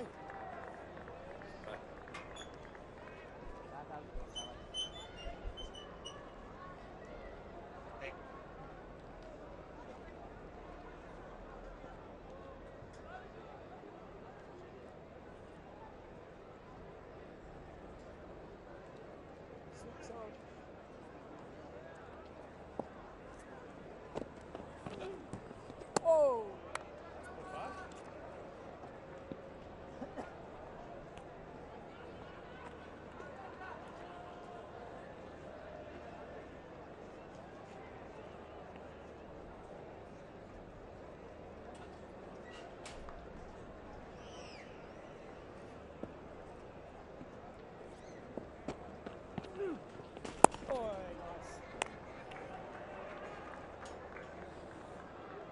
338 for 3.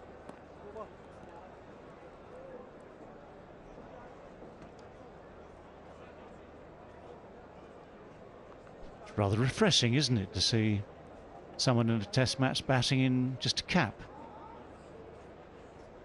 So many players get brought up just to basically get used to being with a helmet and a visor all the time, whatever the pace. I would have hated that. Couldn't stand the claustrophobia of being behind a grill, so it's rather nice to see someone in a cap. What do you reckon? Depends who you're looking at. Well, that's broadened the topic. Send us in your requests then.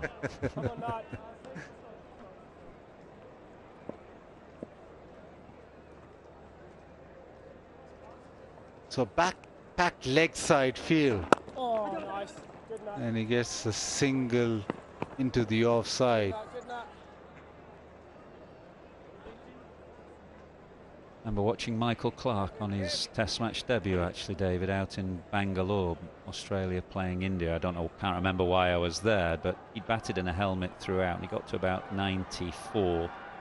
And he called for his baggy green because he wanted to get his first 100 in Australia colours in his cap rather than his helmet. He was facing Anil Kumble from memory when he got there. 151 on debut for Michael Clarke. Nice night. Well watched, boy. Just for a moment I thought that story was going to have a sad ending. No, he got there. Out for 97. And he was delighted to do it in his baggy green. Oh, nice boy. there is that sort of psychological thing. I mean, I know we go even way back when the helmets first came in, and people used to wear a grill almost automatically, come what, because some of them had that feeling that if they take it off for 1 second, that'll be the most unlucky time of all, and something will happen, and you'll lose a couple of front teeth from a top edge or something. Nice boy. That single brings up 50 partnership. 50 and 83 balls between these two. And yet a lot of people, of course, the first opportunity, and I used to do that actually, put a helmet on to start with, and when you felt settled, confident, take it off, put the floppy hat on. It felt much freer, I can say that. Oh, I like that, boy. I can also tell you this one though, Caribbean, 1986 probably. For a moment at tea time, I don't know, having 16 odd out or something in Antigua, I thought, maybe the white floppy. Thought better of it. 3 balls in, Colin Croft hit me on the side of the head on the helmet.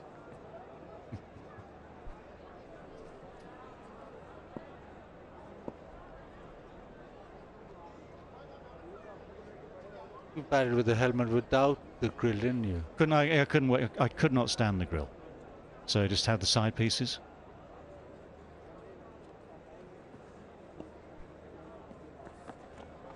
Oh, nice boy, nice boy.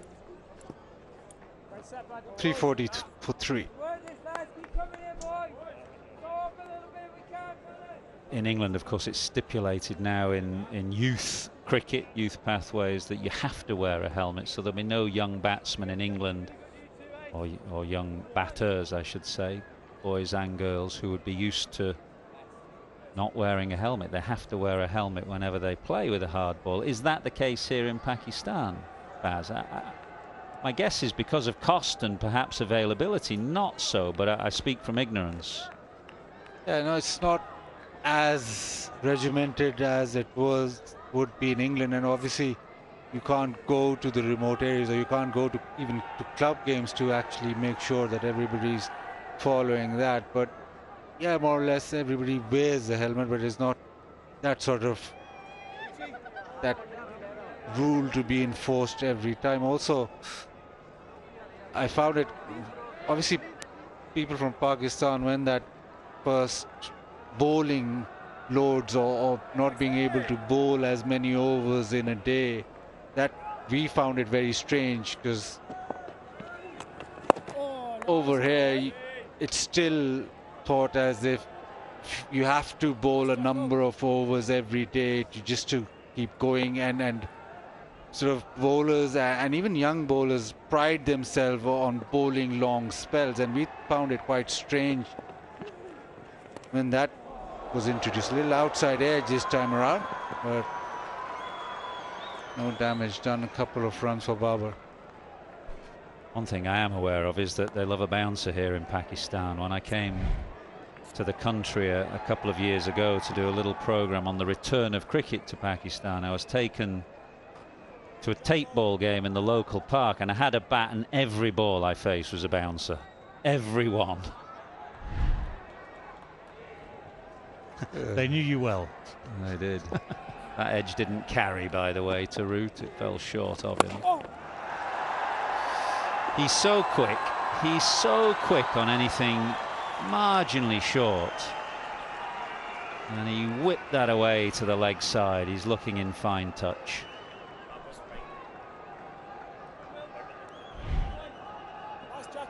Yeah, he looks composed. He looks in the zone, does Babar. His 7th 4.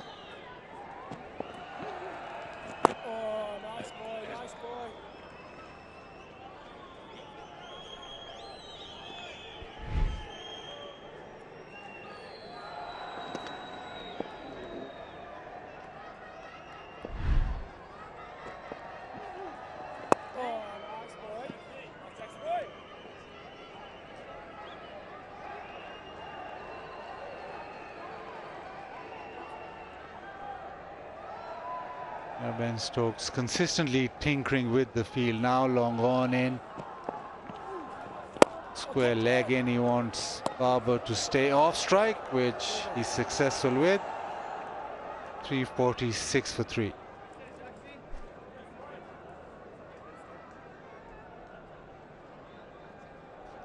It's one of the things about Ben Stokes. When he was first appointed, people wondered what sort of captain he would be, just, you know, just not knowing. He's had an extraordinary life, an extraordinary career. I think people have been very happily surprised by the way he's led this side, both by example, by philosophy, and also just watching him in the field, this constant activity to tinker with things, change fields, experiment. I mean, so far it's been a very, very fine reign. I can't think of an England captain who's had a more dramatic impact. And I obviously don't go back quite as far as you, David, but of the ones that I've seen... Oh, back in the 1800s, a lot of things came in fresh, you know. Of the ones that I've seen, I haven't seen anybody have the dramatic impact that Stokes has had. I suppose, yeah, the only... I mean, I'll put one for, posit one for you. Mike Brealey coming back into the captaincy in 81, when Ian, our great friend, my great friend Ian Botham, was deposed. And of course, we know the story so well. Ian Botham's ashes were born at Headingley, Manchester and Edgbaston, 3 games that England won, which Brealey captained. Now, whether you can say that it was entirely Mike's captaincy or just the sheer brilliance of Ian, or a combination of the two, or the captaincy allowing Ian to get the best out of himself, or all of the above, is something you can argue about for months. But that was quite a dramatic change around. Yeah, it was Brealey's second stint, wasn't he? He was coming back as captain for another go. It's not as though it was his first imprint put upon the team in the way this has been from Stokes. Quite remarkable demonstration of the effects of leadership. Nice boy, nice boy. I mean, back in the 80s, of course, I mean, things like selection, attitudes, the whole art of batting, everything was so much different. I think the outstanding thing about this reign, this era, has been just the allowance of risk. In fact, not just the allowance, but the sheer encouragement of risk, almost at all costs. But with that, you know, with the happy result that, what was it, 6 out of 7 games were won in fine style. And here we are, you know, the first time that this style of cricket has been tried overseas.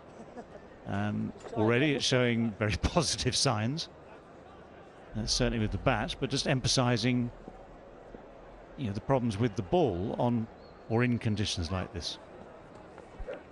Oh, I like that, boy. 348 for 3.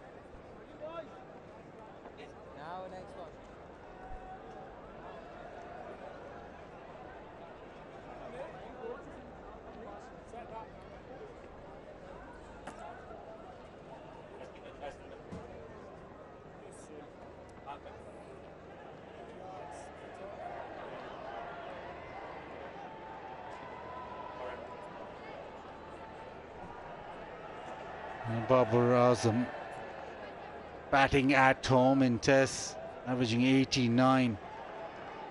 And he'd look back on that and say he threw away a couple of innings. Shot again and punished yet again. Anything slightly short, he's just been able to go back and dispatch it. Well, the thing for Babar in this innings of his has been that most of the time he's just waited for something just a little bit off length, a little bit off line maybe, and just has the ability to make it count, it seems, every time. Only once or twice has he made something happen going down the pitch to, for instance, hit it over for six over long on. But by and large, he's just bided his time. Good balance, quick hands. Yeah, has a certain rhythm of batting, does Babar. That one really good innings against Australia in Karachi when he went on to save the Test match for Pakistan. It was the same sort of rhythm. All of his innings are pretty much in that same mold. And that's why he's so good, especially in Test match cricket and ODI cricket, because he can bat in that same rhythm throughout. Almost he builds a little bubble which he stays within and just keeps on batting no matter what's happening outside that bubble.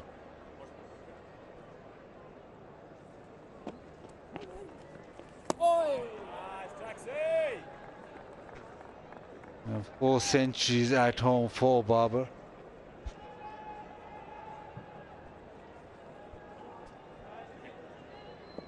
Got 196 in that second innings in Karachi against Australia, and that meant that Pakistan were able to draw that game.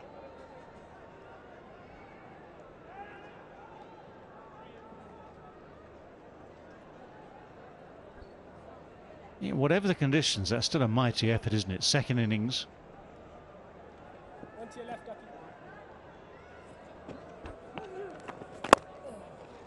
Ducky, just one to your left. It's over. That's right. 353 for 3.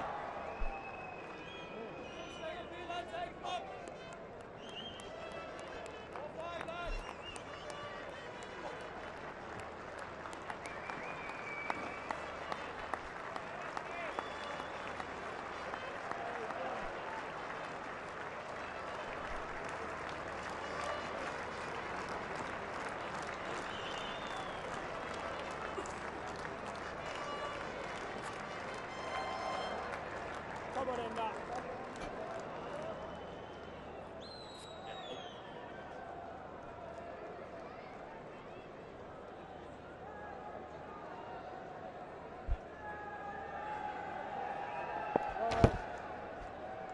Jack Leach to continue. 353 for 3. Now Pakistan.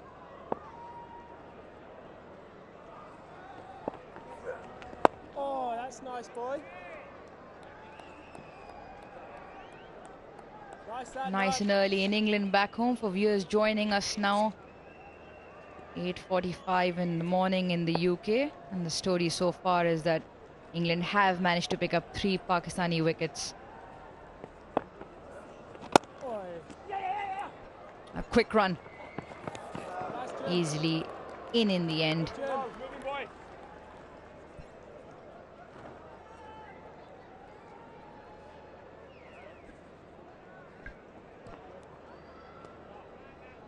With so much sun on the pitch, I was expecting a little bit more turn because early on first day we saw a lot of cracks there, and I was thinking that it might just break a little bit and have more say for the spinners. Hasn't been the case. Batting is still very, very easy out there, and Saud Shakil looking very comfortable. Has been in a very good form and from the first class. Overall, he's been knocking at the door for quite a long time, given the opportunity, and he's looking good. He's taken his time, and no helmet now. That shows that he's very confident. And down the track, plugs it into the leg side, and we look for 2. Just looking at the way the surface is played out, Saud Shakil will be immensely happy to make a test debut on such a surface, especially when you've got the likes of Jimmy Anderson in the opposition.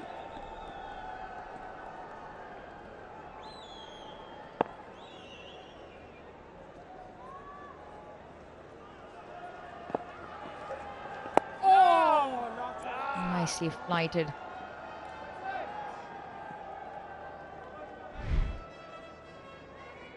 It's a little bit more air, getting a little bit of more turn. Waqar, what you're talking about, that you're expecting this wicket to turn a little bit more because it looked a lot drier.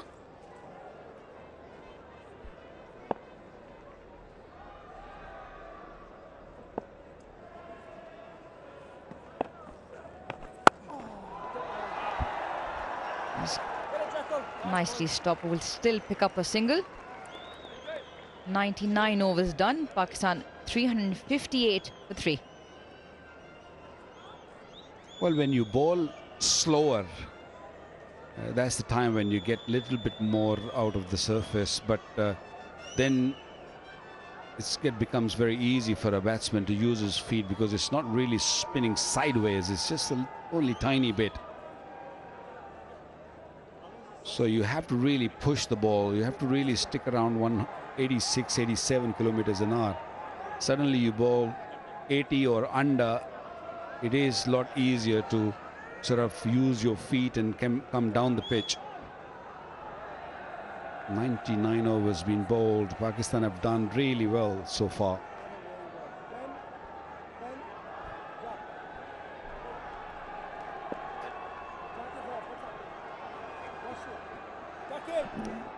Leach just making his way off the field again. It's bowled 36 overs. He's done the bulk of the bowling. Jacks with 23, and they've shared the ball between them.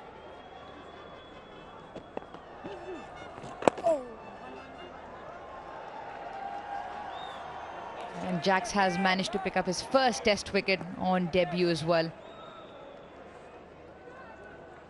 That was the order of the day when Pakistan were bowling. Their spinners bowled the bulk of the runs as well, courtesy the nature of the surface.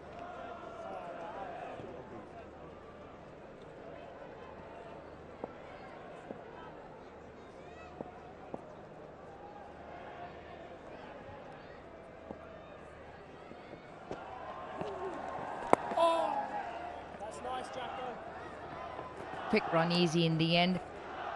Two gentlemen to my right, greats of the game, Nasser Sen, Waqar Yunus, Babar Azam, currently one of the modern day greats. Where do you guys rate him? Well, he'd be right up there with the likes of Kohli and Root, Smith, Williamson. He's all up there with the, they used to call them the Fab Four. You'd have to include Babar Azam in that. There are others that are joining those, like Marnus Labuschagne, I think, is a mighty fine cricketer. What interests me, actually, Babar's been around, nearly 7 years now. He's played 43 tests, so he's averaging 6 or 7 tests a year. The most he's ever played in a year is 8. England play 15 test matches a year last couple of years. Whether the hunger in Pakistan cricket, Waqar, for more test match cricket, obviously better pitches would help, but or is white ball cricket still the format that people want to see? They play less than England, Australia, India in test match terms, Pakistan. Well, Pakistan would love to play more test matches. We've been playing a lot of test cricket in UAE, and now the cricket has come back in Pakistan. There's a lot of T20 cricket. There's more format have come, and the problem is time. And there's so many leagues around the world, so England still plays Ashes, then Australia, and then India plays in Australia also. 100 overs have been bowled, 363 for 3. So Pakistan don't play with India. That was the key. When you used to play India, we used to play 5 test matches against each other in Pakistan and India, and that's a big loss to international cricket also, and to both countries. And that is not happening, so the calendar doesn't really allow Pakistan to play too many test matches. So I think things need to really be looked in, and Pakistan should play more test match cricket.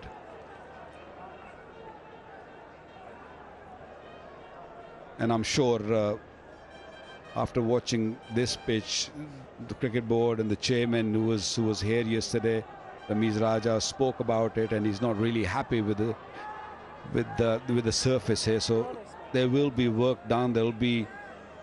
He will talk to the curators. He will have words with them, and probably Multan and Karachi, we will get a much better pitch than this. I'm only hoping.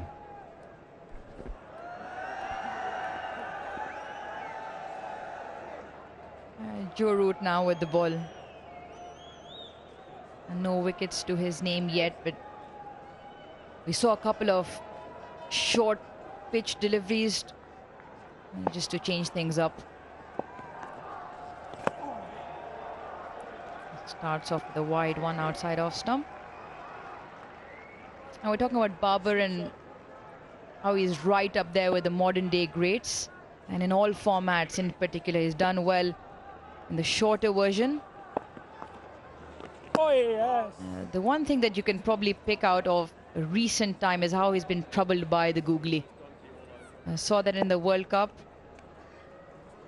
against Adil Rashid.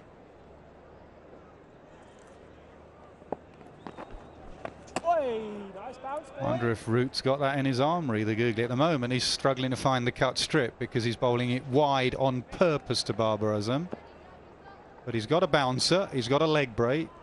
Wonder if he's got a googly. Rashid did him beautifully with the googly.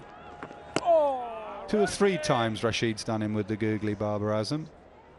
3 times in T20 cricket.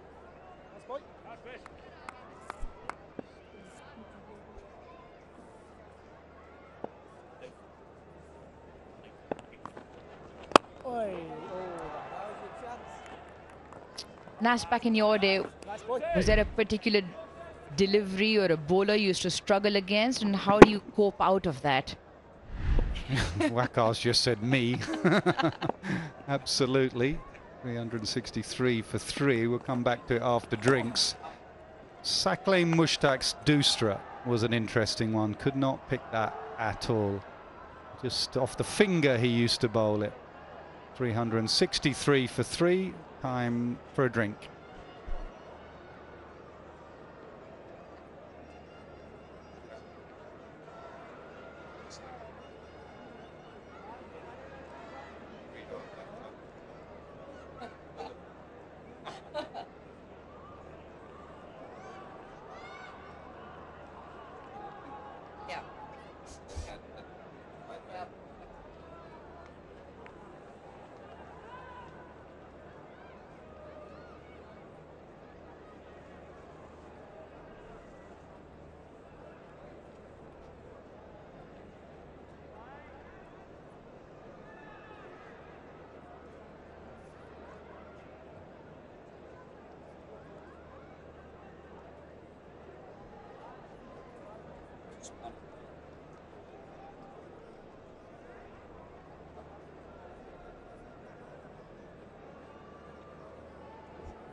Yeah, welcome back after the drinks break. And the match so far, the first innings from England, 657.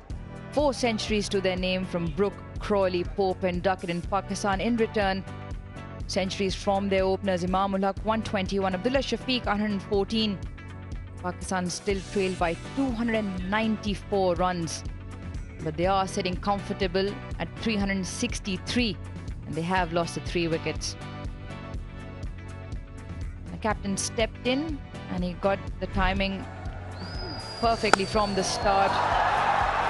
The runs keep mounting for him, and the class of the man oozed through that innings as well. He timed the ball well, both off the front and the back foot, and played all around the ground. That was the 6th that brought up his half century.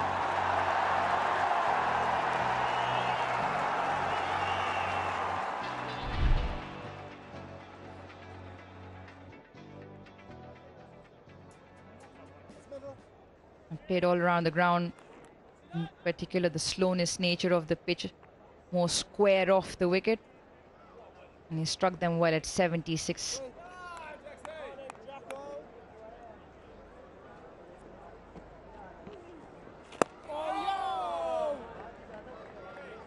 Just picking up from what we were talking about before the drinks break, bowlers or bowling, particular styles of bowling that do trouble batsmen. Nas, I hear there's a refrigerator bill still pending from back in 2005. Was it? 2000, yeah. It was Akram here. Wasim. I always struggled with Wasim. I have to be. It was that quick arm did me. Struggled with Waqar as well, but Wasim's quick arm. I remember Old Trafford, Graham Gooch was at the other end and Wasim was running in, and he used to show you the ball slightly. And Graham used to say, just watch the ball in his hand. You could tell which way it's reversing. I'm like, Gray, I can't see his hand, mate. Such a quick arm, and short of the bowler there. And he got me out LBW here. Slightly contentious decision, where I put my foot through the fridge and got a bill from the England manager, Phil Neal, for the fridge. Before DRS, all of this. So you already paid the bill, is it? You know me, mate. Straight away, money out. Yeah, I remember that very clearly, and me and Wasim were talking about it in one of the show we did during this T20 World Cup. And I reminded him, and I said, remember that decision, Nas's decision, which you just bowled that cutter which sort of landed on the 7th stump outside the leg stump and just hit you on the back, hit him on the back leg, spun sharply though. Oh! Come on, Waqar, was it out or not?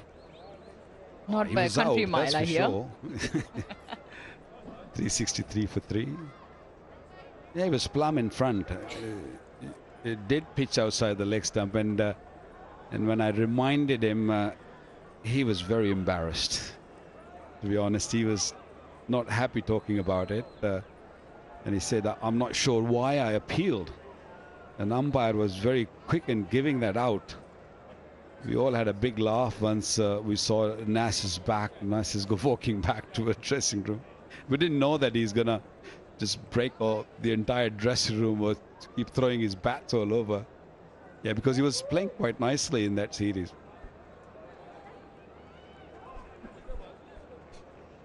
Just ask Mazza, actually. You talk about who gets you out the most. It's Josh Hazlewood who's got Barber out the most 6 times in Test match cricket. For Michael Atherton, it was Glenn McGrath, had a real issue. And also, it's funny, you open the batting, you're going to come up against Glenn McGrath. For me, I think probably Shane Warne got me the most. We played an Ashes every couple of years, bat in the middle order against Shane. He's going to get you a bit. That's not going to get Barber, that is for certain. That is short, and Babar Azam moves into the 80s. This crowd is going to stay here, and they are hoping either side of tea. Their star cricketer Babar Azam gets another Test 100. Way too easy for him. Half tracker, doesn't even rock back completely and just dispatches that. Waqar, back in when you were in prime form, any particular batter you loved bowling to and always felt you had a chance against?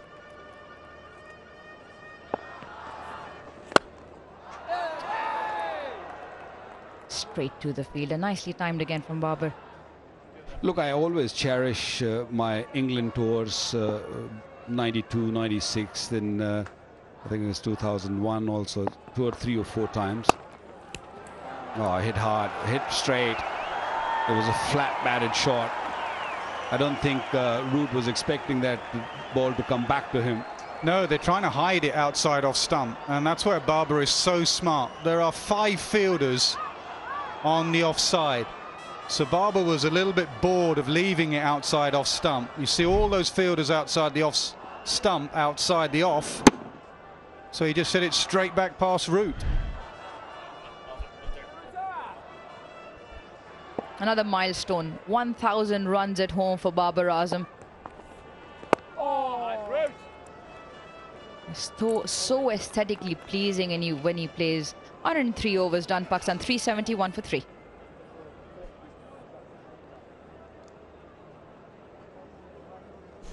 For the first time, England just look a little bit flat out there. And it is amazing because on this flat pitch, it's 103 overs it's taken, but just it looks like they're going through the motions at the moment. And they may need a spark. I wonder if Ben Stokes is fit enough to have a bowl. He usually is the man that can provide a spark. Minimal. Not much, actually. He's trying, he's getting one arm over. Often he's the man that makes something happen.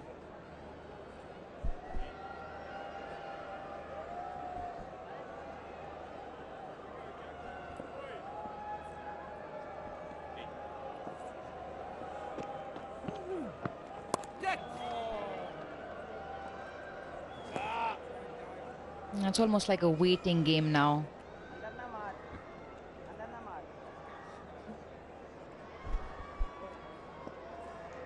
Definitely on the cards.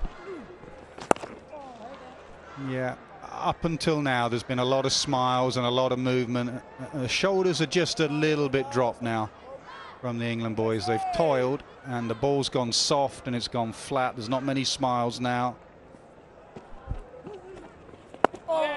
These are the moments you need some characters. England teams have passed someone like Darren Gough was an ideal character right now. Phil Tufnell, people like that, just to keep them going.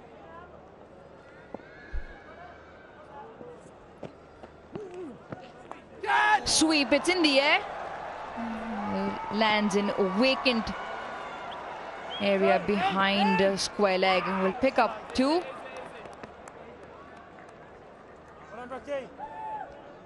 A risky shot against the off spinner. There was a little bit more flight on that. That one turned and bounced a bit. Lucky that there was no man fielding there. Just spun away from him, just ran for 2. Was looking for the third one. Yeah, straight away Stokes putting a man there at short fine leg. Nice boy. Great cricket.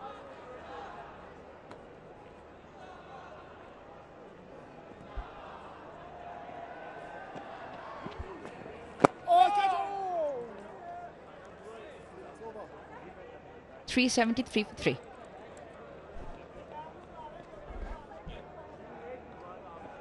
I think the Kookaburra ball makes a massive difference as well. That new ball, when it was hard and Leach bowled with it, you could see the sort of zip in it. Even if it's skidding quickly. This Kookaburra ball, when it goes soft, it's so slow. It's like bowling with an orange, to be honest. So 24 overs old. Stokes on. I wonder if Stokes will bowl seam or spin. We've seen him in 2015 bowl a bit of spin in the UAE Abu Dhabi Test match. I'm hoping it's seam. Maybe off spin. Let's see how far back. No, that's too long a run up for off spin. So it's going to be Stokes bowling some reverse swingers, hopefully.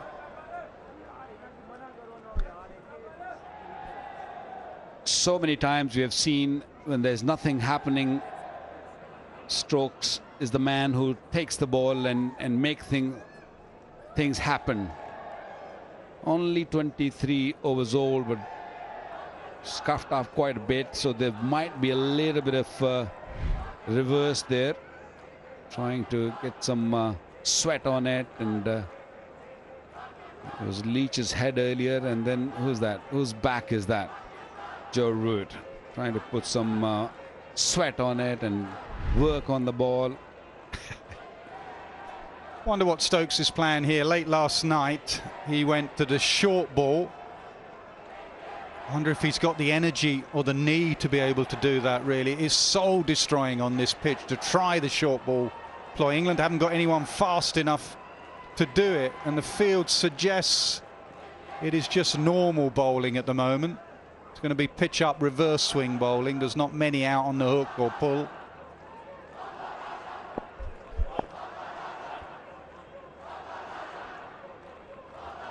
probably the best exponent of reverse swing amongst the English bowlers. And if there's any reverse swing on offer, he should be able to extract.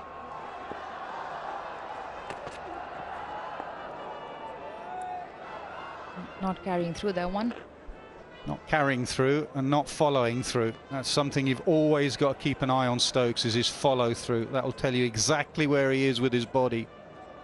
He will be pulling up sharp because of that knee once he's spent 100 overs in the field. And that's the only problem with Stokes being your enforcer, is that he's the most likely one to snap as well. And that's something England cannot afford with their captain. But just keep an eye on his follow through.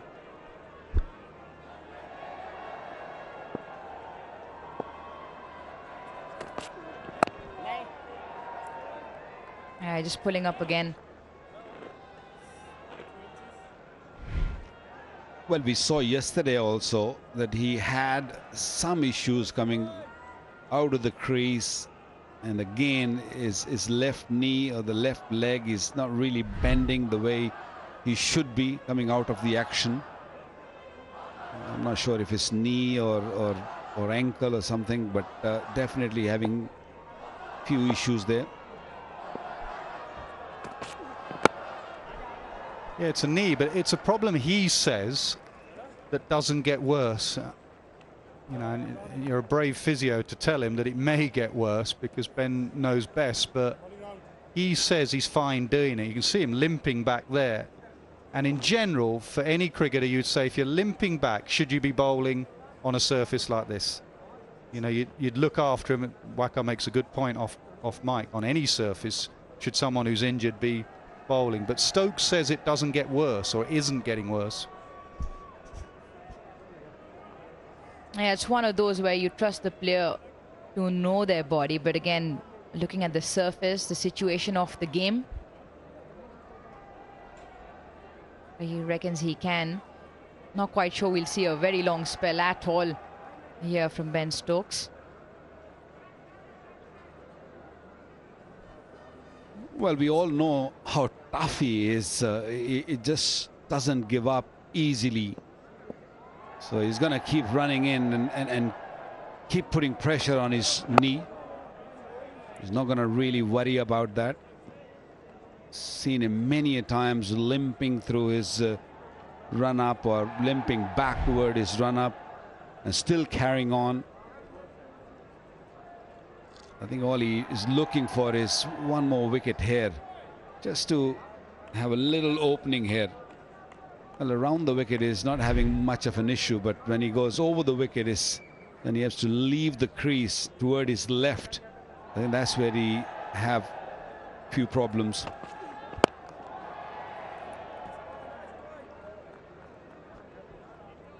And as you mentioned, he went short yesterday. Has been fairly pitched up so far, although there is a man stationed for the left-hander on the boundary. Deep fine leg, slightly wide. I wonder if that might be the case, odd short one. Yeah, he's often used as the enforcer, used wrongly in Australia in that role. For a couple of reasons in Australia, actually. Joe Root used him as the enforcer. That's the end of the over, 374 for 3. One was because he hadn't bowled because of his injuries, and he took a break through mental health. He hadn't bowled for 6 months, and then suddenly he was coming in the Ashes and banging it in. And the other thing was, in those Ashes test matches, it did a bit.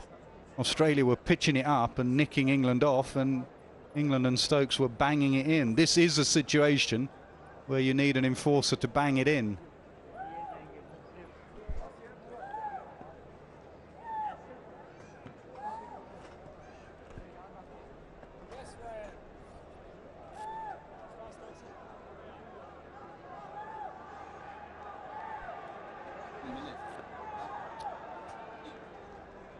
Yeah, it's going to be a hard toil. 105 overs bowled. Pakistan scoring at just over 3.5. 374 for 3. Ever since the captain's come in, he hasn't looked back. 85 to his name, Babar Azam. So Shakil, on the other hand, taking his time. Let's not forget he is on debut. Will Jacks will continue with his gentle off spinners.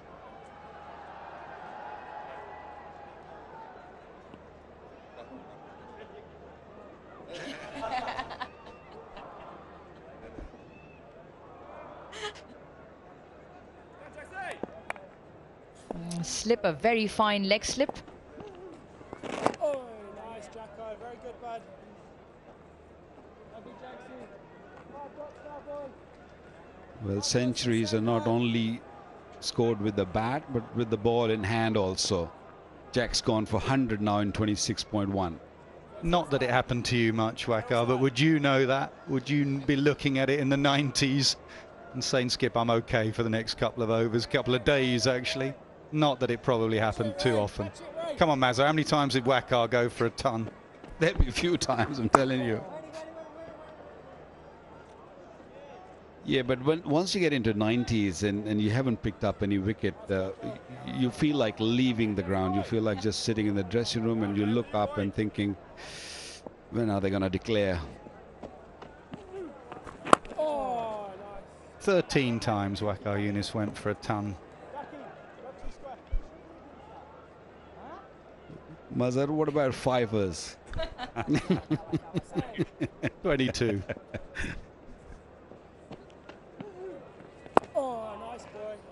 Brilliant comeback. Brilliant. 22 fifers. Yeah, on top of that, talk about my batting. That's what I love.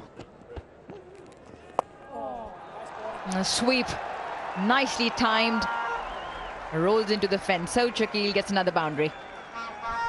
Well, we mentioned it the other day, Rouge, when we were doing our sweep thing about how shorter lads pick up length better. And Shakil is shorter. Think of Duckett. Just seems that the shorter you are, you're looking up at the trajectory of the ball and you can pick up length really well. That's why generally keepers are good sweepers. Mushfiqur Rahim being one example of that. Short lad, sweeps well, 379 for 3. And to add to that, picking up of length along with fast hands, the wrist, and we saw in particular, you demonstrate that really well as well, Nas.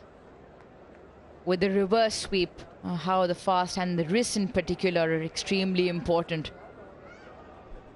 I said earlier, Indian batsmen don't play the sweep as much. Pakistan do. We mentioned Javid and Yunis Khan. We've seen Shakil here. Barber plays it well. I think it's the bounce. I think sometimes in India with that red soil that they have at some of their grounds and it's exploding and you're getting bounce, you get the top edge sweep. Whereas here with the lower bounce, it right on the middle of the bat. Sarfaraz, another one who sweeps really well.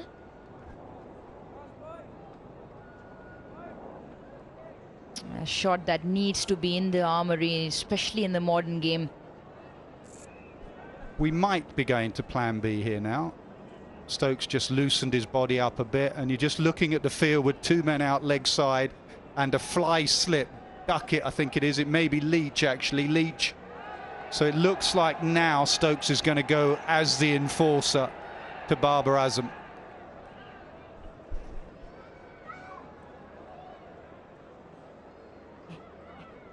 Not just to the third man, also going down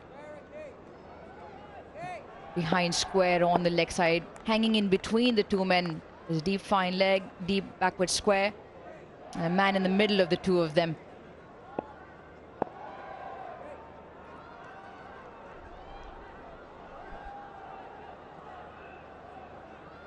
Definitely some short stuff coming up here.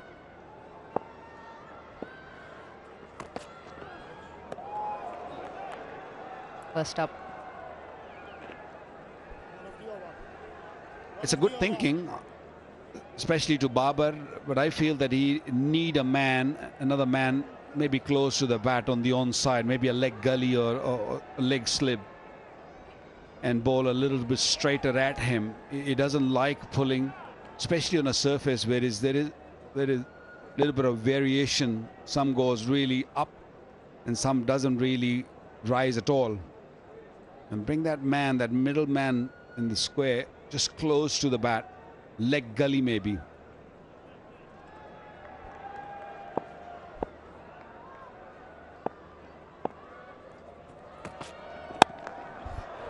It didn't get up at all, that one. The other key man is Leach at that sort of fly slip catching, because in one day cricket, if you bowl this stuff to Barber, he'd be playing that uppercut over the keeper, over slip. So he's going to have to put that away.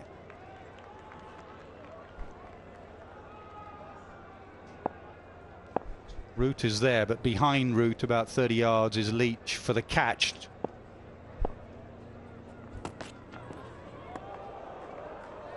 That's a better line. It's a heavy covered leg side field. Two men just in front of square. For anything that's hit halfway through, and the three men back behind. Yeah, that's where Leach is. He could come in 10. It's such a slow pitch. I'm not sure it's going to carry all the way down there. So he could come in 10 for the uppercut. I think Barber will put it away, should put it away, and just duck out the way.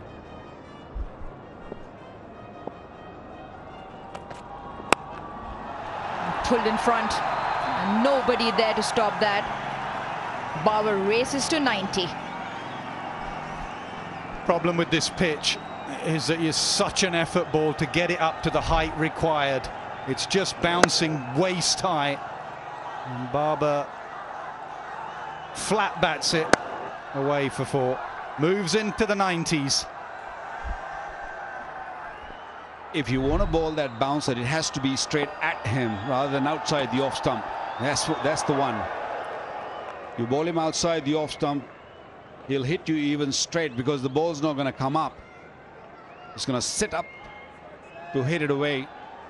I don't think he's going to play that that scoop shot to that third man region. He's going to look to pull and pull in front if he decides. And England have left that area open in front of mid-wicket. No one on mid-on, and that's the area he targeted Barber. That didn't quite get up. 107 overs done. Pakistan 383 for 3.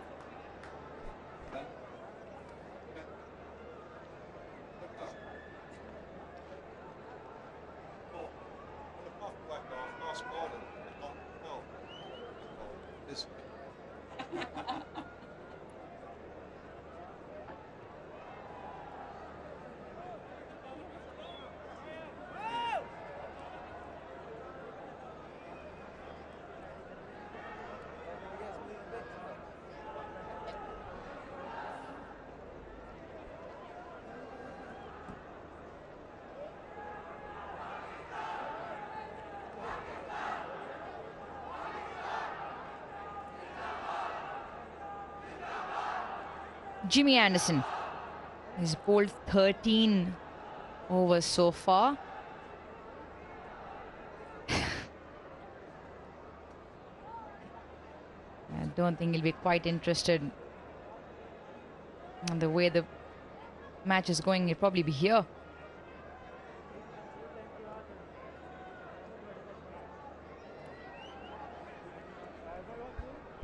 I think he'll be looking for a few days off after this test match. Maybe a little bit of golf, if possible.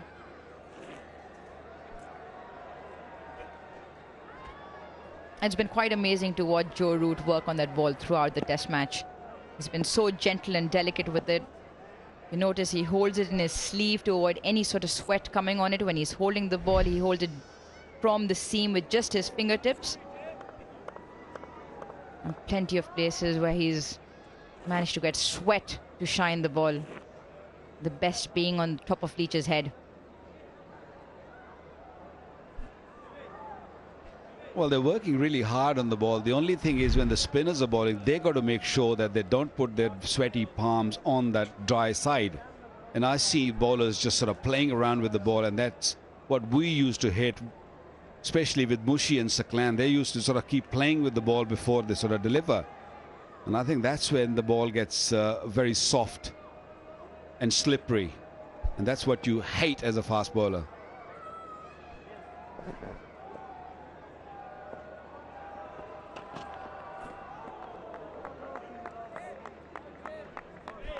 Well, I'd say 10 out of 10 for effort for working on that ball.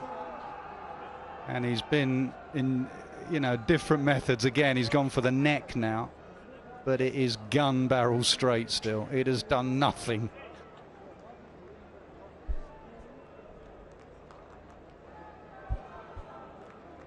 I think it was played up on the big screen as well, and he managed to get a glimpse of it.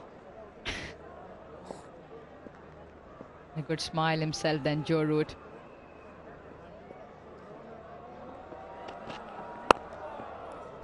Which ground in Pakistan, in your experience, Wakar, would you turn up and go, this is reverse swing? Would you be looking for the most? Or did it just alter from year to year, depending on the conditions of the pitches? Yeah, purely talking about reverse swing, I would say Karachi, because with the sea breeze and the humid weather, the ball swings a touch more than any other part of Pakistan. Rawalpindi Stadium in the past, go back few years, you know, had a lot of grass on the pitch, and it used to sort of seam around a bit, but not anymore. You can see the entire square. There's no grass at all. And I think Pakistani bowlers are hoping that this will scuff up the ball quickly, and they will be able to reverse the ball and pick up wickets easily. Even if it reverses, it's not an easy job to pick up wickets on this surface, because off the wicket nothing happens. It's all in the air, and now there's modern batsmen. They don't just go lunge forward and try to just play from the front foot. They sit back, they wait, they allow the ball to swing, and then sort of manage big heavy bats with a lot of stroke. All they need is just a touch or a timing.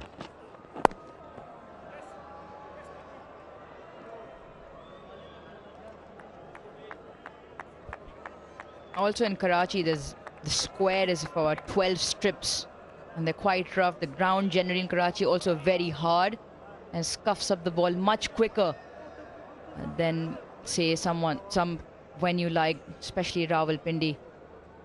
And we saw that in the Australian series as well. We saw Cummins in particular. He was exceptional with that reverse, and the result was on the last day, last session of that test series which Australia won.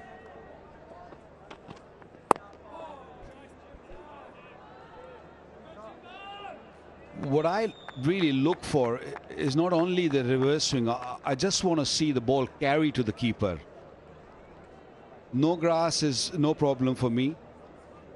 If it is hard enough that the ball will carry to the wicketkeeper on a good height, that's what I think most of the fast bowlers look for. So even if they get the nick going, it should carry. On this surface, I know they're working really hard on the ball, but even if they get the nick going, unless it goes to the wicketkeeper, I doubt it's going to carry to the first slip. 383 for 3.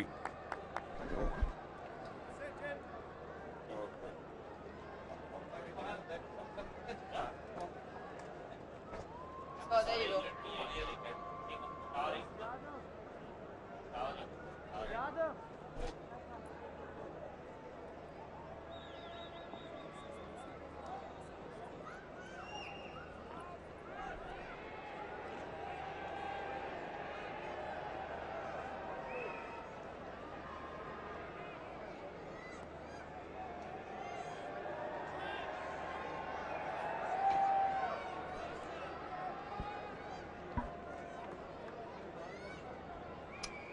Well, the key point of interest seems to be the methods of shining the ball. And the highlight today has been that clip you saw just a few minutes ago, repeated, of Jack Lynch. He moved on to different forwards. That one's been blessed by the Pope. We've seen the back of Roots, the T-shirt, the undershirts, soaked in sweat. And as Nasser was pointing out, it's made all difference to the the eventual result in the air, or very, very little different, shall we say. No lack of effort, no lack of appreciation in the stands as well. Stokes again.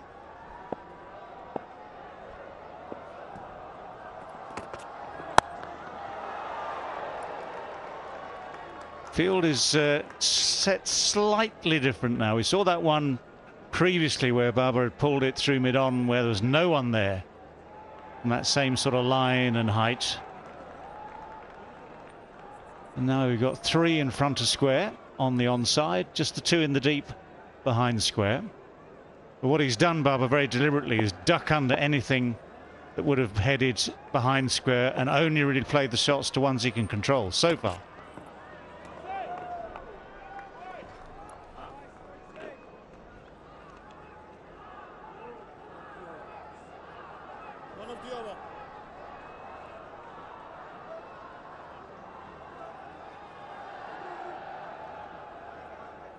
What Stokes wants is one of those bounces which is directing straight at Barber to stay low.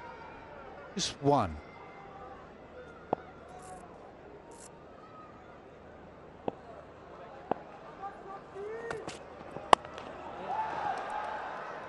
Doesn't quite time that one. How low? Sort of stump low. So to take all the pace off, disguise it as a slower than slow bouncer. The ones that sort of stayed low have been sort of outside off stump. Once it's sort of within those stumps, which just stays slightly low, so that'll create a lot more doubt. Right now, Barber's tucking underneath it and pulling it easily. You want just to sneak low, because I don't think on this pitch you'll beat him for pace.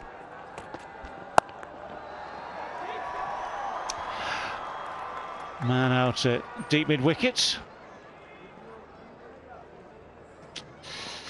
Well, Stokes will always put in everything into these short bursts. Due a bit of refreshment from the Tapal Tea Lounge. Elegant as ever. Just tickling the taste buds. Has Tapal Tea ever been used as a method of shining the ball, do we know? Is that something they haven't tried yet? Just maybe we'll pour a cup over the top of Jack Leach, then have another go. On cold English days, you'd have those tea bags to keep your hands warm, wouldn't you? Well, cold April just days. to explain to those that don't understand these things, They're they not weren't actually quite tea tea bags, bags. but they were tea bag lookalikes. Yeah. Crush them and the warmth would emanate from within. Yeah, the trick on cold English days was getting your hands out of your pockets in time to take the catch, wasn't it? No such problems here in Rawalpindi.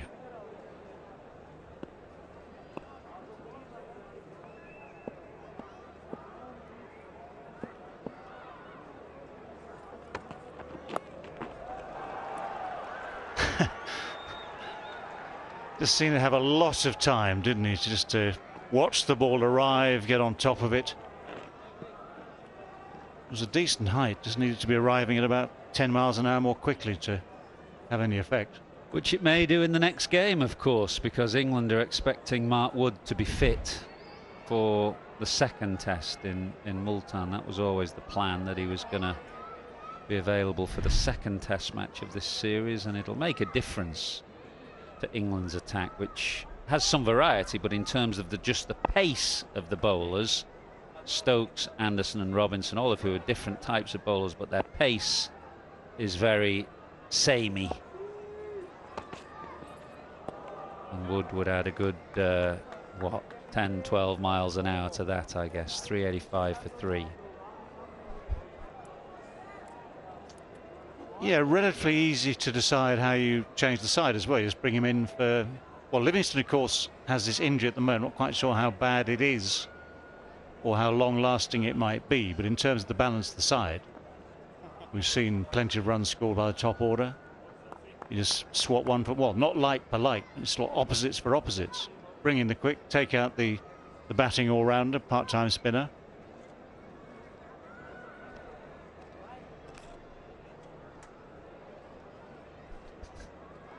How quick would Overton be?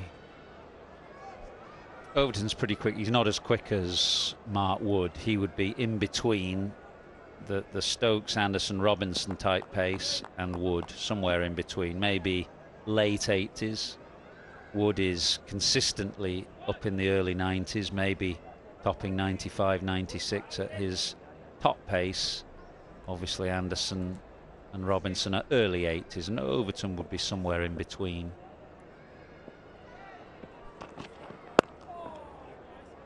Could there be a case of both of them two playing, Wood and Overton?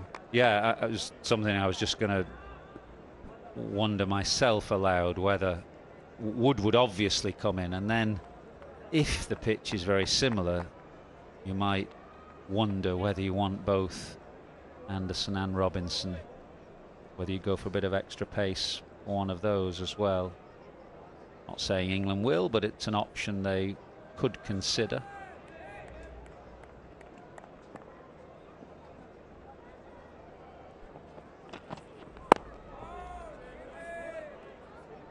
Interesting one, because if, for the sake of argument, a pitch is blunting an attack, and Overton might have a little bit more pace, but if he's not going to get anything to happen with the ball, the argument then becomes, well, it comes onto the bat maybe slightly better.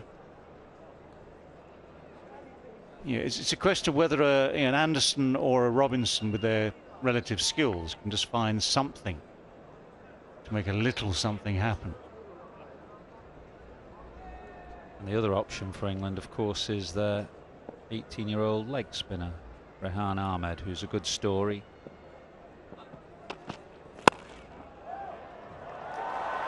Misfields, so the chase is on. We had a packed short offside field. Didn't seem to be any way through, but Shaquille here just times it. Not particularly awkward bounce, is it? Well, if there's one bowler you don't want to do that off, it's probably Anderson, who is on the grumpy end of the scale day to day. That was a brief look at Rehan Ahmed, who very young. He's only played 3 first-class games. Wasn't in the original squad, was added to the squad after a week in Abu Dhabi. What a challenge that would be for him.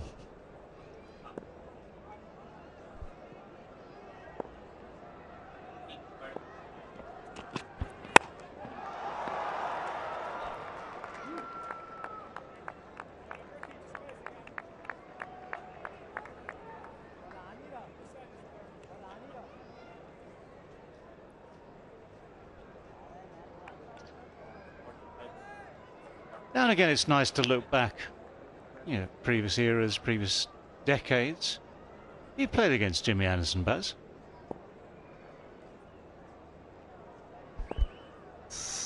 17 years ago. Well, it obviously wasn't recently. That much we did know. What happened then? You remember? I was playing at my original home ground, Bagh Jinnah. You've been there and played all my club cricket there, and went down to the last over. Imran Tahir, played so long for South Africa, was with me, and we needed about 10 of that last over, and we got through. And I can only remember the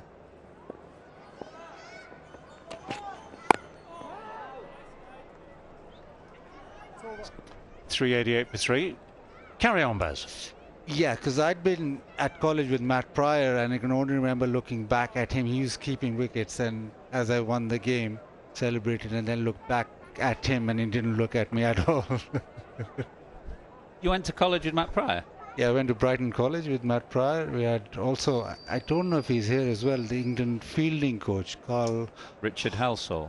No, Carl Hopkins. Oh, Carl Hopkins. Yeah, he also was in that college team. So, yeah, Brighton College. So was Anthony Selden the headmaster when you were there? Absolutely. And geography teacher and coach, Spencer, Mr. Spencer. Yeah, Played a lot John of first class. Spencer, who played for Sussex for yes, some years. Yes. Yeah.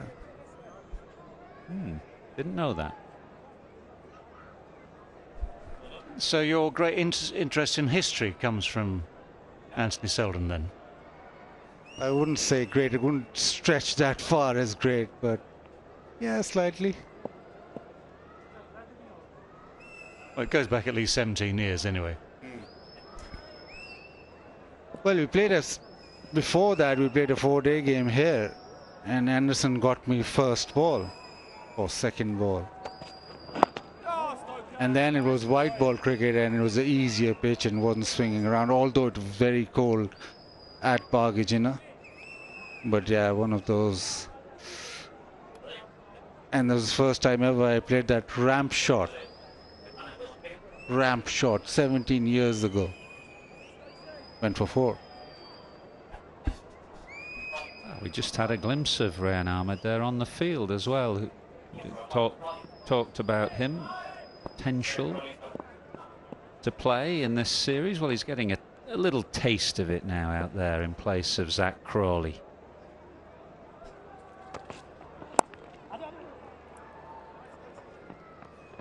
Well, chatting to Rob Key, and he said he was very close before the game because they hadn't any fit player. Didn't have an 11, and Rehan was almost going to play. It was very late that Jack Leach actually was fit enough to get into the 11. Well, it would be quite a story. He'd become England's youngest men's Test cricketer if he played. It's only a few months ago he was playing in the under-19 World Cup. Of course, other countries and England, actually, England gets an unfair rap for not picking their players young, but that is pummeled away in front of square by Babar Azam, who moves to 95 to huge cheers. A good crowd in today. They come to watch him bat, and he's repaying their faith. 100 partnership now between these two. Wasn't far away, was it, from Joe Root at mid-wicket? The dive didn't quite get a hand on it.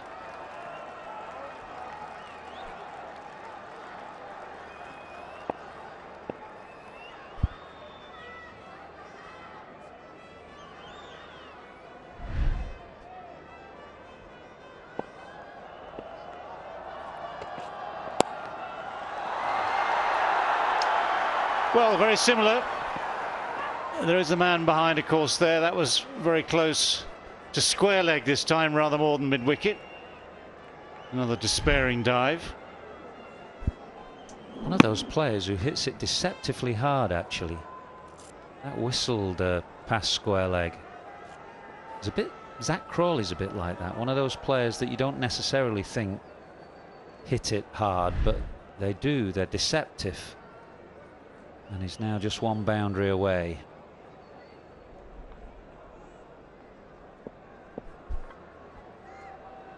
Well, the ground did fill up when the news spread that Bubba was in.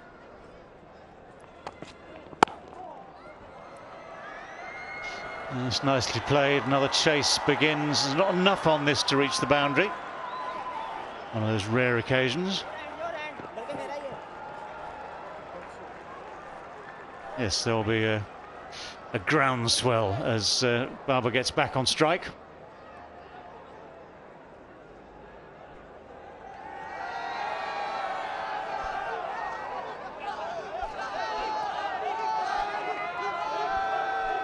Yeah, the following that Barber now has, quite a few years, is not that star power in that Pakistan, or one player that sort of stands out and everybody comes to watch him.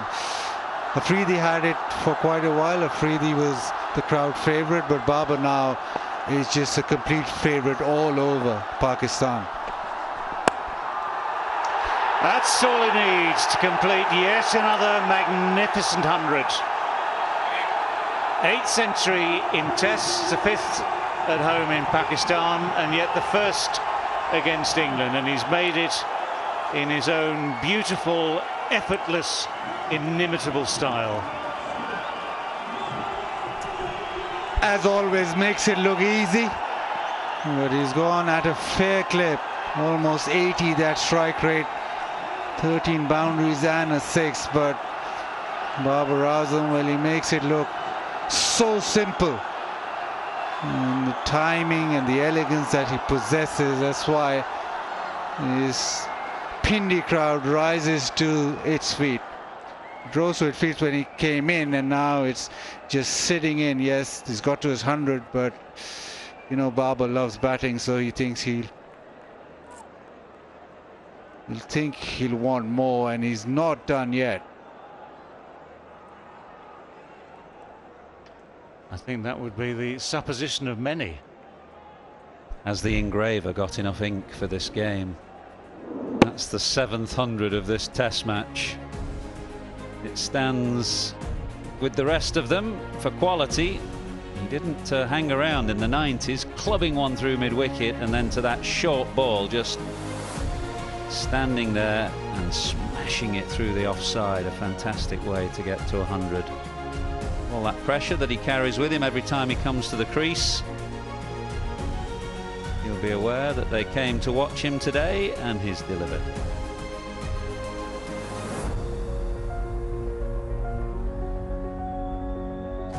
Tell you one other thing, for Saud Shakil playing at the other end, playing his first test match, it's a masterclass.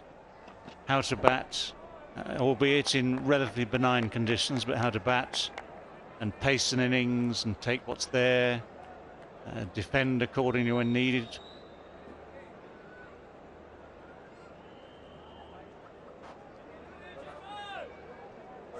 Just one of the best to watch, one of the best to learn from.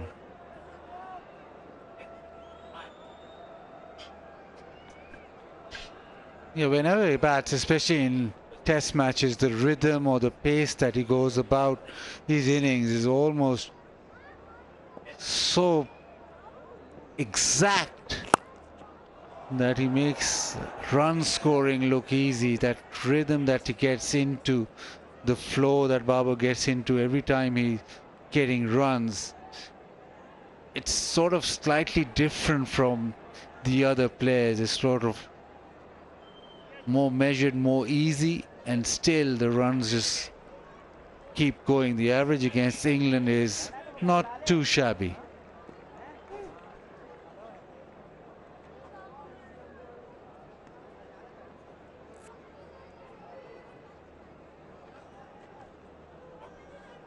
Yeah, but if he gets out, he'll just knock it back into the aces.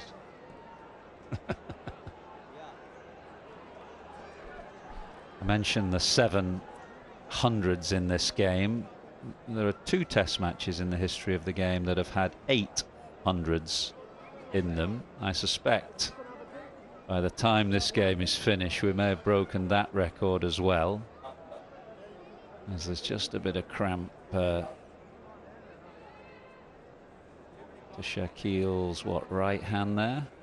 Come on, have a guess. Which ground? Which was this is a graveyard for bowlers at the moment. Think of a ground a decade ago or maybe a generation ago which was renowned as a graveyard for bowlers.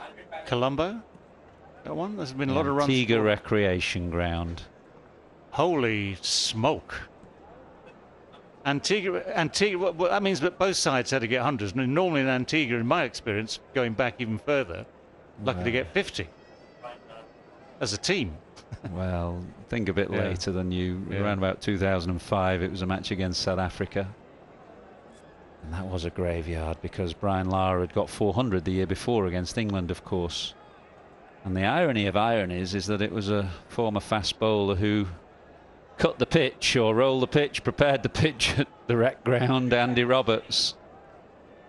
Anderson, Montgomery, Everton, Roberts, I think, isn't it? AME Roberts. Known as Fruity. That was his nickname. A mighty, mighty good fast bowler. One of the best. Well, he rolled them out pretty flat, and it's pretty flat here. Batsman taking advantage. The latest to do so, Babar Azam, who came in this morning after the loss of both openers, and has just played quite beautifully, actually. He scored at quite a lick by Test match standards. Played the spinners really well. And latterly, when Stokes has bowled short, he's just put him away with disdain. fabulous record at home. And they'll be looking to get a few more. Match situation is Pakistan got to get past the follow-on first of all, and then just bat and bat and bat and take time out of the game. Yeah, that follow-on's what, 56 runs away, isn't it? 57 to be technically correct, as they get past under the 200 gap. So that would seem eminently achievable.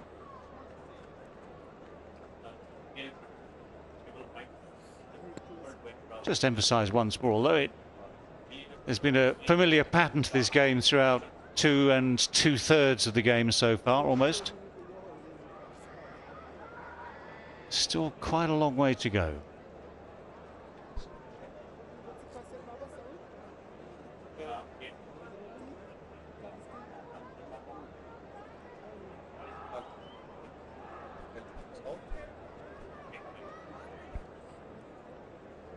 Pakistan 401 for 3. England already have surpassed the overs that Pakistan bowled. Pakistan bowled just over 100, 111 and counting.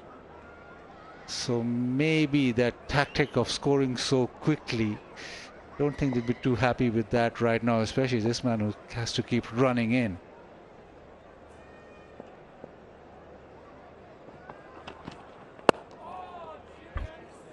Yeah, talking about Anderson, just look at this field on the offside.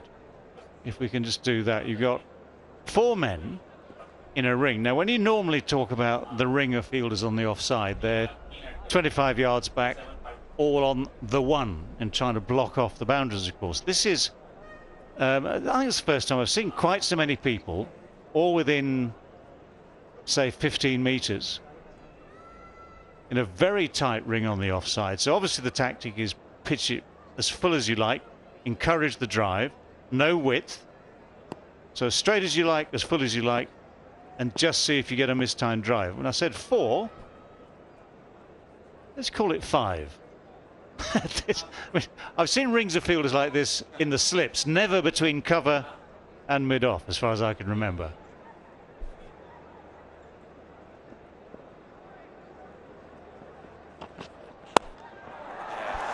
Good riposte, really good riposte from Saud Shakil. Had the other man, by the way, just on the other side of the pitch to the short mid-on. So that length ball just gets helped straight down the ground over the top of Anderson's head. And the message from that is, sorry, close fielders? What close fielders? There's always a gap if you hit it over the top.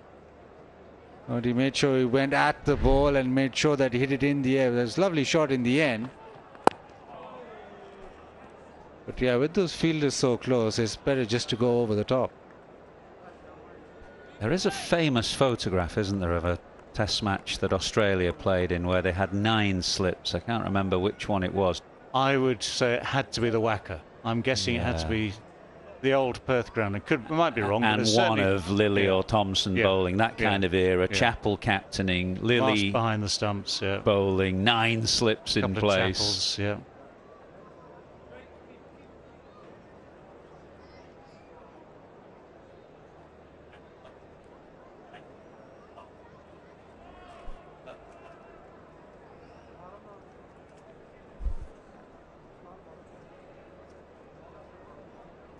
Just think if we're right and it was the Wacker, there'd also be quite some distance back. We found it actually. Mazza to my right, quick as a flash. Australia, New Zealand, Auckland, 1977. We got the right bowler, Dennis Lilly. 9 slips.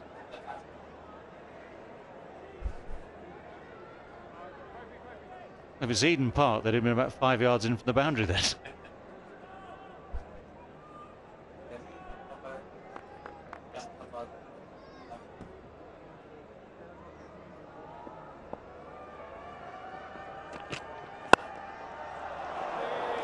Well, it's found one of them.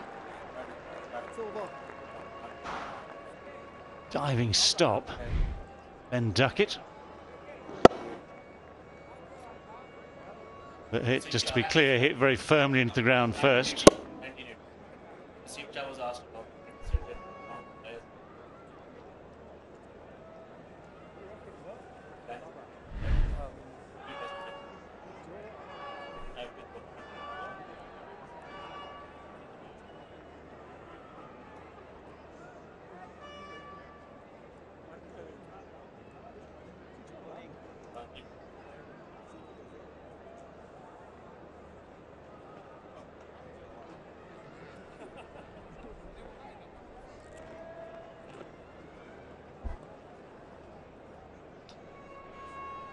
just need to check on the clock.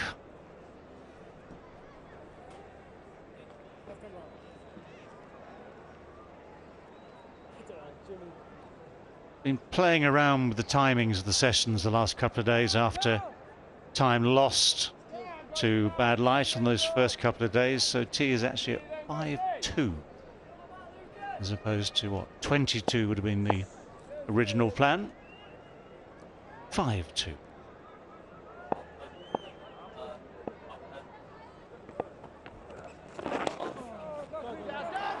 Tickled away, and well, the dive almost intercepts it.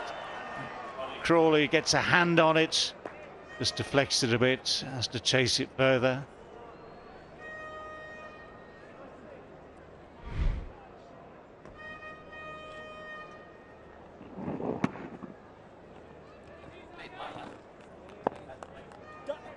Rookie.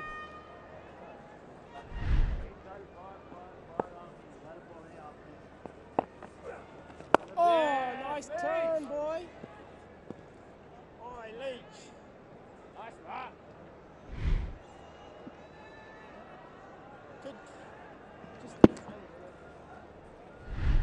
Solid.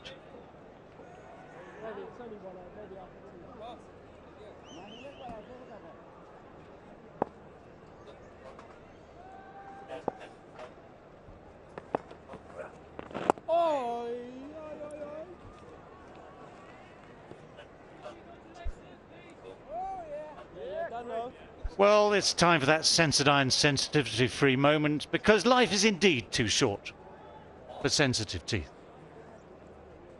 Ahead of a tea break.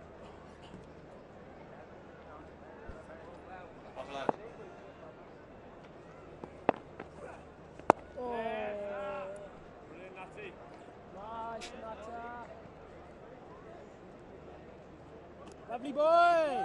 That's that. Everyone just taking their time, including Leach and Barber.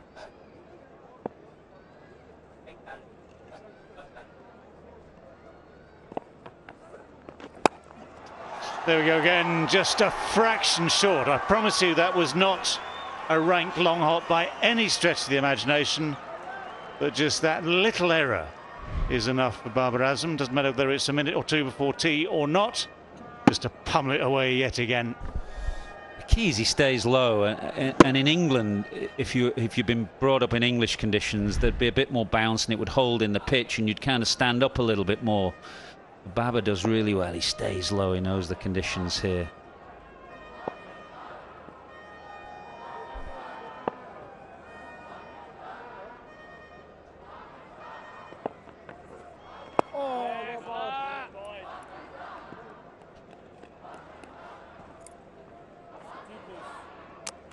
Well, everyone just wondering whether indeed it is time for tea. If you wanted to be pernickety, just got round, that little hand, that big hand, just got round in time. It is tea. Well, if the morning session was England's, given the difficulty of taking wickets here, it would be a fair call to say it was. Well, this afternoon session belongs very much to Pakistan, and in particular to their captain, Babar Azam, who has moved to his 8th century in tests and his first against England. Quite sublime display of batting this afternoon, and he's easing his team towards that follow-on target and therefore towards safety. 113 runs have come. Babar goes to tea. 106 played very securely. 35 from 90, hasn't scored at the rate that his captain has, but you wouldn't expect that given the discrepancy in experience in international cricket, but he's looked very solid and very secure.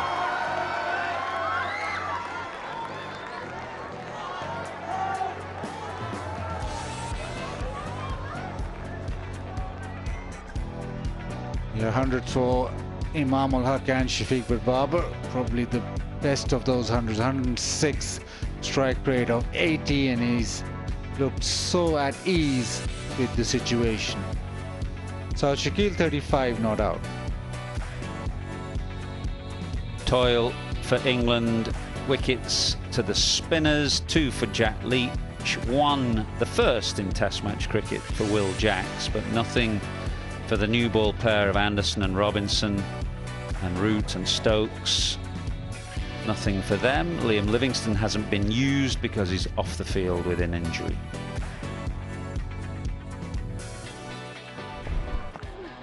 It's been a session where Babar, as he does, eased his way. It shots down the ground and on the back foot. He picks up length so quickly, does Babar. And from ball one, he's looked composed, and whatever the conditions, wherever he's playing at, he looks classy. Saud Shakil, well, he was solid in between. Babar yet again making sure that he picked up length quickly and thumped it. He was very good off that back foot especially. And whatever England threw at him, Babar had a response. And without actually looking too fast, he carried on, getting to the boundaries, getting to the fence and getting to his 100. He makes batting look easy and he makes classy runs. Saud Shakil with a classy shot himself. And Pakistan went into tea in quite a secure position. And that means 657 plays 411 for 3. Babar 106 not out. Saud Shakil 35 not out. And we'll be back for the final session of play in 15 minutes time.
It's been Babar Azam's show in the second session of day 3. He's got to 100, 106 not out, playing like a captain, playing like a champion, and he knows exactly what's required out of him. Let's have a look at the match summary. As we know, England posted 657 batting first, and they had some big hundreds there, 4 of them getting them. And then Pakistan in reply had a brilliant opening partnership with Imam and Abdullah Shafiq posting more than 200. And the first session today was for England. 3 wickets were taken, but then second session, as I said, Babar Azam along with Saud Shakil keeping Pakistan in the game. 246 is what Pakistan still trail by. Hello and welcome to, of course, Inverex Solar Energy Pitchside Studio. I've got David Gower and Waqar Yunus alongside me. I'll start with you, David. Pakistan using the conditions, of course, with the bat, doing what they can do best, and it's about the tying game. How long can Babar stand there with his partner? And England would have to be patient because we know not much for the bowlers. Absolutely. I mean, anyone has to be patient on a pitch like this. Babar has given a masterclass. I mean, let's give full credit where it's absolutely due, because he's missed nothing. He's judged everything pretty much perfectly. He's so quick on just minor errors of line and length, especially off the spinner. So we saw just in the last closing overs, Jack Leach drop one just a little bit short, bang, off it goes for 4, and he never misses. And the thing I said on air actually was that for Saud Shakil at the other end, playing his first test match, what better way to learn than by watching Babar Azam play as well as he can? Yeah.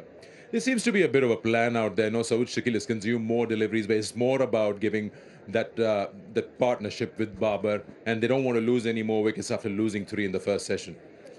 Look, I can understand Saud Shakil the way he's playing, because, you know, playing for the first time, you want to make the most of it. You don't want to, you know, play any rash shot. So, I mean, his technique and his inning, I think, was really, you know, good to see. He's technically very sound and, you know, managed the spinners really well, and equally good against the pacers also. So, you know, good form from the first class, bringing into the test match and making the most of it. Really impressed by Saud Shakil, but what an inning from Babar Azam, captain leading from the third century of the inning, of this inning from Pakistanis, you know, after conceiving what, 657. I think hats off to all these boys. They have been superb, outstanding.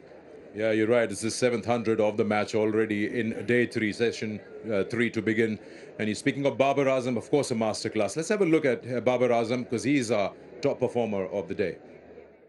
Top performer, brought to you by Inverex Solar Energy. Well, the one thing, or one of the many things about Babar Azam is so good to watch, aesthetically so pleasing. Everything is about balance and timing, which are the 2 hallmarks of the great batsman. He's able to play extraordinary shots as and when he wants to. But for the greater part of this 100, he has just played whatever shots have been on offer, using maybe a little bit of width at times, using a little change of length. The Stokes ball wide of off stump to allow him the 4 to get to the 100 was a bit of a gift, I have to say, but nonetheless, he just put it away with consummate ease. Waqar, it's more to do with the line that England is bowling at. I mean, you've got predominant onside field, and they're attacking him with the short ball. That's why you feel the wagon wheel shows more on the onside. I think they were hoping that Babar will chip win in the air. That's why they bowled nice and straight. They were not really outside the off stump, which I feel that the right length is a little bit outside the off stump. Anything straighter, you know, Babar's so good on the legs. He will punish you. It doesn't matter how many fielders you put on the onside. He's such a good player, such an elegant player, that he will always find a gap. So that is the reason you see on the onside there are a lot more runs he scored. He's equally good on the offside also. Don't forget, he's a magician. I mean, once he gets going, it's a treat to watch. I mean, look at this crowd. They've just come for one particular reason to watch Babar bat, and they're having their money worth. I mean, they're enjoying every bit of it. Top performer, brought to you by Inverex Solar Energy. Well, time for David Gower's favorite moment of the day, and that's the expert prediction. I'm going to push him into the deep end. I'm going to ask him, do you think Babar is going to get a double 100 today? Expert prediction, brought to you by Inverex Solar Energy. Well, you dare not say no. I gotta say, thanks for you've narrowed it down to yes or no. Yeah. The only thing that might stop him, what is he, 160? The thing that might stop him is the light. So if I say no, it's not because I have any doubts about his abilities to make a double 100. It might just be a question of time. In your big vocabulary, you'd rather say, why not? Instead of a yes or no. How about you, Bakar? We're looking and wanting, as you said, the crowd is also here to get entertained by Babar's masterclass. So, a 200, why not? I mean, it's still a long way. It's hard to predict that he will get. Once he cross 150, I think I'll be able to, say it with authority. But at the moment, still far away. But, capability is there. The pitch really asking him to get 200, get 300. Why not? There's so much time in the game left, so he can bat and bat as long as he wants. Expert prediction brought to you by Inverex Solar Energy. All right, here we are. So time for us to thank our guests and, of course, get into the final session of day 3. All to play for. Pakistan 411 for 3. Thank you, gentlemen, for joining me. Let's find out where this game takes us by the end of the evening. And it's an amazing test match. Lots of batting to enjoy.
Final session of day 3 in this Dafa News presents KFC Pakistan versus England Test Series. And unfortunately, the pitch continues to be docile and bat continues to dominate ball. but not, unfortunately, if you're a Pakistan fan. One of their all-time greats, Babar Azam, has 106. He has another Test match 100. That's the third one for Pakistan to go with the two openers. It is, what, the seventh one of the Test match to go with England's 4. It really is flat. And this was a super 100. It was as easy as you like. It was chanceless. It was Babar at his best, effortless, strokes all round the wicket. It's a flat pitch, but you still got to get him. And when Babar Azam gets 100, it will be very, very watchable, and it was.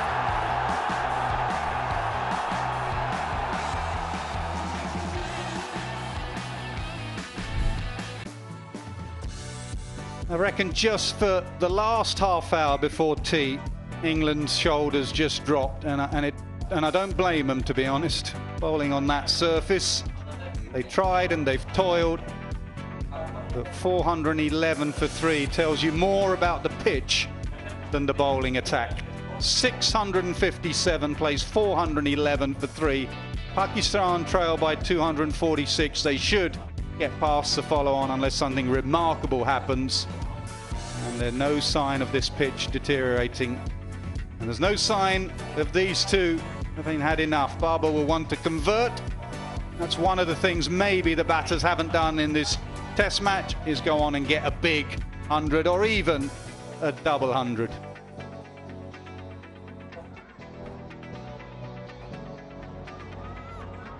Basit, any thoughts, any help for those England bowlers and their skipper on how to get 7 more wickets? Please.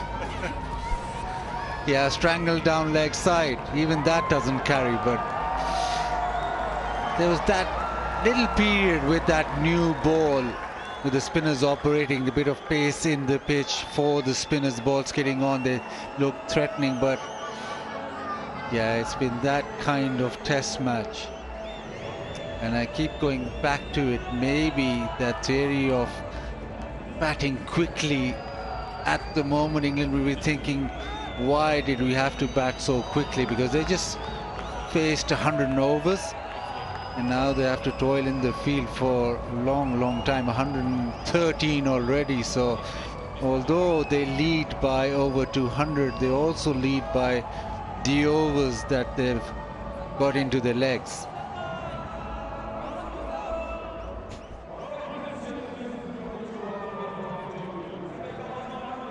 Well, McCullum and Stokes have asked them to enjoy their Test cricket. This will really test them. But they will try hard. They've got to realise as well that that third innings becomes tricky when scores are level and parity and big scores in the first innings. We've seen it in Adelaide over the years. We've seen it a variety of grounds where you don't know whether to stick or twist in the third innings. Cricket has a funny way of jumping up and biting you, so England better switch on. They can have 20 minutes off. They're going to have to come back hard here.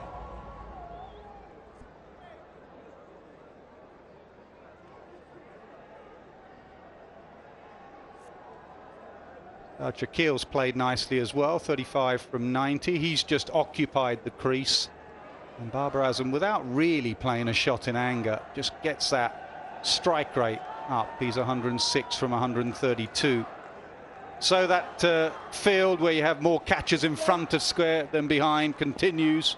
1 slip and 2 catches on the offside. And it's Robinson for the first ball after tea. And it's Dispatch. Maybe third will come round and cut it off. It's Leach out there. And they do.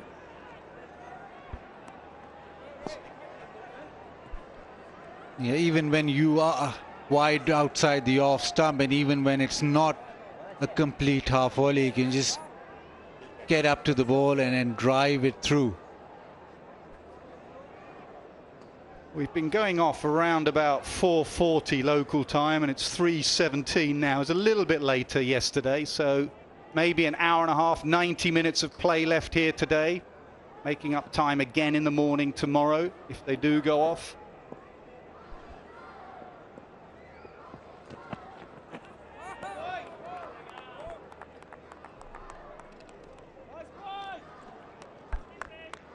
Yeah, the previous stint, Gower and Athers were on about that field in front, the catchers in front of the wicket, and they alluded to that great photograph, Dennis Lilly bowling with so many slips.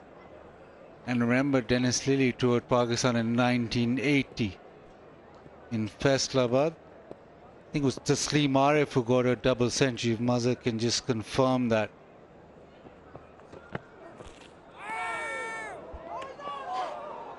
Robinson has been past the edge 2 or 3 times, actually. Ollie Pope just looking for the stumping as well. Had a little throw at the stumps. I'm not sure Shakil was aware of that. He'll have to be. He was just holding the pose for the camera, and Ollie Pope just had a little throw at the stumps that he got back. Possibly.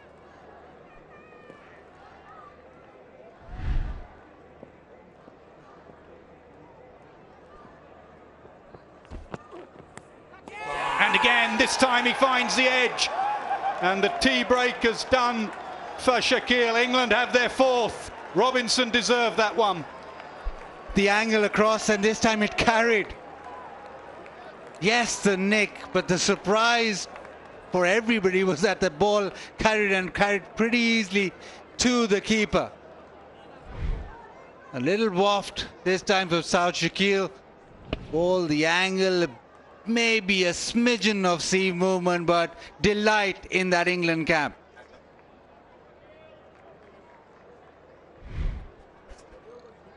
South Shakil 37 of 94. It's 413 for 4.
Two lads that open the innings in the T20 World Cup against England, and now in the middle. Mohammad Rizwan joins Babar Azam, averaging 41 in Test match cricket, 30 years of age now. Just the 25 Test matches for Rizwan.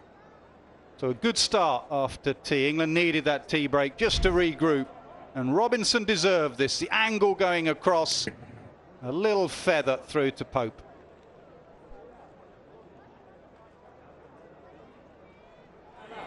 Yeah, it worked on this for a number of overs before tea as well. Finally got his reward, just persisted outside off stump. And the relief and the joy as that ball carried to Ollie Pope. Baruch, how will Rizwan play? Do you think he'll be positive? He'll obviously have to get in first. We all know he likes to play his shots. He'll probably try and get a measure of the wicket, which really hasn't done much. The ball just seems to be nipping back a little bit. But once he gets his eyes in, he likes to move across his stumps, loves the leg side, and in particular the sweep or the pickup shot off his legs. And the two of them run well between the wickets as well. So should be some runs here. And there are some runs there, straight away off the mark with a classical cover drive, boundary to Rizwan to end the over, or 17 for 5, for 4, correction.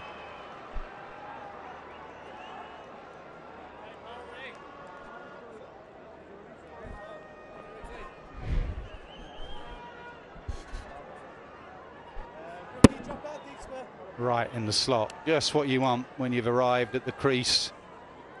And he put it away beautifully.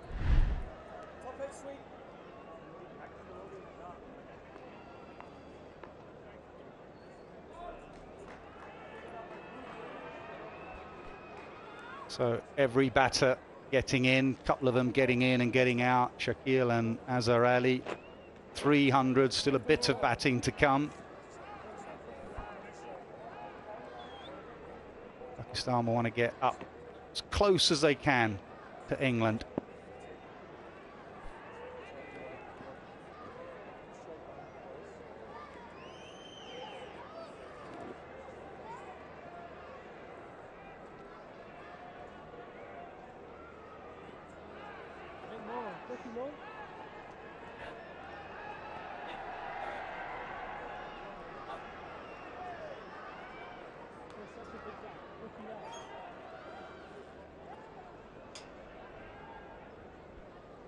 Jack Leach into his 38th over.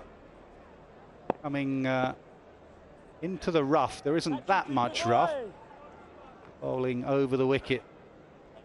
Outside Babar Azam's leg stump.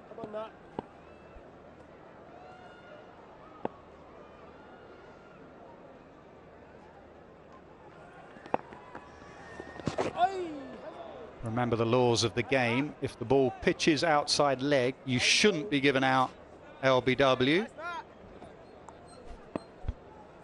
So he can just kick it away, but if it flicks his glove, it can be caught short leg. Oi, oh, oh, Ray, yeah, boy. Ray, just a tiny bit to your left, other way, just a tiny bit.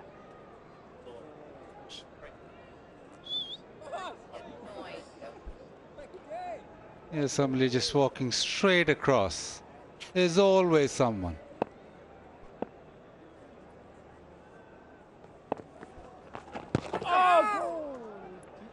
Yeah, so now laws of the game.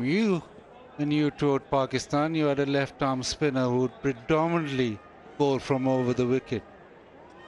Yeah, he varied it here, actually. In India, he bowled a bit over the wicket. Ashley Giles used to, in a positive way, it wasn't a completely negative way. Ashley was a bit more closer to the stumps than someone like Leach. You watch where Ashley Giles used to release, he was a bit right in front of leg stump at the non-striker's end. So it was a bit more stump to stump. Leach is a bit wider. He's more mid-crease there. So that will be definitely pitching outside leg. There were times Ashley was used in that role.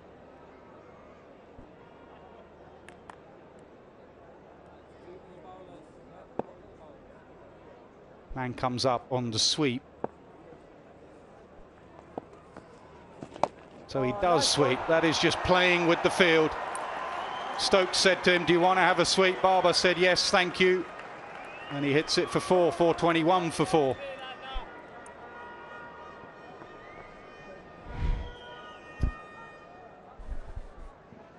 He's on 100 and it was therefore the offering. The fielder had just been brought in. Doesn't overhit them. 110 now, Babar.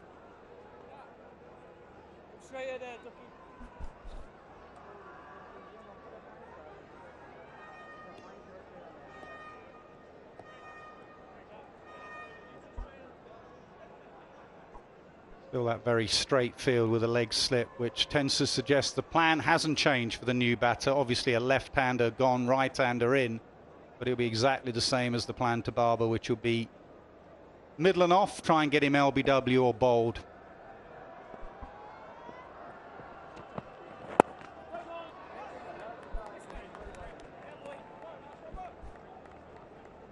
And they'll feel they'll have a better chance against Rizwan, someone who moves across his stumps and sort of ends up right in front of the stumps. They've got a fine leg slip in place for him, who's actually just being moved across to the offside. It's another area where Rizwan is being targeted just outside the off stump, fourth stump. That's probably more effective when the ball is moving.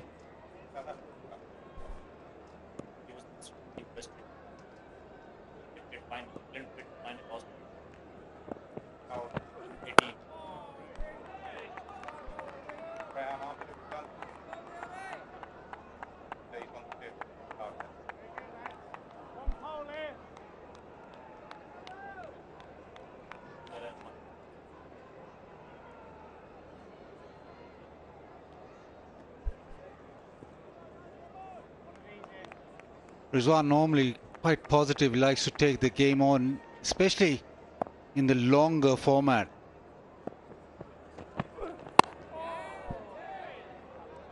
And we go back to that Australia test match in Karachi where Pakistan had to save that test match. Babar got a big 100, but Rizwan ended up getting 100 in quite quick time. And he played in his own way while saving a test match. So he does like bat on ball, does like runs quickly. Now, you say positive. England has redefined positive, so I don't know when to use it. That's the one. That's what they're looking for. Maybe even a drag on to the stumps as Rizwan tries to run it down.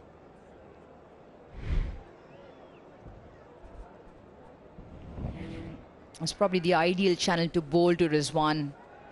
We saw during the recent T20 World Cup, he was targeted around that fourth stump and did drag a few on.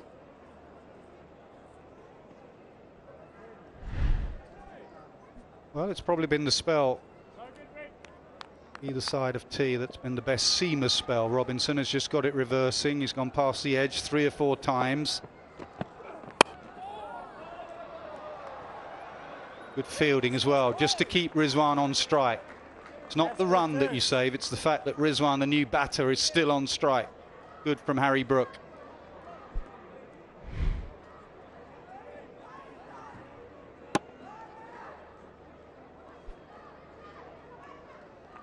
And with that wicket early in the session, just spurs England on. They needed that. They needed something to happen, but that happening very early in the session makes a huge difference.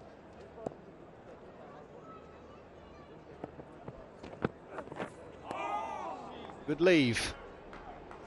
421 for 4.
Oh, yes, boy. That's no big. Moving, son.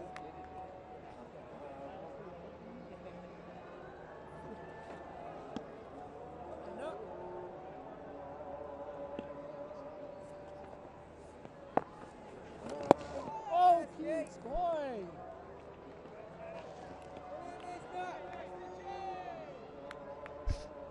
The one thing the Pakistani batsmen, or even to an extent the Indian batters, don't do is that switch hit or reverse sweep.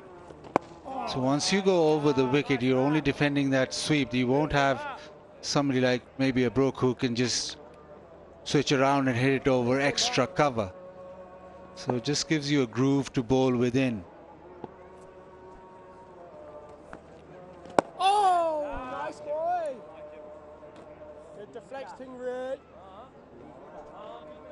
PCB shop, shop.pcb.com.pk, and where your passion, get all the Pakistan's merchandise there. Down the pitch, threw mid on, and that goes away. Goes away for 4. Fast hands again from Babar. Stay low there, Ray. Yeah, he defended the first 4 and got to the pitch of the ball on this occasion.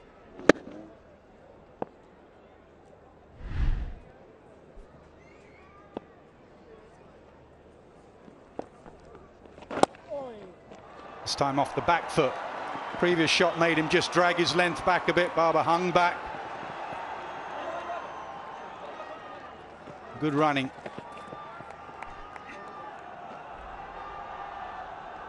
Or 28 for 4.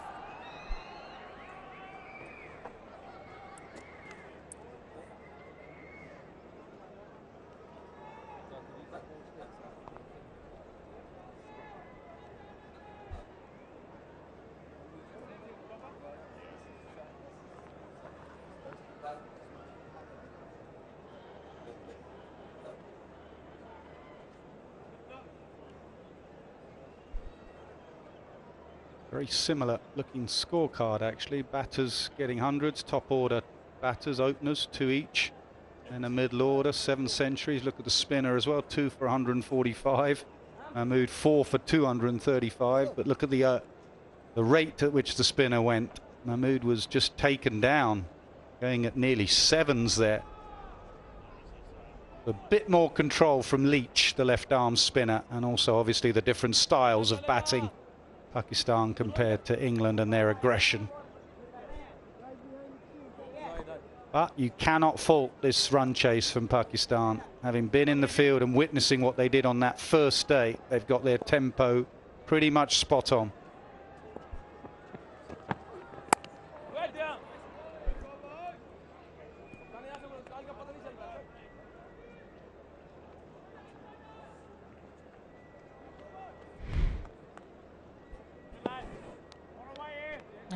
Previous over when he came down the wicket, Babar looks in good touch. I think Pakistan have scripted this chase, this first innings, really nicely, playing to their strengths and not trying to match the scoring rate of England.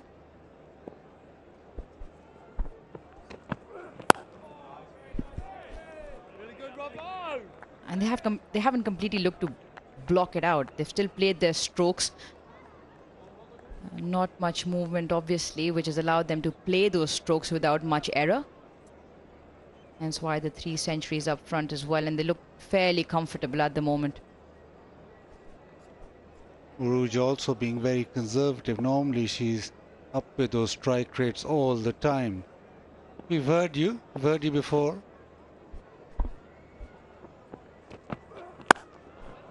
Classic cover drive, classic. He does not move, Babar Azam. He knows that's a 4. Stand and deliver.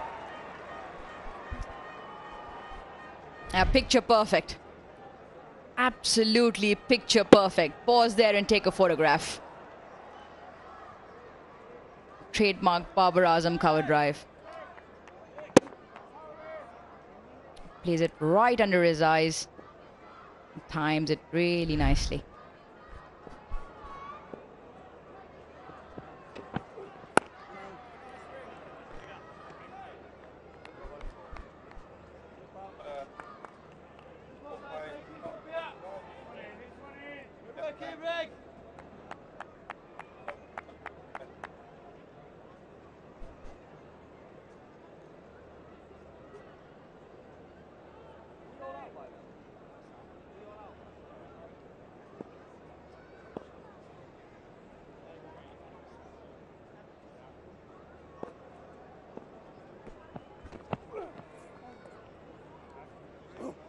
Well, if you're a young boy or girl and you want to watch a cover drive and learn a cover drive, just watch this.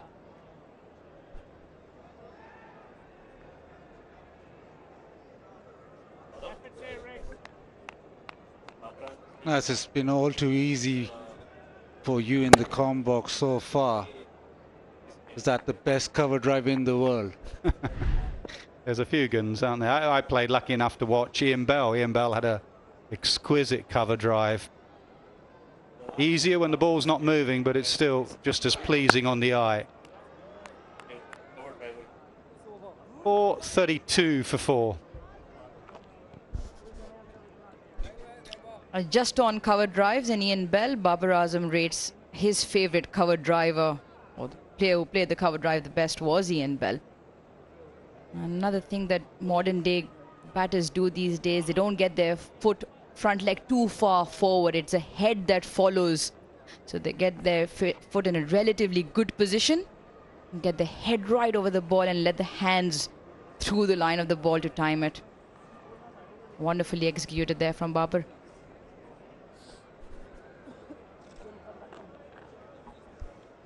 Stokes has mixed up his bowling pretty well, really. He's not given anyone too long a spell. No point on this surface.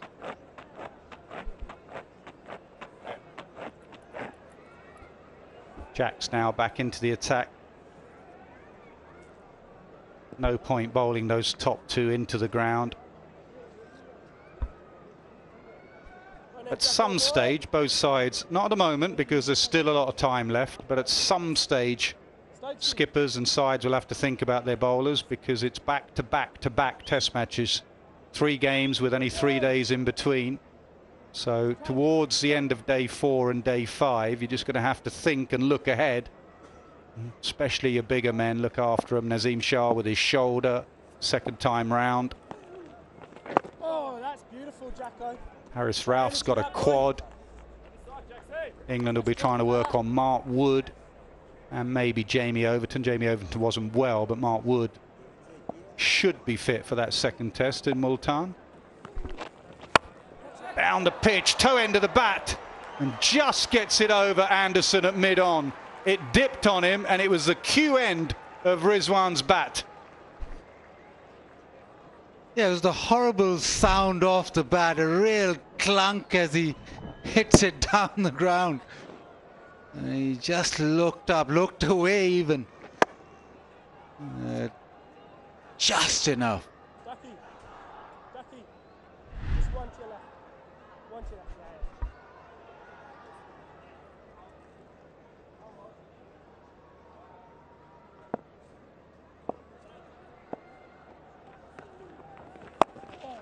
Short pulled, that sounded better off the bat. It was 4 more. Yeah, Rizwan won't hang around. He'll make sure that he gets those boundaries. It is a boundary hitting ground, Rawalpindi. And after going straight down the ground, he's just held himself back enough time to pull it away.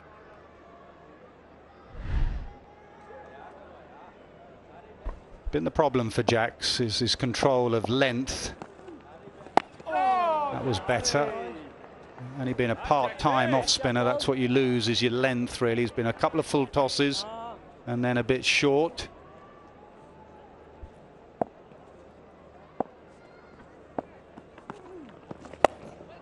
That's the big slog sweep.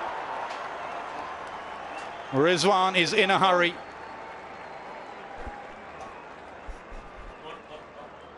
A third boundary off the over. Rizwan, it's one of his favorite shots in front of square.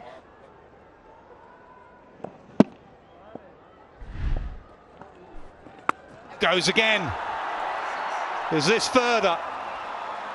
No, just lands short. 4 boundaries off the bat of Rizwan in that over. 448 for 4.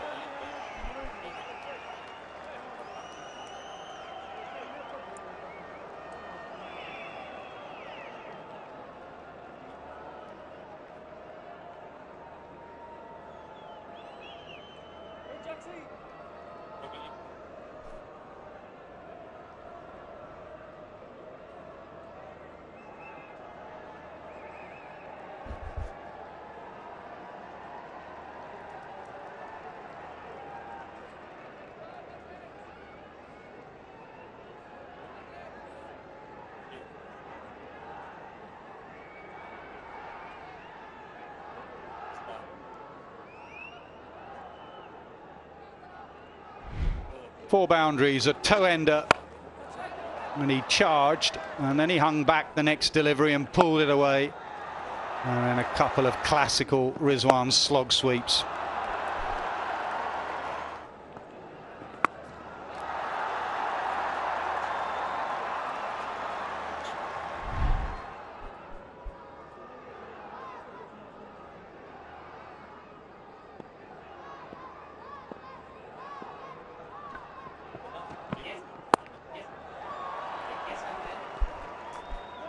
And as you talked about the scheduling with back-to-back test matches, 3 test matches with 3 days in between each test, so you've got a traveling day and just 2 days to recover. And like we saw in that Australia series, you have one bad session out of what, 15 days, and you end up losing the series. Not only physically it's tough, it's also mentally it's very draining in terms of not having any days between the tests.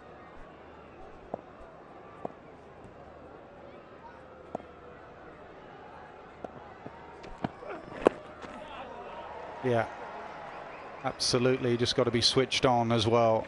Physically make sure they're fine, and then mentally just we go again and we go again every session. And you're right, that Australia series, what Pakistan lost a session towards the end, they lose the series. In that 2000 series, turgid series, Pakistan lost one session, lost the series. So it is physically and mentally being able to switch on. 450 up now for Pakistan.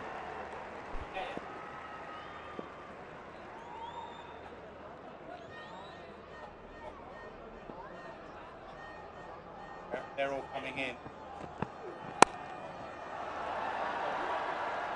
Harbour wants 2, I'm not sure. No, just 1. I'll do it now. Wicket of South Shakir was a nice setup from Robinson. People work you out a little bit. His first test match, round the wicket, he looked very comfortable with the ball coming in. But then just going across him, less comfortable. And that is something that Saud will have to look at and work on. Shah Masood has had similar issues from over and round the wicket. Completely opposite for someone like David Warner as a left-hander who had problems with Stuart Broad from round the wicket.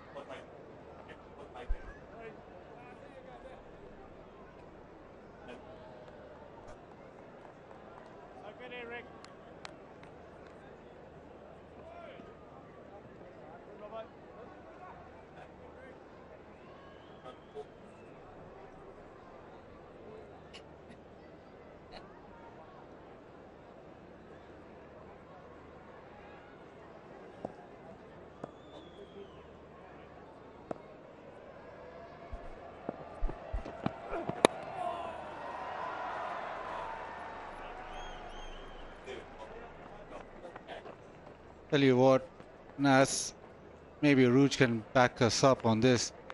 Normally when we commentate, you look at social media and you look away because there's not a lot of polite messages there. But once Nasser Hussain has come to Pakistan, Nasser Hussain is such a crowd favorite in Pakistan that even us are getting complimentary messages, which is such a relief.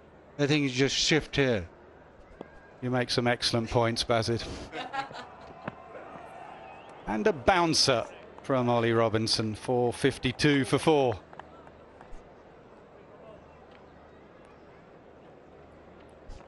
Well, we have been treated well, that is for certain.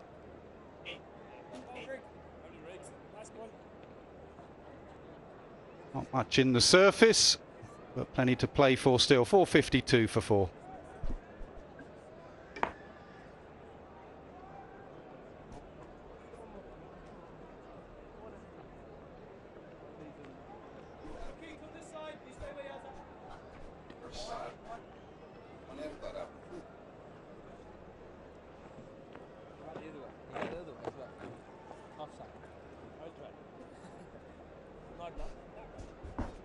.205 Pakistan trail by, so that follow-on target will be passed very shortly. There's still a lot of time left in the game, and it only takes one bad session to get yourself in trouble in a test match. So even though they're past the follow-on, Pakistan will be aware of that. Rizwan has come out in a hurry. He's made 22 from 17, and Babar Azam is sailing serenely along. Looking at the field now for Will Jacks, bowling at Rizwan. There is a man out in front of square where he tried that slug sweep on a couple of occasions in the last over. Oh, nice boy. Very nice, Jaxie.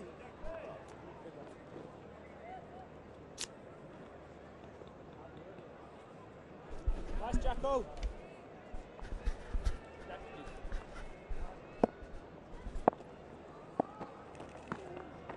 Oh, nice boy, nice boy.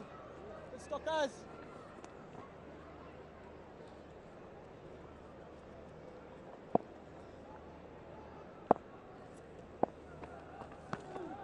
Oh,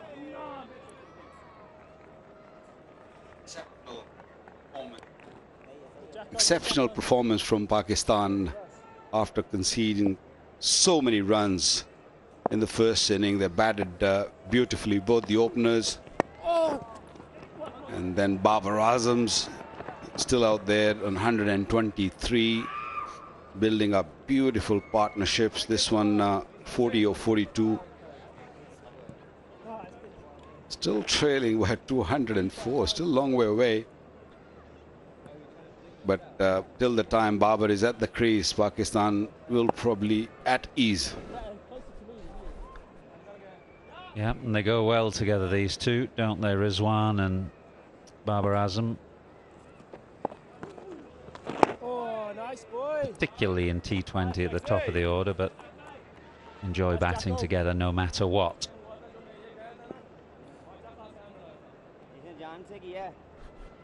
Still no signs of any real spin. Oh, Well, it kept a little low. Rizwan got the toe end of the bat on it. Beats backward point and should produce 3. 456 for 4.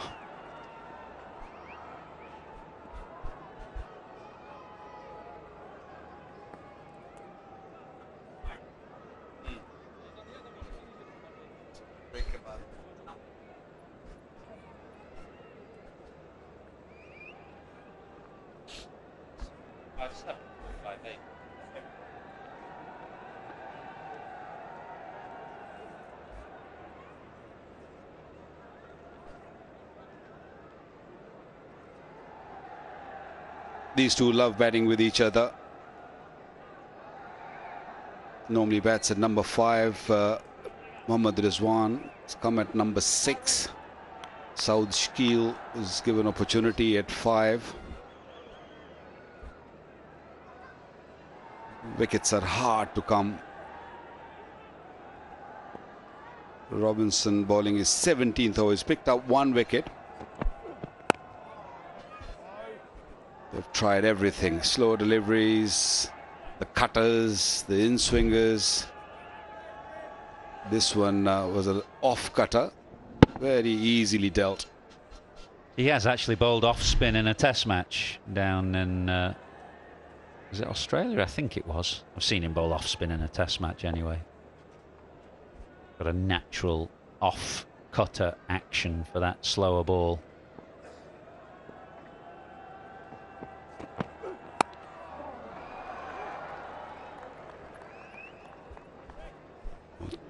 Time for a cup of tea. Tapal Tea Lounge, a very relaxed area. They can have a nice cup of tea.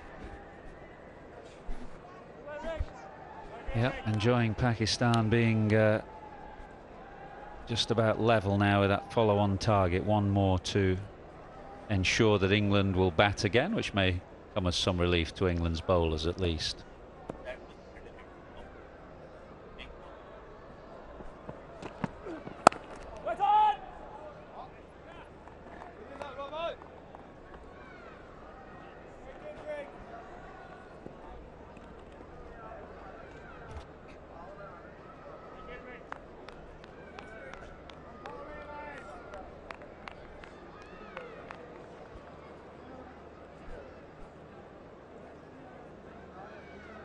I reckon we'll get about an hour's play from here on in. It's just about this time where the sun starts to slip down. We've been going off around about 22, 4:45 local time, which is just under an hour away. It's a bit brighter today, not quite that hazy cloud cover that we've had the last 2 evenings, so it might just go on a little bit longer. but not much beyond 5 o'clock, you wouldn't have thought.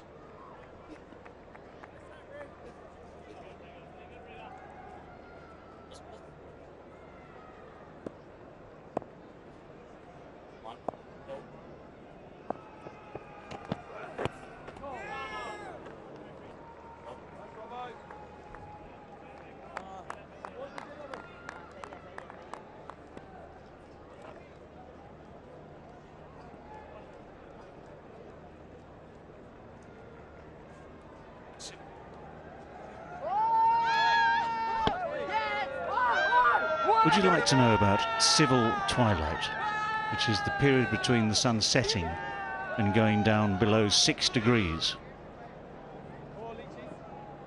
below the horizon? I fear I'm about to, whether I want to hear it Well, or nothing else is really going on.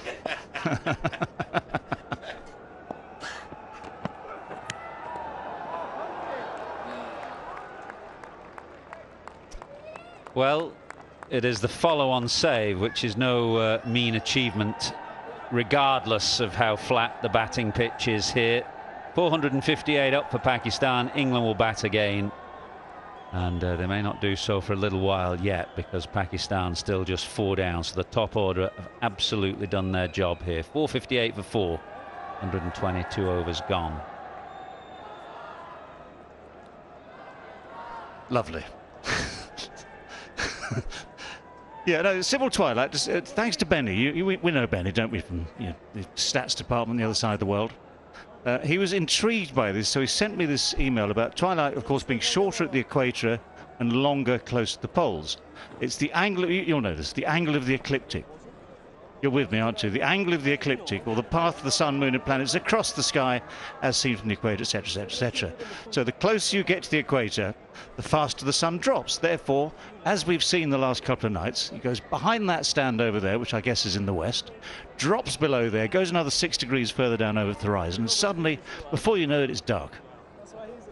And you thought I'd finished, didn't you? Rawalpindi, 33 degrees north. Sunset yesterday, 16:59. Civil twilight, exactly 27 minutes. Beat that. As I said, light fades quickly here. Root floats one up. Got to watch for his bouncer. He's bowled 3 by my recollection so far. In the 15 overs that he's bowled. In fact, the very first ball that he bowled today was a vicious, searing bouncer.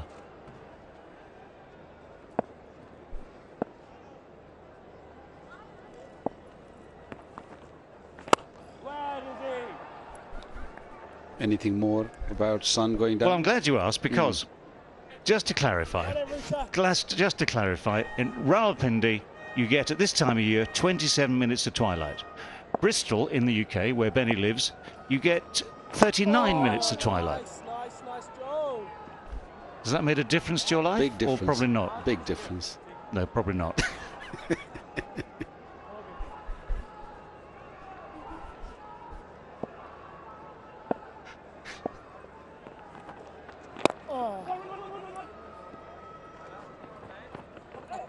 He's very proactive, Rizwan. He defines the term busy, really. If you think about busy batters at the crease, you think immediately of Mohammad Rizwan.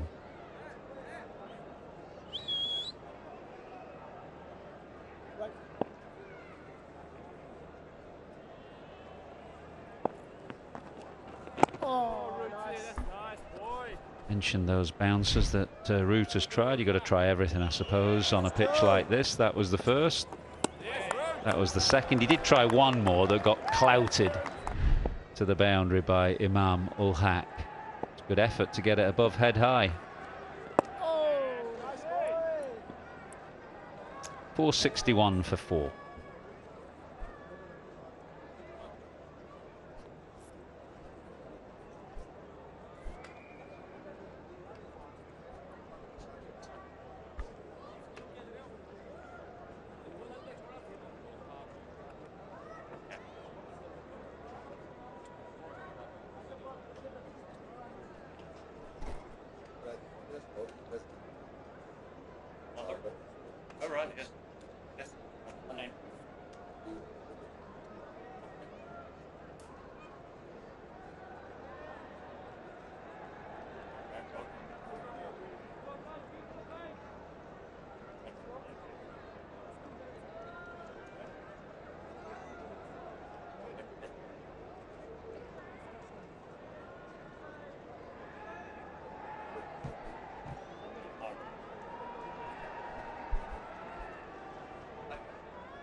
Now, is this tactical or merely just a bit of a break? Yeah, Robinson to Anderson. Well, if he's trying to teach Jimmy Anderson a thing or two about bowling. Isn't there something about old dogs and new tricks? Yeah, and in fact, it's always been the thing that has perhaps amazed me most about Jimmy Anderson, that curiosity to keep learning and keep developing, even though he's now very long in the tooth and has been around forever, has seen it all and done it all. There's still that curiosity and hunger to learn. I don't think that small meeting was about how to seam the ball on this surface. I think it was more, is it reversing or not reversing? How far should I bowl outside the off stump? And it's good to see the two fast bowlers chatting each other, sharing the knowledge, what's out there, what is happening, how much reverse is going on. Because in this part of the world, if there's no grass on the pitch, it's all about reverse. And if someone's getting more or less, it's good to tell the other fast bowler or that how much is it swinging. And I think that's what they're chatting about. Me and Wasim Akram used to do a lot of that.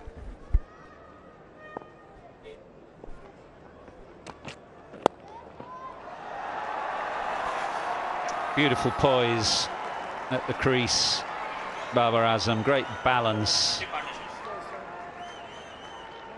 It was a gentle leg stump half volley, I suppose, but the balance is lovely to clip it away there through square leg. It's a 50 partnership now between these two, who go well together in whatever format of the game we're watching. Yeah, certainly good to watch. Whatever that conversation was about the grip and the seam and the rough or the lack of rough or the half shiny side, it's still not swinging.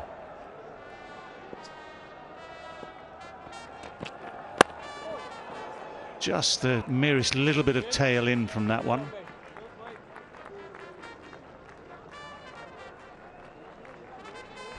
Yeah, it's definitely reversing, and there wasn't a bad delivery. It just came in late, and really Babar was a little bit off balance, just falling over a bit.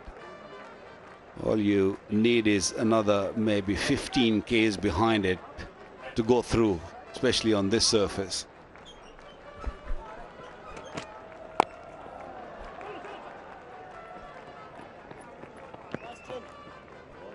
Anderson's experience.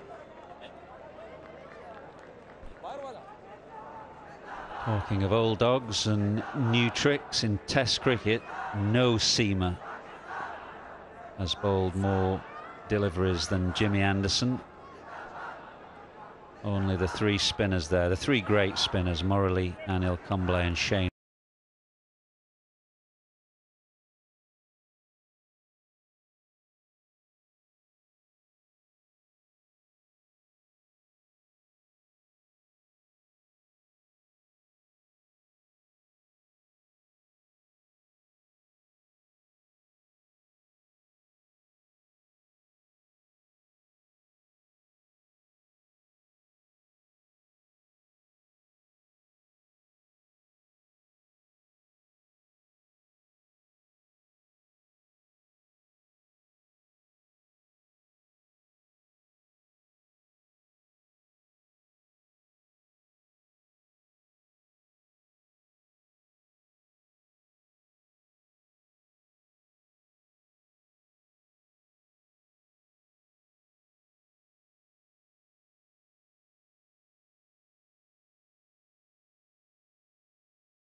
wide mid-on for 4 more. Was it just a kind of combination of factors how it happened?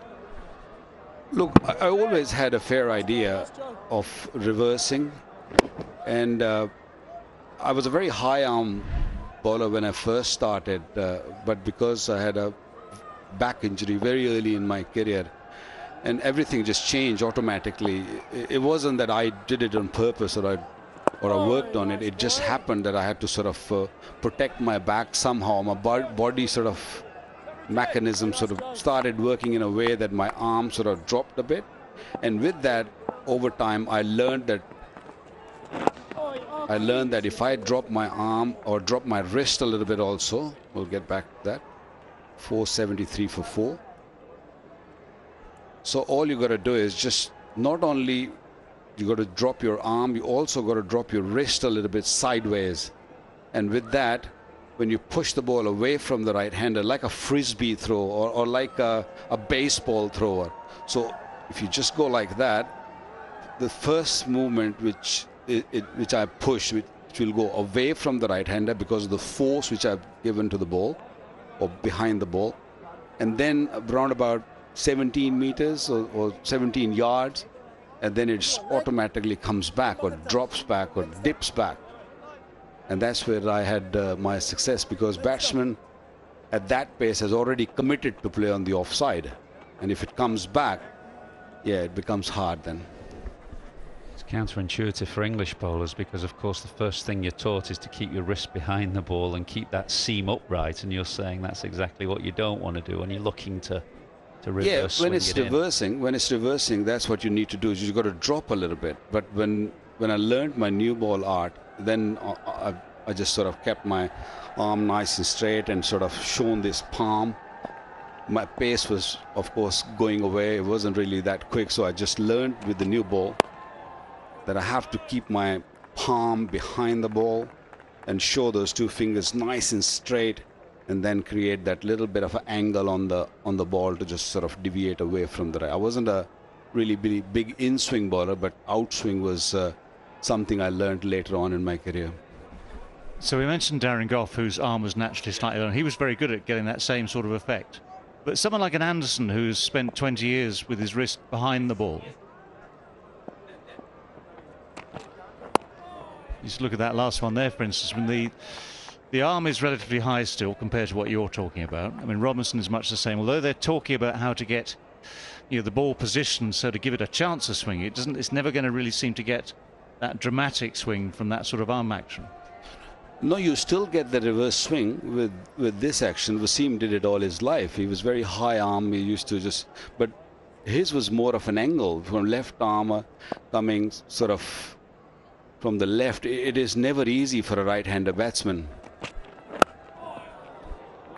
Good Yorker from Anderson, well dug out by Rizwan.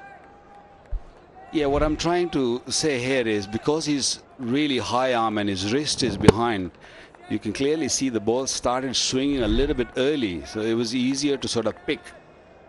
You want to push the ball away, so the initial first maybe 12 yards or 15 yards, it has to not swing or it has to just go away. This is nice and, you know, high arm, which is perfect for a seam bowler.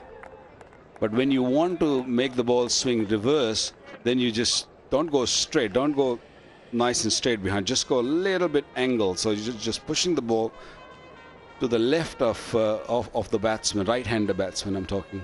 And final question, if I may, why did it seem to reverse swing more into the right-hander than away? When you turn the ball around and trying to get it going away, you could a little bit, but it always swung more in. Why would that be? Yeah, I guess it goes for the left-hander, left armer. Wasim Akram, it was the same. It was the opposite. When he used to go away, it was used to go big. Coming in wasn't that really effective. But for me, when I was looking to take the ball away, reverse ball, the older ball, then I used to sort of make sure that my wrist is behind, like what Anderson's doing. You just keep it straight and hit the deck a little bit. Don't ball full, because once you ball full, it's easier to bat. But once the batsman is so used to of the ball coming in, and if you want to take it away, you have to really bang it a touch short. the length has to be a little bit back for the ball to sort of go away. I think I got your wicket at the oval like that, just in, and I just held the line. Ahmed Suhail caught you, I think. Easy as you like, in, out, done. Thank you very much. It just came into my mind. I thought I'll just mention. Actually, you got David with his last Test innings with a similar ball that you left alone, if memory serves. Okay. Now you brought up the topic. Thank you. I'm very grateful. I like that. He bowled something like 4 or 5 beautiful away swingers, which I played and missed at. So I thought, look, enough of that. Try and leave one. And the one that I left was the one that just came, didn't do much. It almost just held its line. It didn't really do much, proving your theory, because it just came just enough just to clip the top of off stump. Well, he was a fantastic bowler, no question about that. One of the greats of the modern game. But I reckon, Bakar, even you might have just toiled here a little bit from time to time. It is unbelievably flat for these bowlers out there at the moment. You do feel for them. Stokes is trying to change things around. It's Will Jacks now who will get a go from the pavilion end, and he picks up another. It's a good change. It's not dissimilar from his first Test wicket, which was a little short outside the off stump. It was cut to Pope in the first instance. This time cut to backward point. England have their 5th. Jacks has his 2nd. It's the end of a fine innings from the Pakistan captain, Babar Azam. He's gone for 136. Pakistan 5 down. Well, you can see the disappointment. Babar Azam obviously had many more runs in mind on this pitch. There is just a little extra bounce compared to pretty much everything we've seen here today. So the top edge goes straight to Jack Leach. Will Jacks can say he's got Babar Azam in his bag. But a brilliant innings, a captain's innings, 136 from 168 balls faced, 473 for 5.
No, it's only, I thought we had one more hit.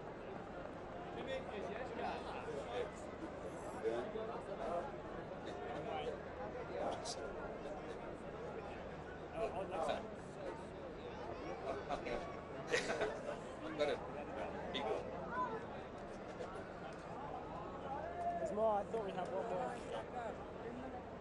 We're quite fair, though, isn't it?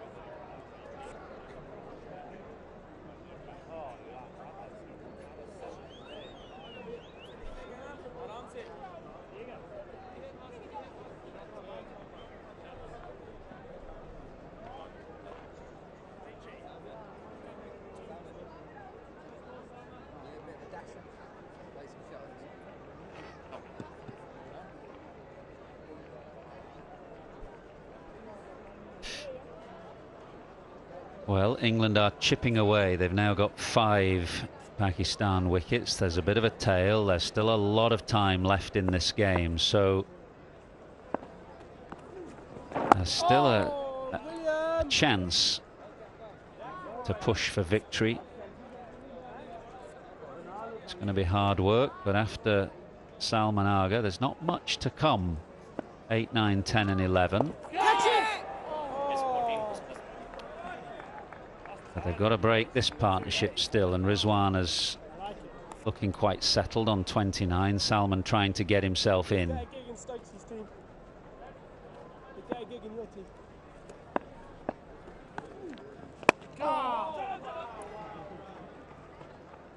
He gets off the mark. Worth looking at Will Jacks' second wicket. It's one he'll remember for a long time because it's quite a scalp, that of Babar Azam. It was the end of a fine innings, but he would have eyed a few more on this surface. Well, if you're looking for signs, there was just that little extra bounce, just a little bit of extra bounce. A tiny patch on this pitch where it gripped. I mean, for instance, compared to that one, which is okay, a little bit fuller, yes, but it's just gone on as normal as it has done for 99.9% of this game so far.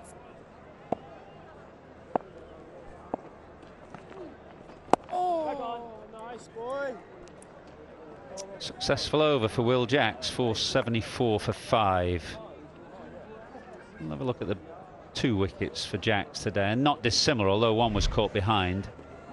It was quite a short, wide ball that Abdullah Shafiq was looking to back cut, and similarly, Babar Azam, although he's looking to cut that perhaps more firmly and squarer, that ended up in the hands of backward point. Deliveries would have landed in probably similar area on the pitch. Would you say it was a bit too close to cut? Yes, it bounced a bit. Yeah, it bounced a bit. It just came off the shot a little bit, which can be the danger for a right-hander. Your balance is going kind of backwards, and then you just end up chopping it away in the air. Just takes a mistake, doesn't it? One mistake, even on the most benign surface, one mistake and you're done.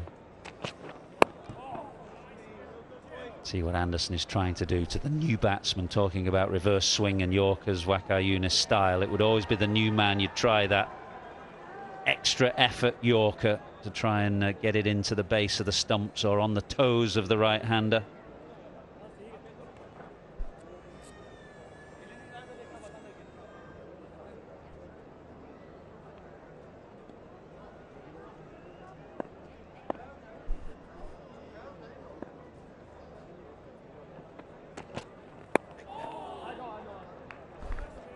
I think to a new batsman, this length on this surface is the right one.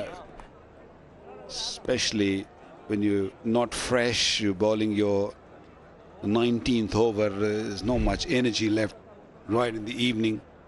This is the delivery you want to bowl. Because a new batsman might just be a little late, and there is a chance that you might sneak through.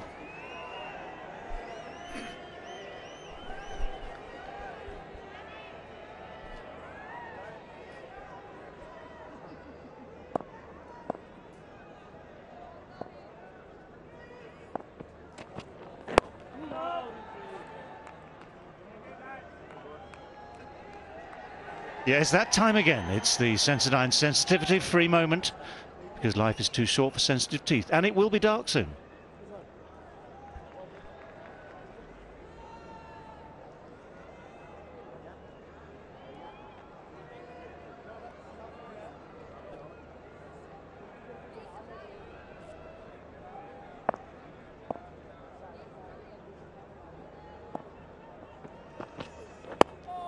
Round the wicket, Anderson.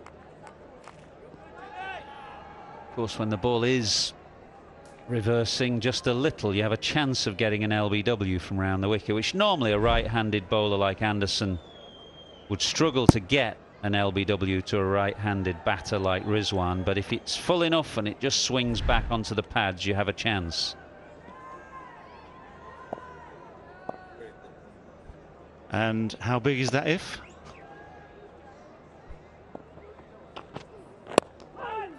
Got him! Round the wicket has done the trick. 2 quick wickets has just changed things here for England. As the light slips away in the final hour of the day, Jimmy Anderson has his first wicket and Pakistan have lost their 6th. Well, at various times today we've seen a lot of men that sort of distance from the bat. On this particular occasion, Rizwan picks out the one man, Ben Stokes, who takes a comfortable catch round about shin height. It's one of those plans that's been in operation for a lot of the day, having men in close catching positions in front. And finally, Ben Stokes sees the rewards. That's an important wicket. Rizwan, a very, very dangerous player. 29 for him. Interesting situation now as we get towards the end of this third day with Pakistan 475 for 6.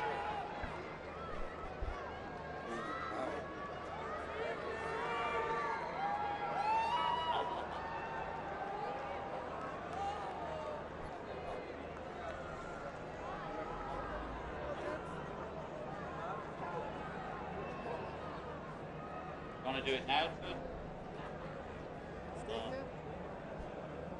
Do it now? Might get a wicket.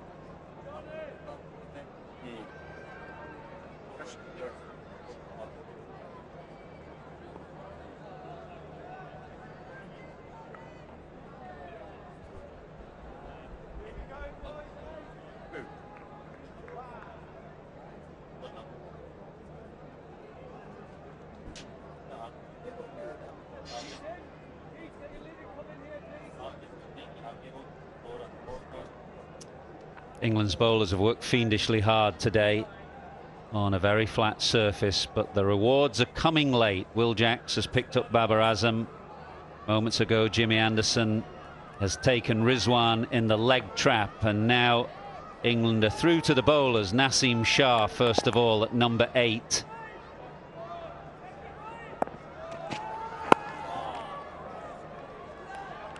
Naseem Shah survives his first ball, 475 for 6.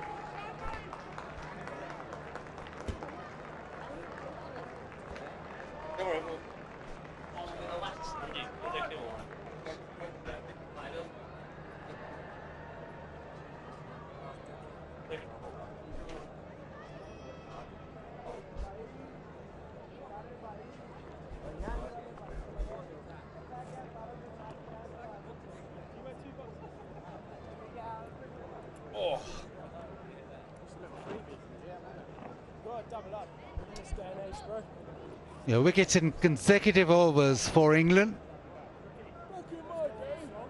Suddenly, one just a little clip into the leg side. They've set that field in front of the wicket for so long. Finally, success. But huge wickets. This one followed Babar, so now there's a bit of an opening. Still 182 runs in front are England, so if they can wrap things up quickly, who knows, short and wide. That's the wicket-taking delivery from Will Jacks. He's got a couple of wickets right there.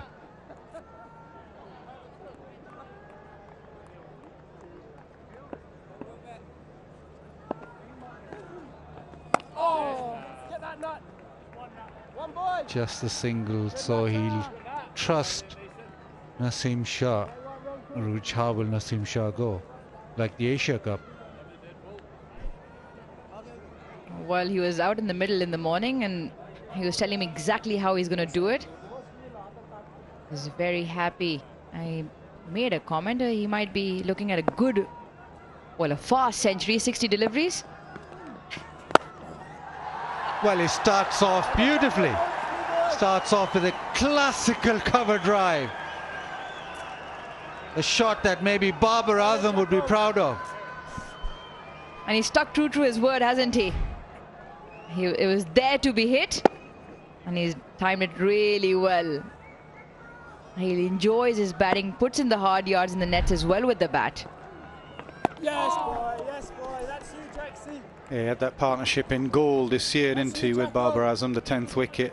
Put on 70 runs. Nazim only scored 5 of those. So he can hang around, he can play in different ways.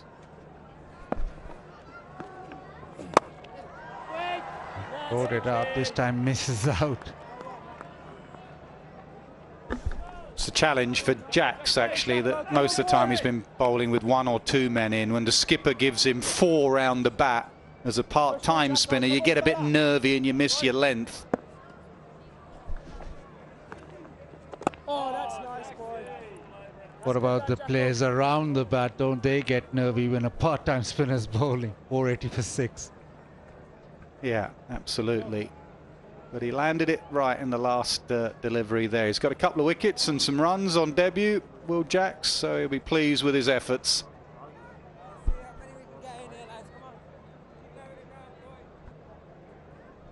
It's been good from England. Yes, the scoreboard reads 480 and 480 for 6, but the way they've gone about it, they tried a few different things, but more or less been pretty consistent in trying to bowl as straight as possible, and the length's been good. Anderson, as always, wherever he plays, if he's not getting wickets, he's not giving away runs at all. That's been his hallmark.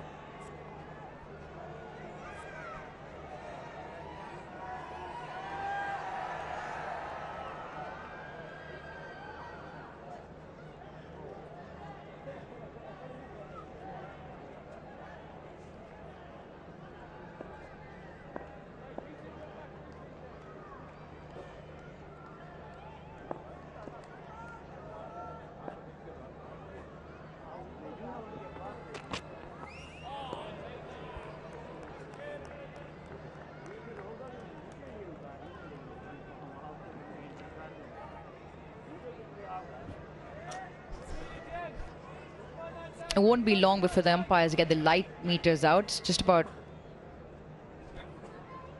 4:28 local time. The sun sets here in Pindi.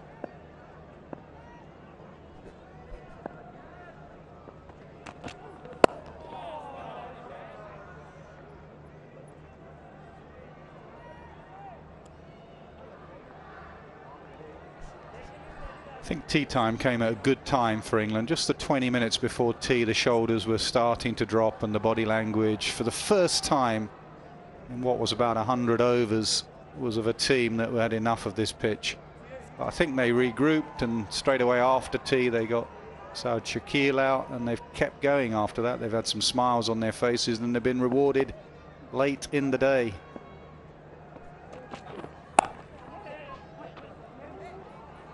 Just scamper through for a single. That's why Test cricket is the finest format, actually, because it does test you physically, mentally, day after day. And Stokes and his men have kept going pretty well. Yeah, since tea, that little waft outside off stump, that was important because it's just at the start of the session. Then a cut shot which goes to hand. And Jax with a huge wicket. And then Anderson in the act. A soft little dismissal, but England have bowled for that for quite a while. Well, he gets it down somehow to third and crosses over for a single, Naseem. What England have done, they've left themselves a lot of time in this test match. The rate at which they scored their runs came in quick fashion, what that allows them to do, and they did recognize the fact that it won't be easy picking up 20 wickets here. It just allows them a little bit more time in this test match.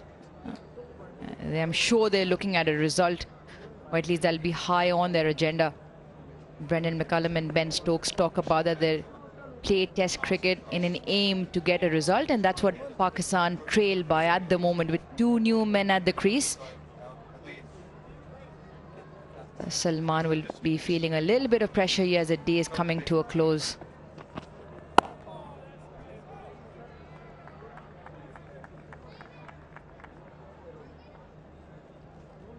Yeah, the one aspect, Nas, which probably we haven't discussed is Stokes is such a dynamic cricketer. Sometimes with the bat, in this innings as well, with the bat he was so good and people would maybe say that he threw it away. But with the ball as well, he's playing the part of the enforcer, but probably he's one of the better reverse swing bowlers with his action. So maybe that aspect hasn't been explored enough.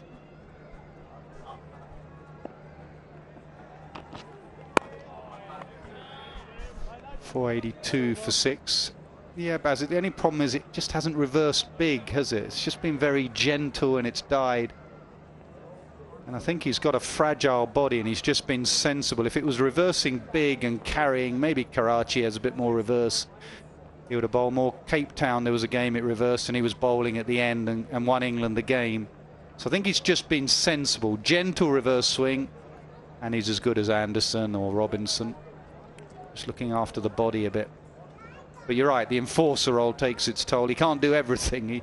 He likes to, but he can't do everything.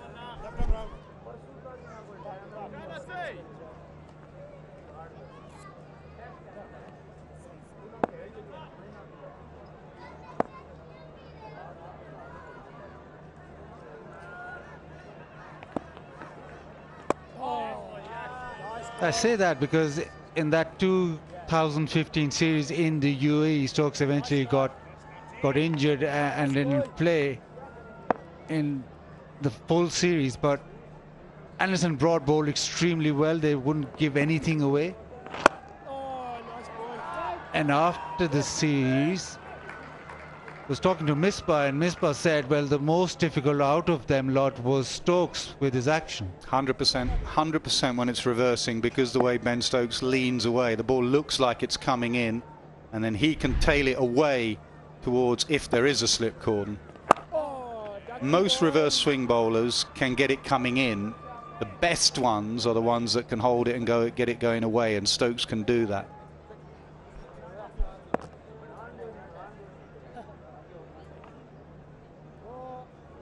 Just a slight change that silly mid-off goes to a short cover.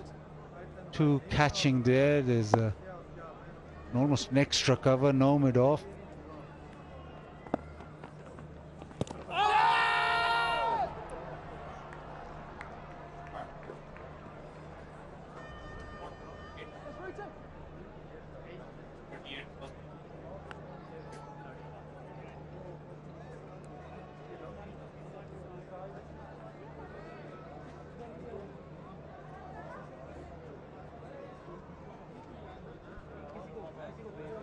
Stokes, as always, another change in the field.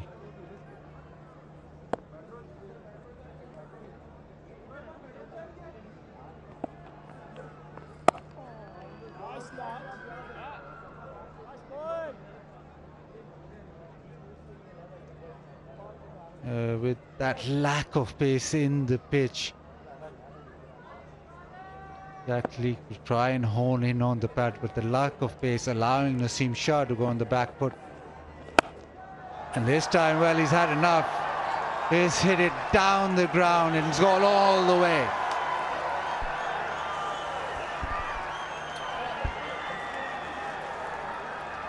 Six to end the over, 488 for 6.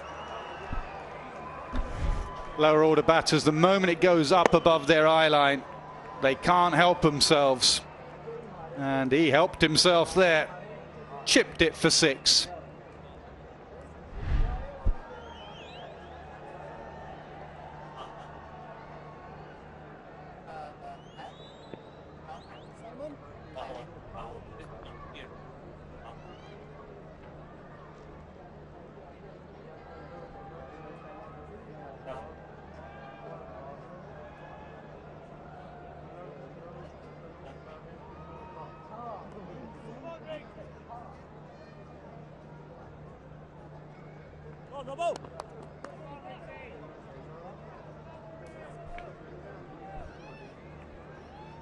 England have chipped away with the wickets.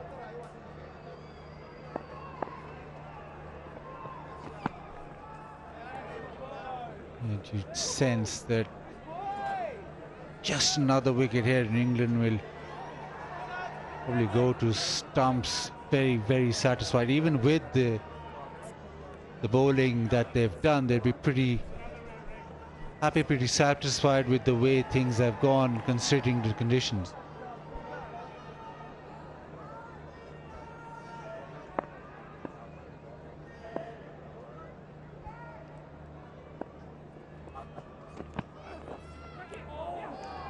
Yeah, just throwing it forward a day or so.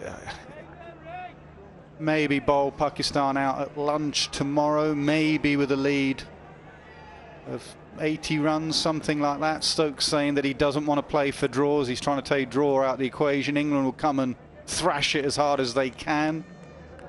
Bat for 40 overs tomorrow. Could have like 500 in 40 overs the way they're batting, but let's say 200. So set something for the last day for Pakistan. A lot of ifs and buts in there.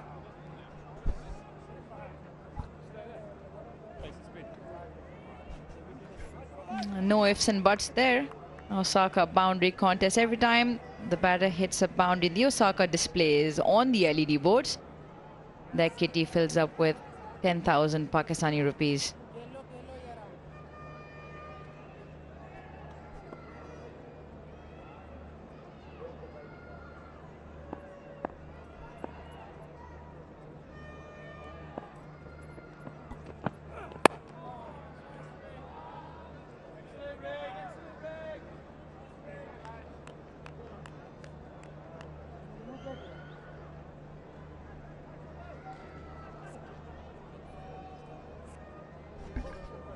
England will be happy with this. And as you mentioned just before, I just felt the energy levels drop a bit, and it's the wickets that dramatically change those levels. You hear them have the spring in their step, a little bit torque here and there.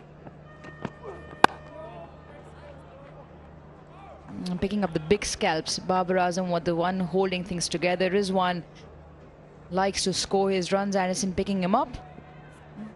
That brings in, well, one member of the tail into. Yeah, you know, listen, when you walk off on a day like this, you're not looking at the scoreboard. You know the pitch is flat. You know they could have made 600, whatever. But you're just asking your teammates, did we give it everything today? Did we leave anything out on that part? Could we have done anything more?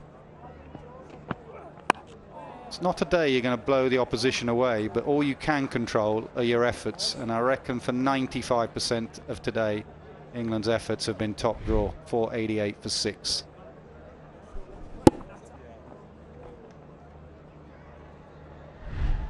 Agree 100% with what you said, Nas. Just the part of them walking off the park, I think they'll run off the park.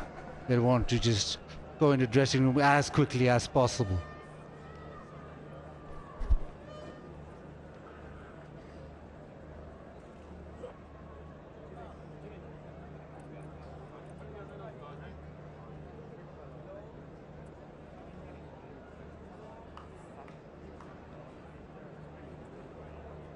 Come on, lads, let's get 7 tonight, boys.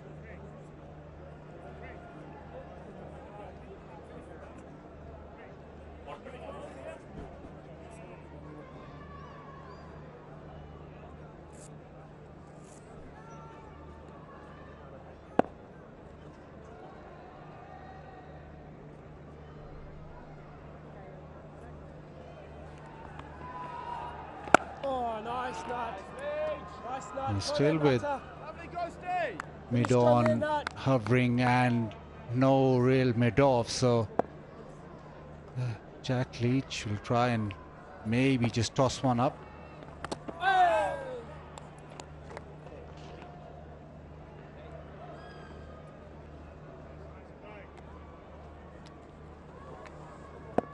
How long will Naseem Shah resist?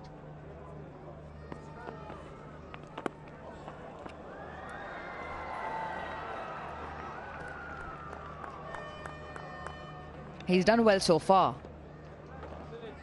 He's obviously not looking to come down at every delivery or hit everything out of the park. Has played a few expansive drives, but just hanging in there with Salman.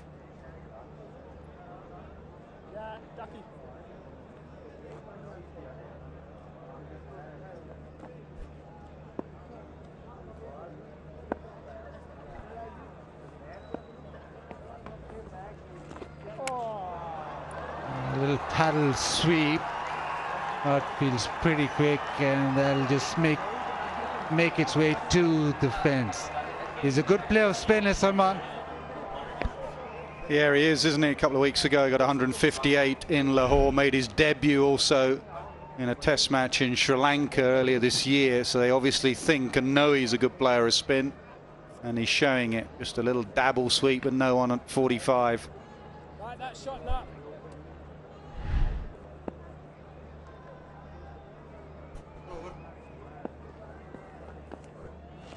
Oh, nice boy, nice boy. And that more of a batting all-rounder. Pakistan do prefer him on strips where there's not much support for the faster bowlers, and in Sri Lanka he was preferred and played in those test matches where there was plenty of spin on offer. Just bowled the 5 overs in the Pakistan bowling innings. Oh, nice little back cut, stylishly played, gets a single. It's 495 for 6.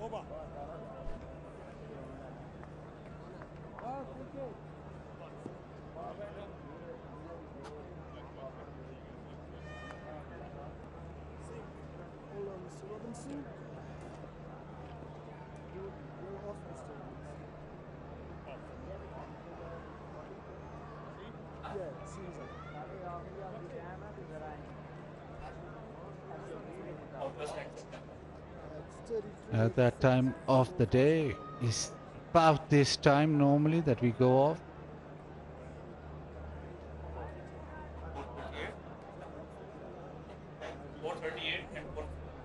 4:38 we went off first day, 4:52 second day, and it's about 4:43 right now. So once that sun dips behind that little building, it does go dark very quickly. Yeah, good from Stokes again. He could have easily bowled his faster bowler here.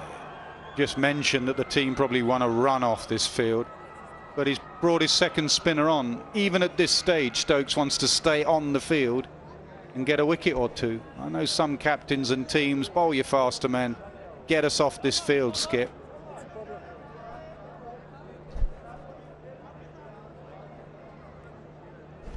Having said that, as we saw last night, I think it'll only be a couple of overs of spin and then it will be too dark anyway, but Stokes is happy to play these extra 2 overs.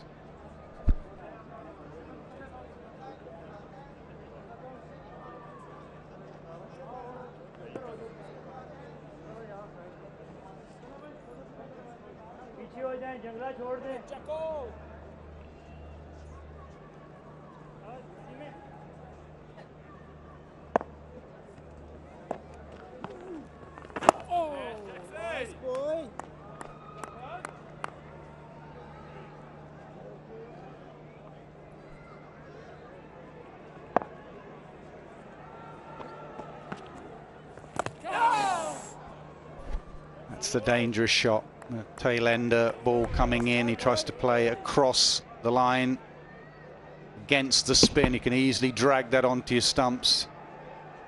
Stokes filling that gap, which is a surprise. A man goes over. You'd think you'd leave it open, asking Nazim to play that shot.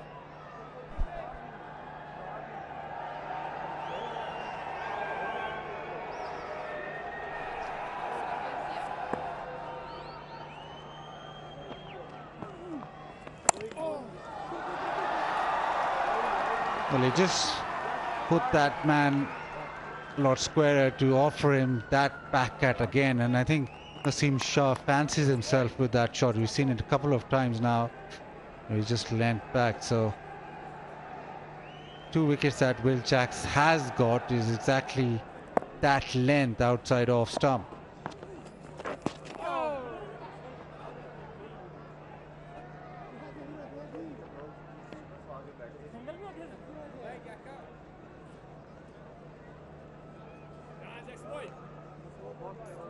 He's got a bat sponsor and all now after that Asia Cup innings.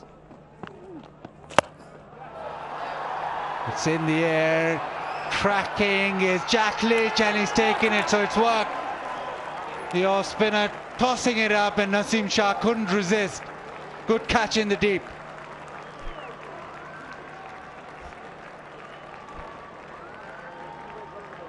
It was a matter of time. England kept toying with the field, enticing Naseem Shah, and this one flighted up. He didn't quite get a hold of it. Toe end of the bat, it went further up than further far. Good catch from Jack Leach running in. England have the 7th.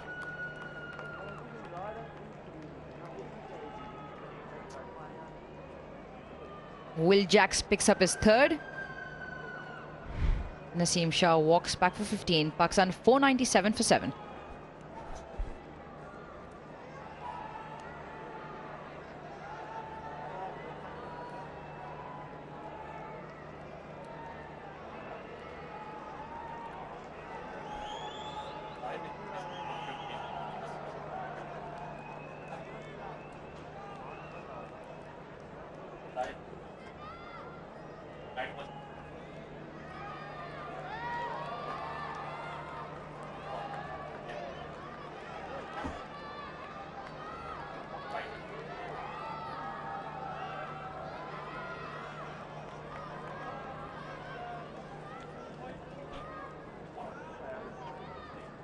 Leg stump. That's leg. That's leg stump.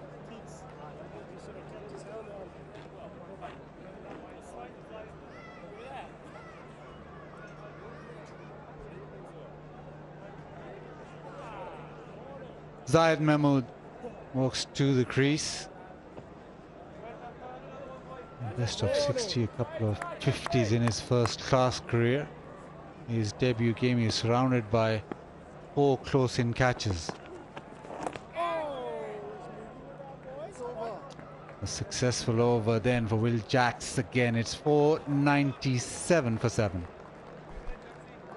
And very good from England, and Stokes had the option of bowling his seamers and the umpires would have taken him off, but he said no, we want to stay on even after 2 long days. There are opportunities for wickets and he stayed on. That's exactly what came. Excellent from England in this evening's session.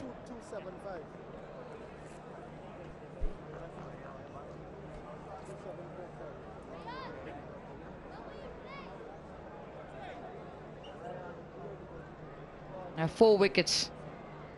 All that hard work England has put in has yielded them 4 wickets.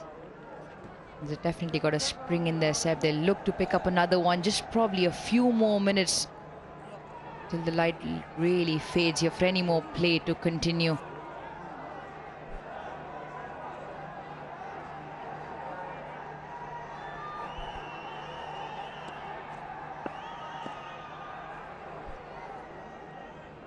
Yeah, Jack Leach. Stokes offering Salman Agha the single. Get on that ducky boy. And Naseem Shah couldn't resist. It was loaded up and he's had a crack at it.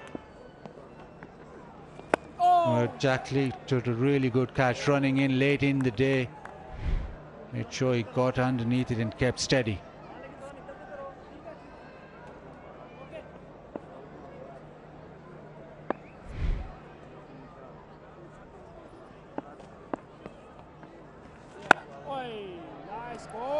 He does take the single on offer from Stokes, and Salman trusting Zayed Mahmood with his defence.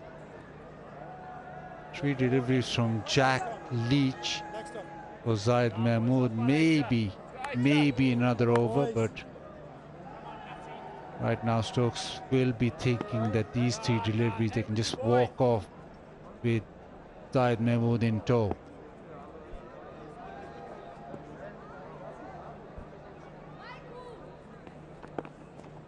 Oh! Hit that shin. Nice boy.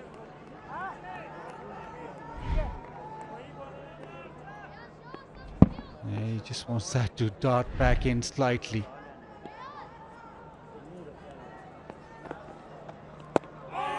Defense blocks. Fight that edge, nut. Fight that edge, nutter. Yeah, he wants to be very straight. This is Jack Leach.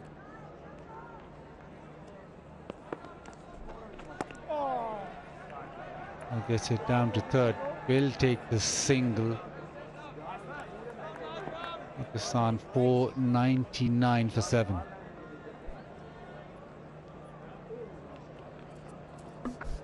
Not convinced we're going to get another over in.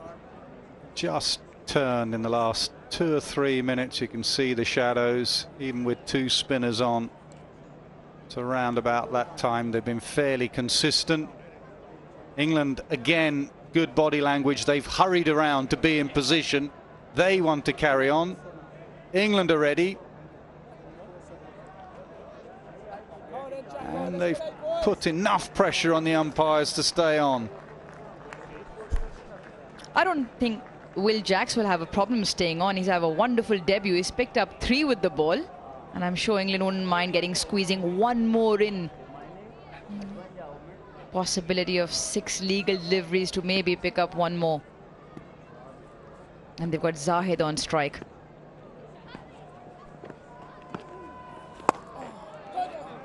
England do get their way with the light in Pakistan.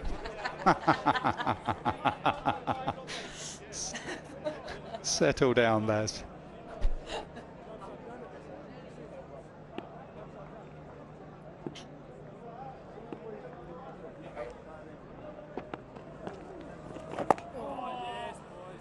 Looking pretty solid is Zahid Mahmood. Definitely won't want to be dismissed by a spinner.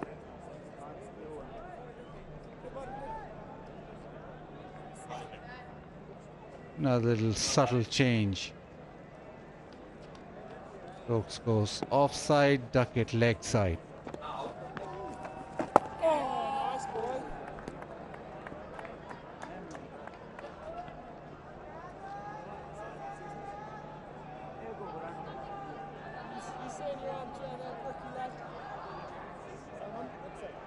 The change of angle. Will Jacks goes round the wicket. He's dragging this out, which is good from England. Almost the inside edge. With him going round the wicket, the LBW comes into play even more. Yeah, he's done well in the end to get bat down in time. Walked right across, didn't he, Zahid? Oh, Stokes, yeah, boy.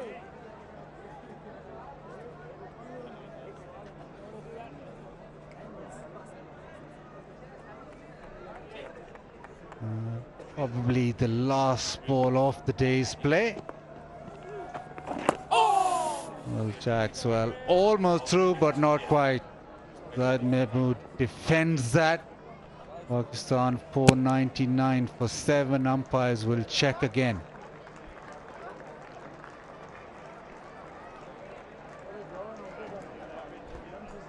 The shadows have definitely become a lot more prominent with the artificial lights that have come on. What's the verdict here? So that's it. It's been a good session for England. 3 wickets in that opening session and then 4 in this final session. Yeah, excellent work from Stokes in that final session.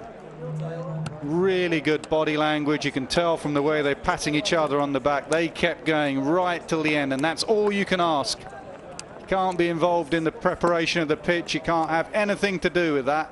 All you can do is control what you're doing. And Stokes and his men were brilliant in that last session. It could be a draw still. but England have given themselves a chance. Runs tomorrow and set it up for the final day. Brilliant from Stokes and his men.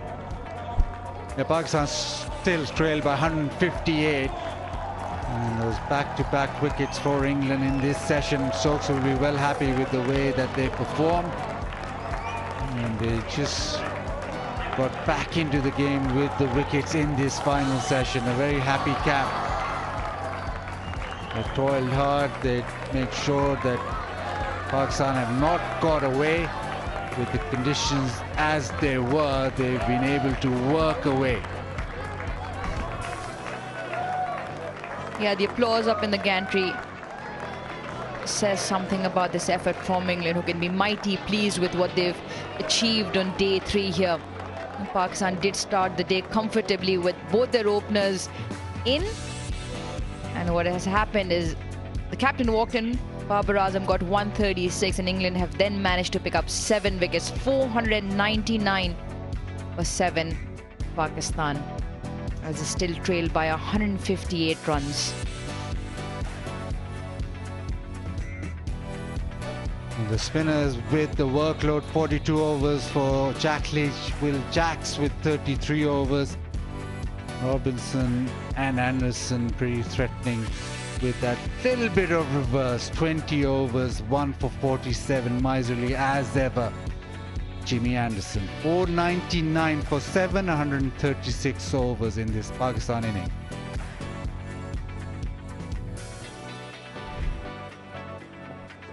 Well, England needed this ball just seaming away from South Shakil, and then the wicket, the outside edge, and this sort of prompted England on in that final session. Rizwan came in, and always he's quite willing to take the game on. Babar Azam was playing fluently as ever. Gorgeous cover drive, and the off spin was taken on by Rizwan.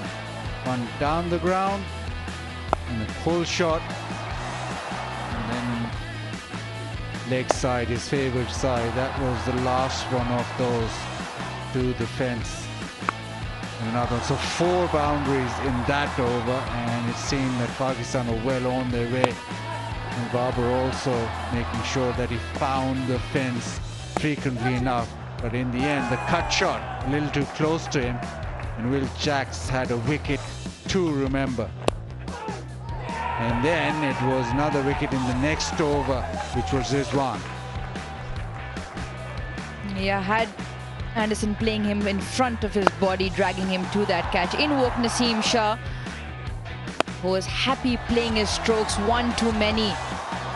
In the end, as he didn't quite get a hold of it, Jack Leach made excellent yards to take a wonderful catch later in the day, and England was really happy as they picked up 7 wickets. Similar time as yesterday, as the light was checked and the umpires called it a day. Match summary so far of this first test: England with that big score up front, 657, 4 centuries to their name. Brooke, Crawley, Pope and Duckett. Pakistan in reply: Babar Azam 136, Imam-ul-Haq 121, Abdullah Shafiq as well, continuing his run of form, 114. Pakistan 499 for 7, and they trail by 158. Well, do join us tomorrow as the action will continue on day 4. This first test match, which hangs in the balance and favouring England. We will be live tomorrow at 9:35 a.m. It's goodbye for now.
Well, 100 from Abdullah Shafiq, and Babar Azam could not deter England from their plans. They managed to get 7 wickets on this rather placid track. Imamul Haq amongst the runs as well.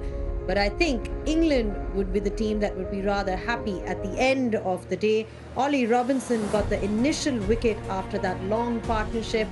But yeah, lots to look forward to tomorrow. England would, of course, be looking to get Pakistan out cheaply, and they have bowled well. This is where the match stands. England 657 all out, and in response, Pakistan with their fair share of centurions. Babar Azam right at the top, 136. Imamul Haq also scoring a century, as well as Abdullah Shafiq. Pakistan trailing though by 158 runs. Welcome to the Inverex Solar Energy Pitch Side Show. Well, England has put up a rather good show on this track. They've got 7 wickets, and you've got to say that the match is pretty much wide open considering the time that they have on their hands. I've got with me David Kaur and Bazid Khan. DG, you know, to be able to bowl the way they did and have those plans put in place from an England perspective, in particular Ben Stokes, his captaincy and his field placements, he's made things happen. Yeah, he's had to be patient as well. I mean, for instance, the catch he took was very late in the day at short mid-wicket, and he'd had so many people in close on both sides of the wicket at times, the left-handers, right-handers. But on these pitches, you have to be funky with your field positions. And he did that right from the start of the day.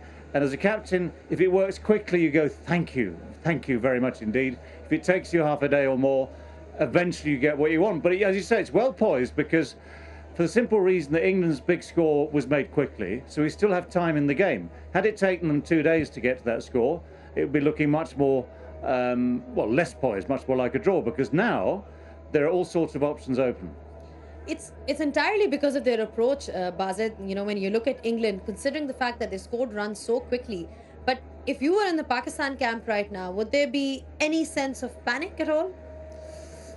I don't think there'll be panic, but they'll be slightly disappointed the way that they lost those 3 wickets in that session, and back-to-back wickets, whatever the format, does hurt you. So consecutive wickets in consecutive overs, and that's where England sort of won the day. Babar and Rizwan at the back end getting out, and suddenly now you're looking at England being in the dominant seat. But the way that England are playing their cricket, and the way that Stokes is saying that draw is out of the picture, so it'll be very interesting if we go forward, and if there's a chance of a declaration.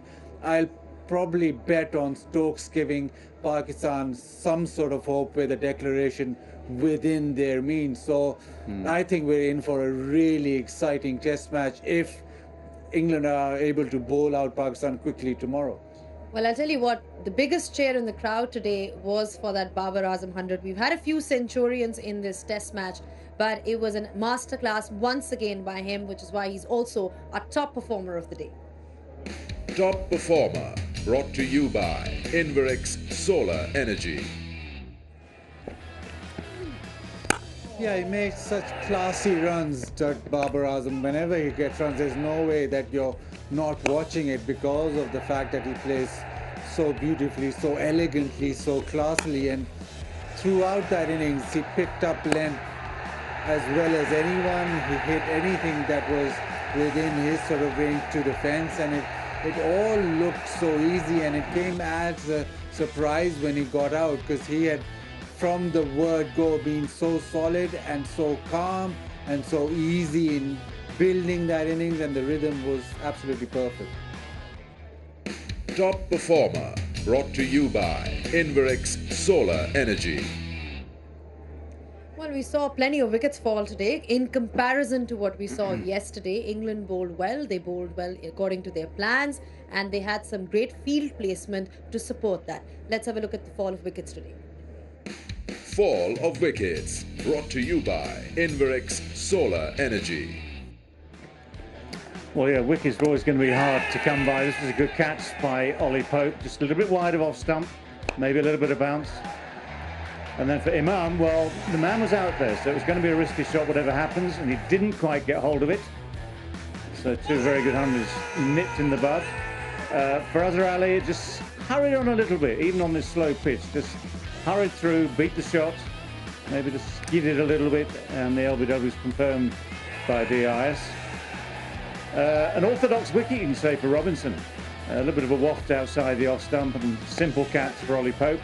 And then this one from Barber just bounced a tiny bit more, not a lot, just enough from Will Jacks to get the top edge run in the middle. And this is the plan that Stokes had in mind all day. A little bit of mistiming, a man in short himself, and that was that. Final wicket, Naseem, well, that was just lofted in the air. Good catch, actually, from Leach. Anderson thought he might go for it as well. Fall of wickets, brought to you by Inverex Solar Energy. Interestingly enough, you know, we've heard a lot from you experts, but it's always nice to hear what the audience has to say. And they've got one particular question for you. It's time to have your say. Have your say, brought to you by Inverex Solar Energy. There's been a lot of talk, David, around you know, the Test Championship and just you know, getting points for that. The question that we've got actually is that should a team get awarded points if they have, you know, an innings lead, because of the fact that we're talking about promoting Test cricket? Is that something that you would be considering? If a team gets, let's say, 100 runs lead, would you be giving them points? Just to make things interesting. Okay, this is a little bit like what we have in, say, county cricket in the UK, which is bonus points for wickets and runs made at a certain time. I think, never having had that question posed before, I think still the key thing is encouraging people to win games. And the problem with having points for a first innings lead is that, you know, if it's close, it influences a side to say, right, we might just have to get past before we make the move that we were going to move earlier. So I think actually sometimes having points for a first innings lead actually is worse than having no points, and that the key remains trying to win games. It's interesting because, Baz, I remember Pakistan was playing England in 2016 Edgbaston, and they had a lead of 100 runs, and they still ended up losing that Test match. I mean, it doesn't happen enough, but it has happened. I mean, what's your take on this? Yeah, I'm with David here. I think that a lot of focus then shifts to actually getting that first innings lead and getting those points. We had this in first class cricket here as well, where you looked at first innings lead and getting those points, and then almost sort of not worrying about the result of the game and focusing on that, and it takes away from the game. I think the bottom line is what's important. You want to win the game, you want to see results, and you want winners and not losers, but you want Test matches with results and not sort of focus on just the first innings, focus on both the innings. Well, the result is what matters. That's what our experts have to say, and that was Have Your Say. Have your say, brought to you by Inverex Solar Energy. Right, thank you so much for your thoughts, gentlemen. We're going to make you leave slightly earlier today because we have a new set of guests joining us. We'll be joined by a very, very special guest on the other side.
Welcome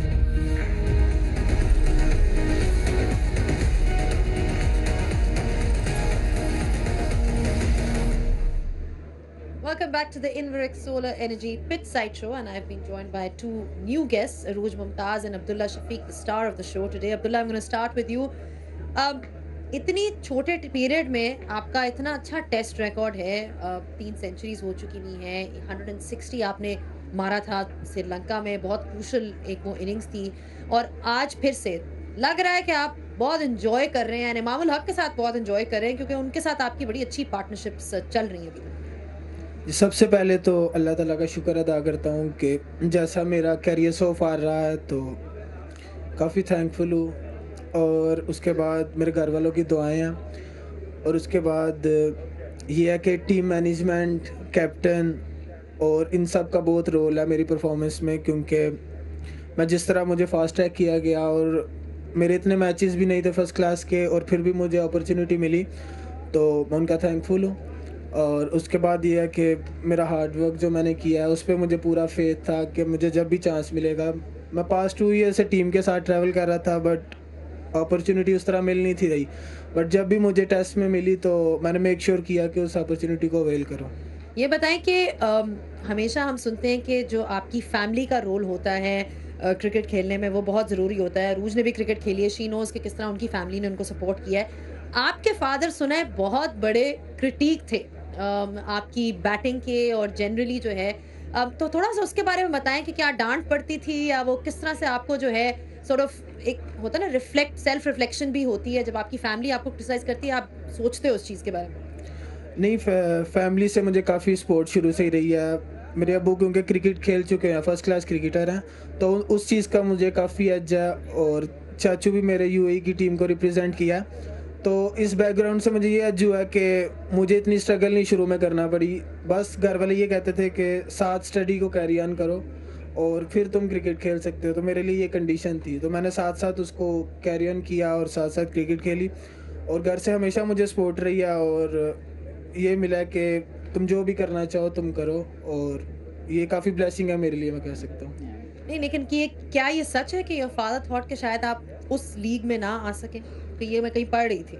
जी बिल्कुल, मतलब उन्होंने cricket खेली हुई थी, तो वो जानते थे कि जो भी क्रिकेट खेलता है वो, क्योंकि उसको पता होता है अंदर क्या होता है, तो आप एक कौन से हार्ड फेजेस आ सकते हैं और क्या क्या होता है, तो वो उसके लिए मुझे मेंटली प्रिपेयर कर रहे थे मेरे ख्याल से कि ये ज़रूरी नहीं है कि तुम जहाँ भी जाओ अच्छा करो, या तुम एक मतलब कई दफ़ा तुम्हें बुरा टाइम आएगा, थोड़ी ऐसी सिचुएशंस आएंगी, और मैंने इस चीज़ को पॉजिटिव लिया और कोशिश यही की कि अपना हार्ड वर्क करूं और कोशिश करूं कैसे अपनी गेम को इम्प्रूव करूं। अच्छा अरूज, आपको इनकी इनिंग्स के बारे में क्या चीज़ सबसे ज़्यादा आज इम्प्रेसिव लगी? सिर्फ आज ही नहीं, ऑस्ट्रेलिया में सीरीज़ में भी बहुत रन किए, फिर श्रीलंका में भी बहुत रन किए, तो मुझे अब्दुल्ला की एक चीज़ बहुत पसंद है, और मैं कमेंट्री में भी कहती हूँ he is one of the players जिसने मुझे बहुत ज़्यादा इम्प्रेस किया है बैटिंग में।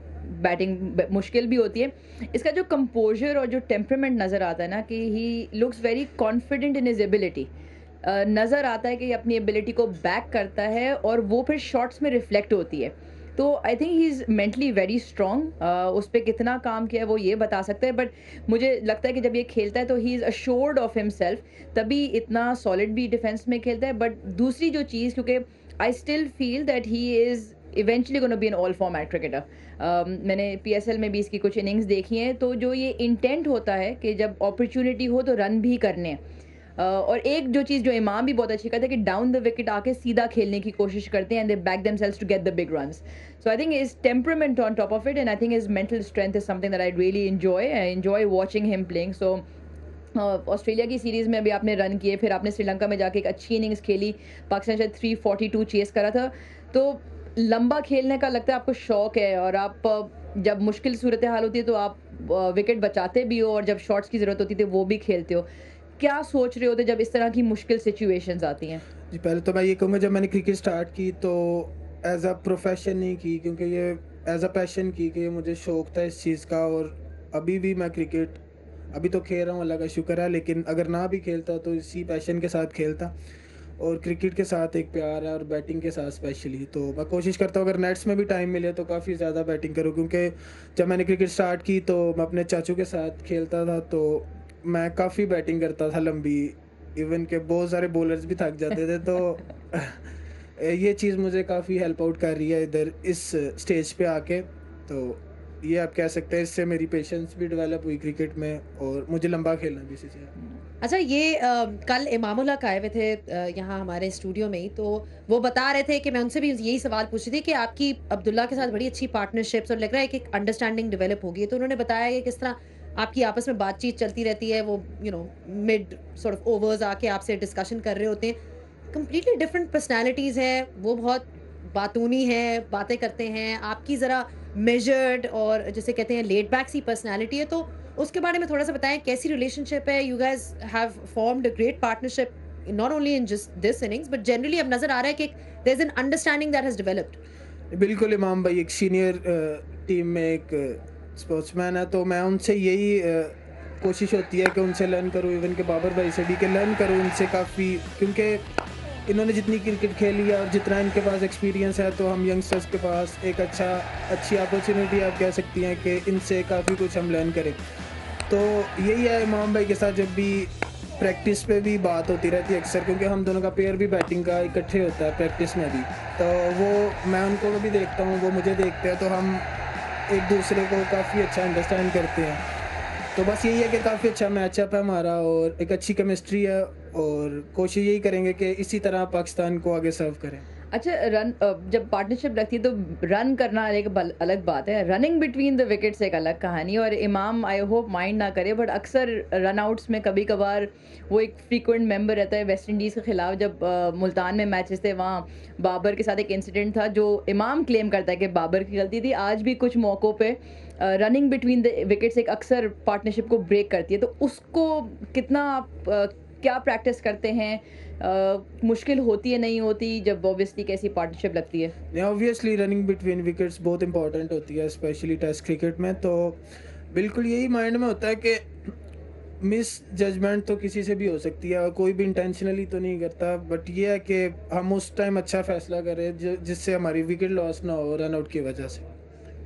अच्छा, ये बताएं कि पार्टनरशिप तो हो गई, डिस्कशन ये भी होगी कि आपकी अब मैच की क्या सिचुएशन है? That is what everybody wants to know. How are you reading it as being a member of the Pakistan cricket team? अभी भी रन्स जो हैं बाकी हैं, कुछ कंट्रीब्यूशंस भी हुई हैं, लेकिन एंड में विकेट्स भी गिरी हैं। तो आप कैसे रीड करते हैं मैच को और ये क्या कहेंगे कि आप कल कैसे अप्रोच करेगा इस मैच को पाकिस्तान? पहले तो हम पॉजिटिव ही सारे सोच रहे हैं, इवन के ड्रेसिंग रूम तक। यही है कि इंग्लैंड ने काफ़ी अच्छी इनिंग्स खेली फर्स्ट इनिंग्स, तो उससे हम पे भी काफ़ी प्रेशर आया कि हमें भी उस तरह परफॉर्म करना पड़ेगा। और यही था कि जैसे हमने आज स्टार्ट लिया तो हमारी कोशिश यही थी कि टीम को एक अच्छा स्टार्ट दें, तो टीम को अच्छा स्टार्ट मिला और होपफुली हम we are not in a bad position I can say. और यही है कि कल भी आके हम थोड़ा और लंबा खेलें, क्योंकि जिस तरह का इंग्लैंड का वो स्ट्रक्चर रहा, जिस तरह वो खेलते हैं, तो होपफुली वो फिर ऐसे खेल के हमें टोटल देंगे। तो we are positive to go.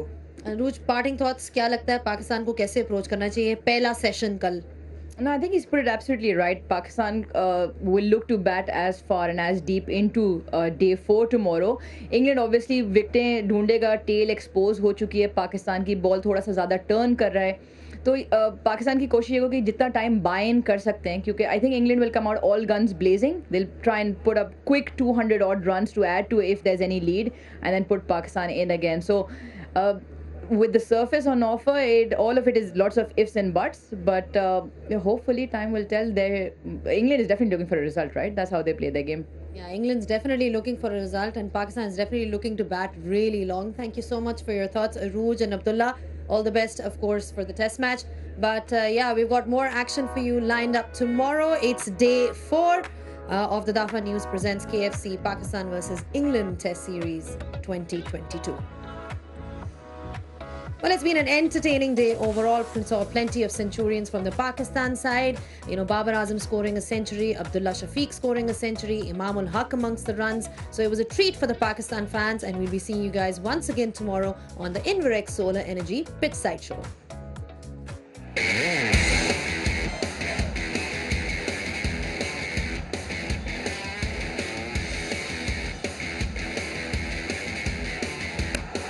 through a third Test 100 for Abdullah Shafiq. It's another 100 in Rawalpindi from Imam ul Haq. Oh, he's got it. He's got it straight to long on, toe end of the bat. Slightly full outside off, and Azali pounces on it.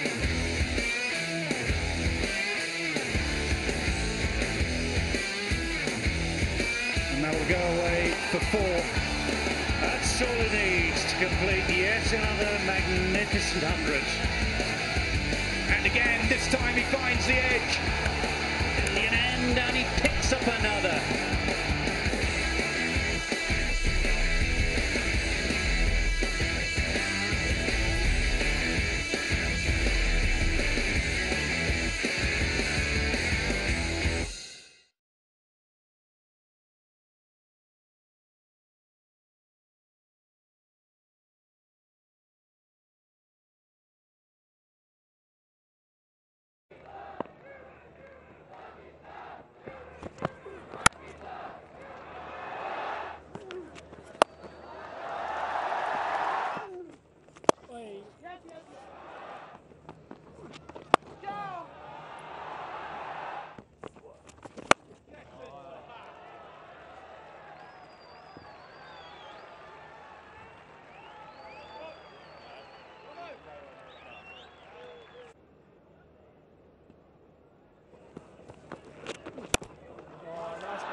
Come on then, Natta. Doing good things here, boy.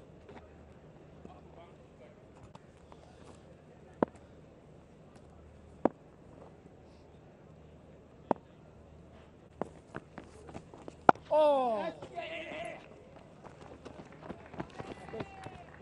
Good Natta, very nice, bud. Very nice, Nat.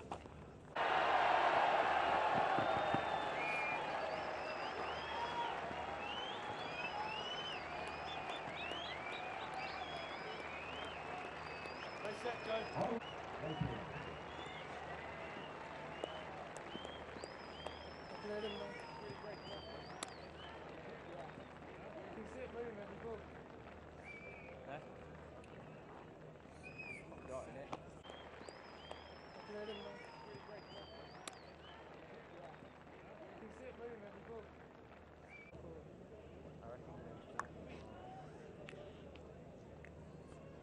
Try and keep the other side. Hands off.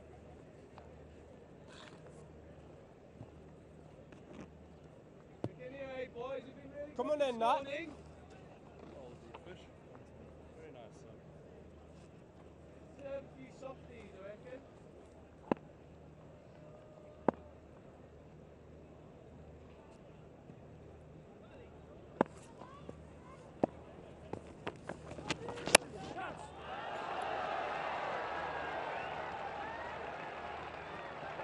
Like that, Nat.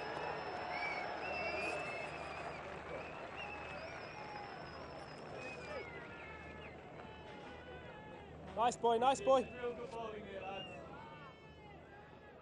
Fantastic work here, boys. Very good, Natta. Very good, boys. So close, boys. Good lads, good. There's a couple of chances this morning. Just get your head on that. It's like trying to fucking just brace.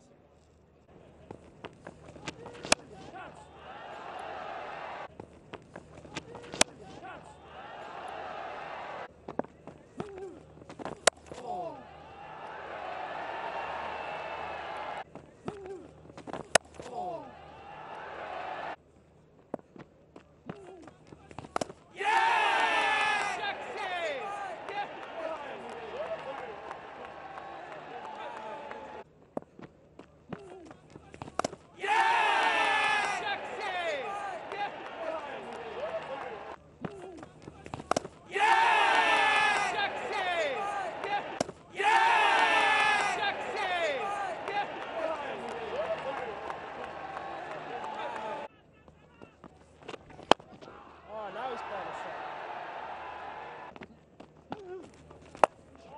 Oh, nice boy.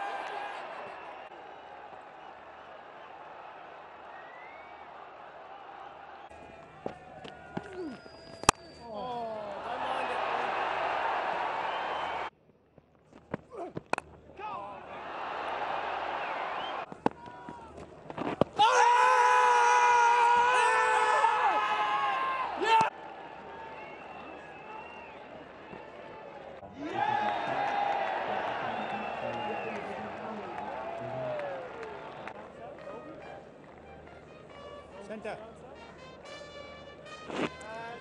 Left arm over. Duck. Let's go.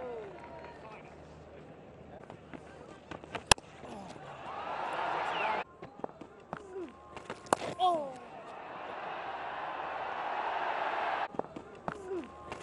Oh!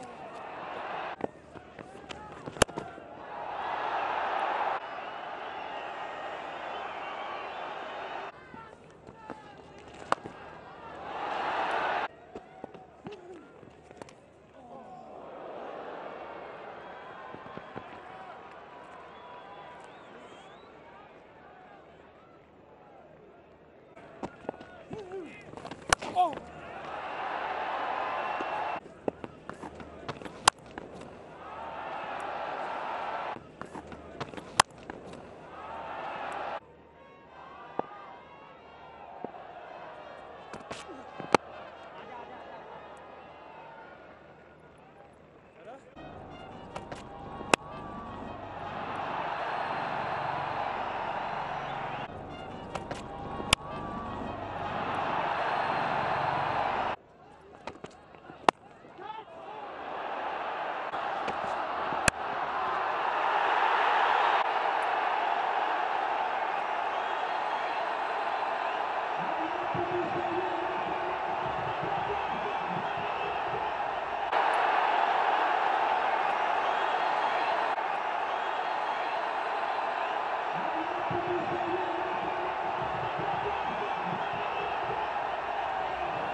Gully line sitting a little bit.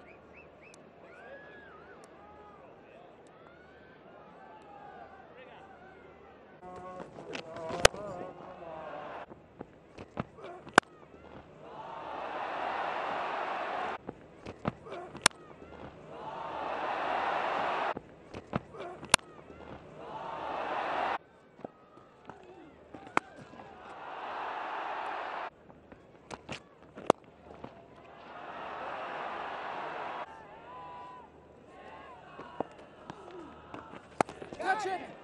Yes!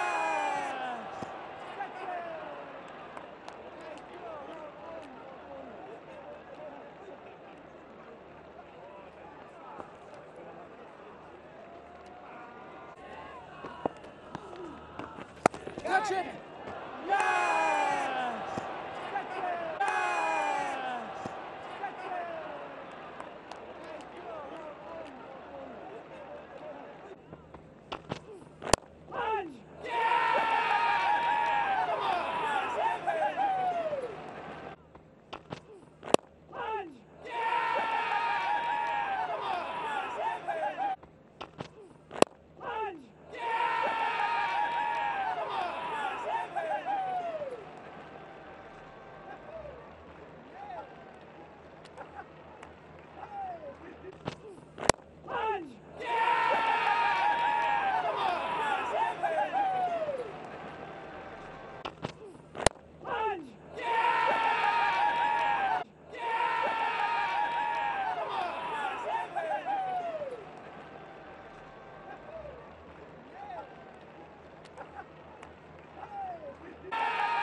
I don't know what is not working.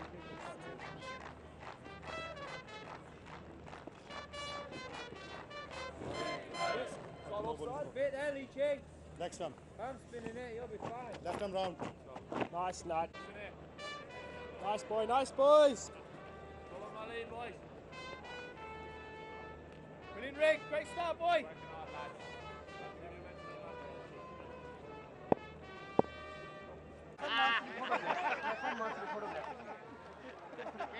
Come on! Hey! Come on! Come on! Ready? Zindabad! Pakistan! Younger, right to be. Right. Zindabad! Zindabad! Zindabad! Zindabad! Zindabad!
Hello and welcome to the highlights of Dafa News presents KFC Pakistan vs England Test Series. It's the start of day 3 of the first Test match at Rawalpindi Cricket Stadium. Pakistan scored 181 runs for no wicket and they faced 51 overs, with both their openers closing up to 100 to their names, with Shafiq not out 89 and Imamul Haq not out 90. The bowlers in the test match from both sides have had a tough outing, and England tried 6 bowlers with nothing in the wickets column, but they've kept them to score at 3.5 runs and over. One look at the match summary: England won the toss and decided to bat first, posted 657 runs with 400s in their batting card. From Pakistan, Zahid Mahmood grabbed 4 wickets for 235 and Naseem Shah 3 for 140. And Pakistan trailing by 476 runs at the start of the play on the 3rd day of the first test match. Let's join the action with our commentators.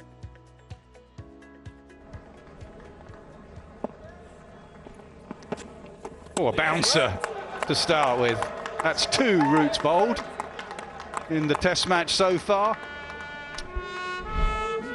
Well, the deep square leg was out there.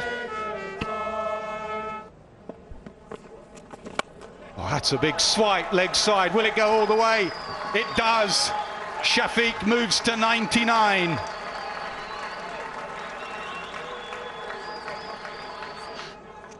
This is what he does. Every now and again, he makes a point like this.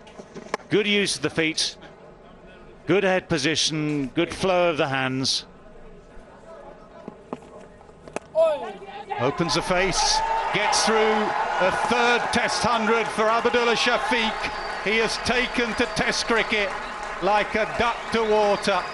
8 Test matches, 3 Test 100s, as easy as you like. Yeah, very, very fine innings. Played at the right tempo for him, the right tempo for Pakistan. The one thing Pakistan needed from this opening partnership was cohesion. And the leg side swept fine. There is a sweeper out there. Can he get there? No. Another boundary. 200 up for Pakistan, 201 for none.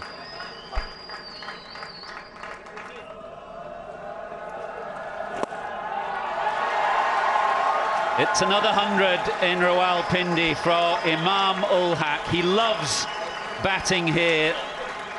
A brace of 100s against Australia, now 1 against England. If he could roll this pitch up and carry it around with him, he would. Well played. Yeah, he's been through a lot. He's been criticised a lot. And what a wonderful knock. 17 games, over 1,000 runs, good average, and the 3rd 100. And he loves it here in Rawalpindi. Well, oh, he's got him. It's a first wicket, a first test wicket for Will Jacks, brought on to replace Joe Root. It was a wide ball. Shafiq looking to cut, and he's edged it through to Ollie Pope. A very fine inning comes to an end. A little bit too close to cut. It was wide. He was just looking for it and got it. He's not happy. And that's the opening what the captain was looking for, England was looking for. But what an inning. Superb inning comes to an end. 114 of 2 or 3 deliveries is 5 for 1.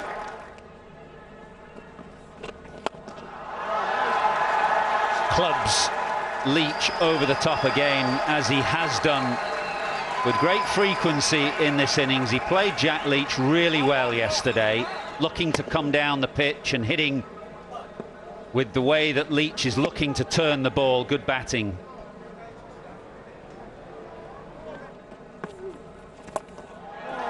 Well, that was the opportunity for him, because there's no man on the sweep. He's not renowned as a big sweeper of the ball, Azhar Ali, but sensing the opportunity to get off the mark, he laps Jacks to deep square leg. And the pitch up and over. No, he doesn't get it over. He's got it straight to long on, toe end of the bat, and England have 2.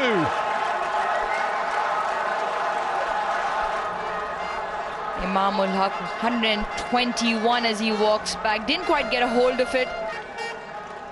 Came down the track. He's done that really well throughout his innings. Did not quite get a hold of it. simple catch in the end from Robinson as he walks back for 121.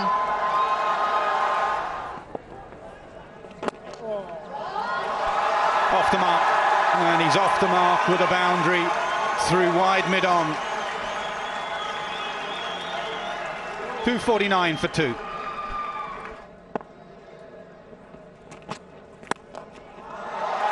Slightly full outside off, and Azhar pounces on it. Timing's good enough. Boundary. Yeah, anything full has been punished. Even anything straight has been punished. You have to really stick to that 4th stump, 5th stump line. This was full. This is pure timing. That's the one. The ball coming back in, and the finger is raised. Ball skids back in. Jack Leach with the new ball. Azhar Ali walks across to his captain. Is he going upstairs? Yes, he is. Pitching line, impact in line, and hitting the stumps. So Hassan, you can stay with your original out decision, and I'll tell you when to signal now. 3 reds, and Jack Leach with the new ball. That extra bit of zip off the surface. So England have had a very good morning. Dismissed both openers, and now Azhar Ali as well. 290 for 3. Slightly too short, and timing excellent from Babar. Well, that's a terrific shot from the Pakistan captain. Into the leg side, and that should be lunch. Good session for England. 3 wickets for them. Yes, an excellent session for England, who came here today. Pakistan none down, both openers entrenched. They went through to their hundreds, but couldn't kick on. And England will be very satisfied on this unbelievably flat pitch to have taken 3 wickets in a slightly extended session. So we had 32 overs. You'd say probably that was England's session. So at the end of the first session on day 3, in the first test between Pakistan and England, Pakistan have managed 298 and they lost 3 wickets. Just a few moments before lunch, they lost the wicket of Azhar Ali for 27, but a brilliant opening partnership between Abdullah Shafiq and Imamul Haq, taking the side to over 200 runs. With the new ball taken, England would fancy more chances, but as of lunch on day 3, 2 wickets for Leach and 1 wicket for Will Jacks. The spinners have managed to fill up the column in the wickets category. If you look at the match summary on day 3, first session, England 657 all out and having 400s with Brooks, Crawley, Pope and Duckett. Pakistan's reply has been pretty strong, with Imamul Haq and Abdullah Shafiq both hitting big hundreds, and Pakistan with 3 down, still trailing by 359 runs and 2 more sessions to go in the day.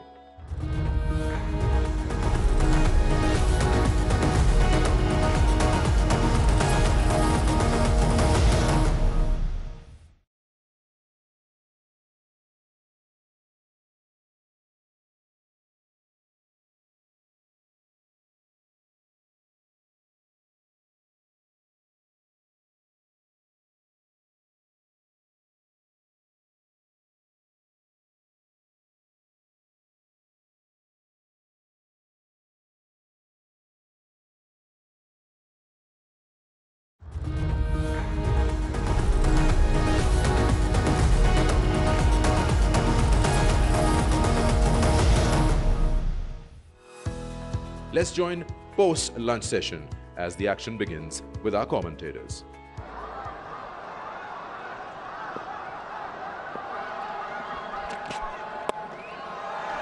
That's clipped through square leg. Fine leg should cut it off. Leach, who will throw with his right arm, being a left arm bowler. You just have to be aware of that. Leach gets it in, and 300 up for Pakistan.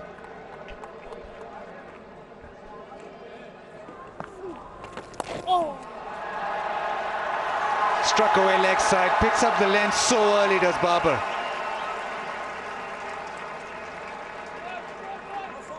Yeah, Jacks anyway is trying to take pace off the ball. He's trying to use a bit of flight as best he can. Most of the time he's a bit fuller. down the ground, smashed over the top into the crowd and gets to 50 in style.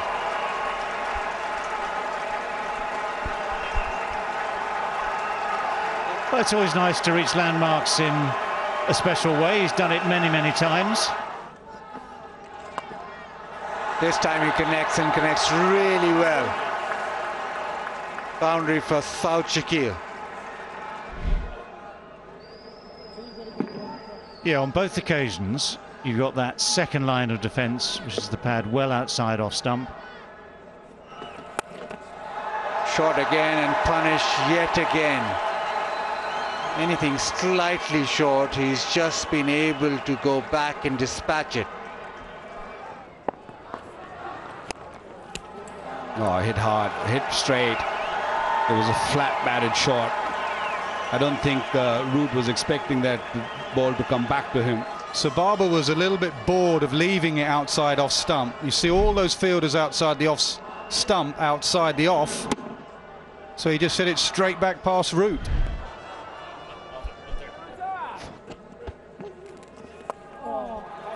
A sweep, nicely timed, rolls into the fence. So Shakil gets another boundary. Well, we mentioned it the other day, Rouge, when we were doing our sweep thing about how shorter lads pick up length better. And it just seems that the shorter you are, you're looking up at the trajectory of the ball and you can pick up length really well.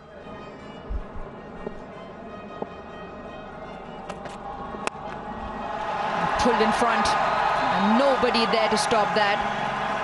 Barber races to 90. Flat bats it away for 4. Moves into the 90s.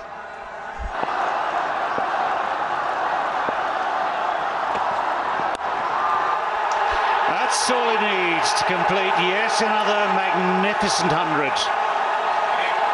8th century in tests, the 5th at home in Pakistan, and yet the first against England, and he's made it in his own beautiful, effortless, inimitable style. But he's gone at a fair clip, almost 80 that strike rate, 13 boundaries and a 6, but Babar Azam, well, he makes it look so simple. And the timing and the elegance that he possesses, that's why his Pindi crowd rises to its feet. It rose to its feet when he came in, and now it's just sitting in. Yes, he's got to his 100, but you know, Babar loves batting, so he thinks he'll.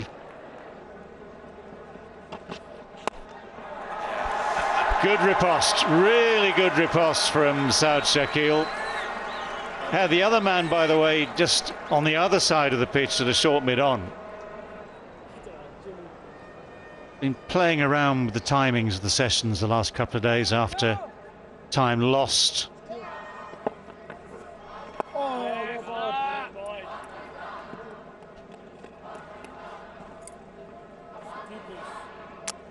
Well, everyone just wondering whether indeed it is time for tea. If you wanted to be pernickety, just got round, that little hand, that big hand, just got round in time. It is tea.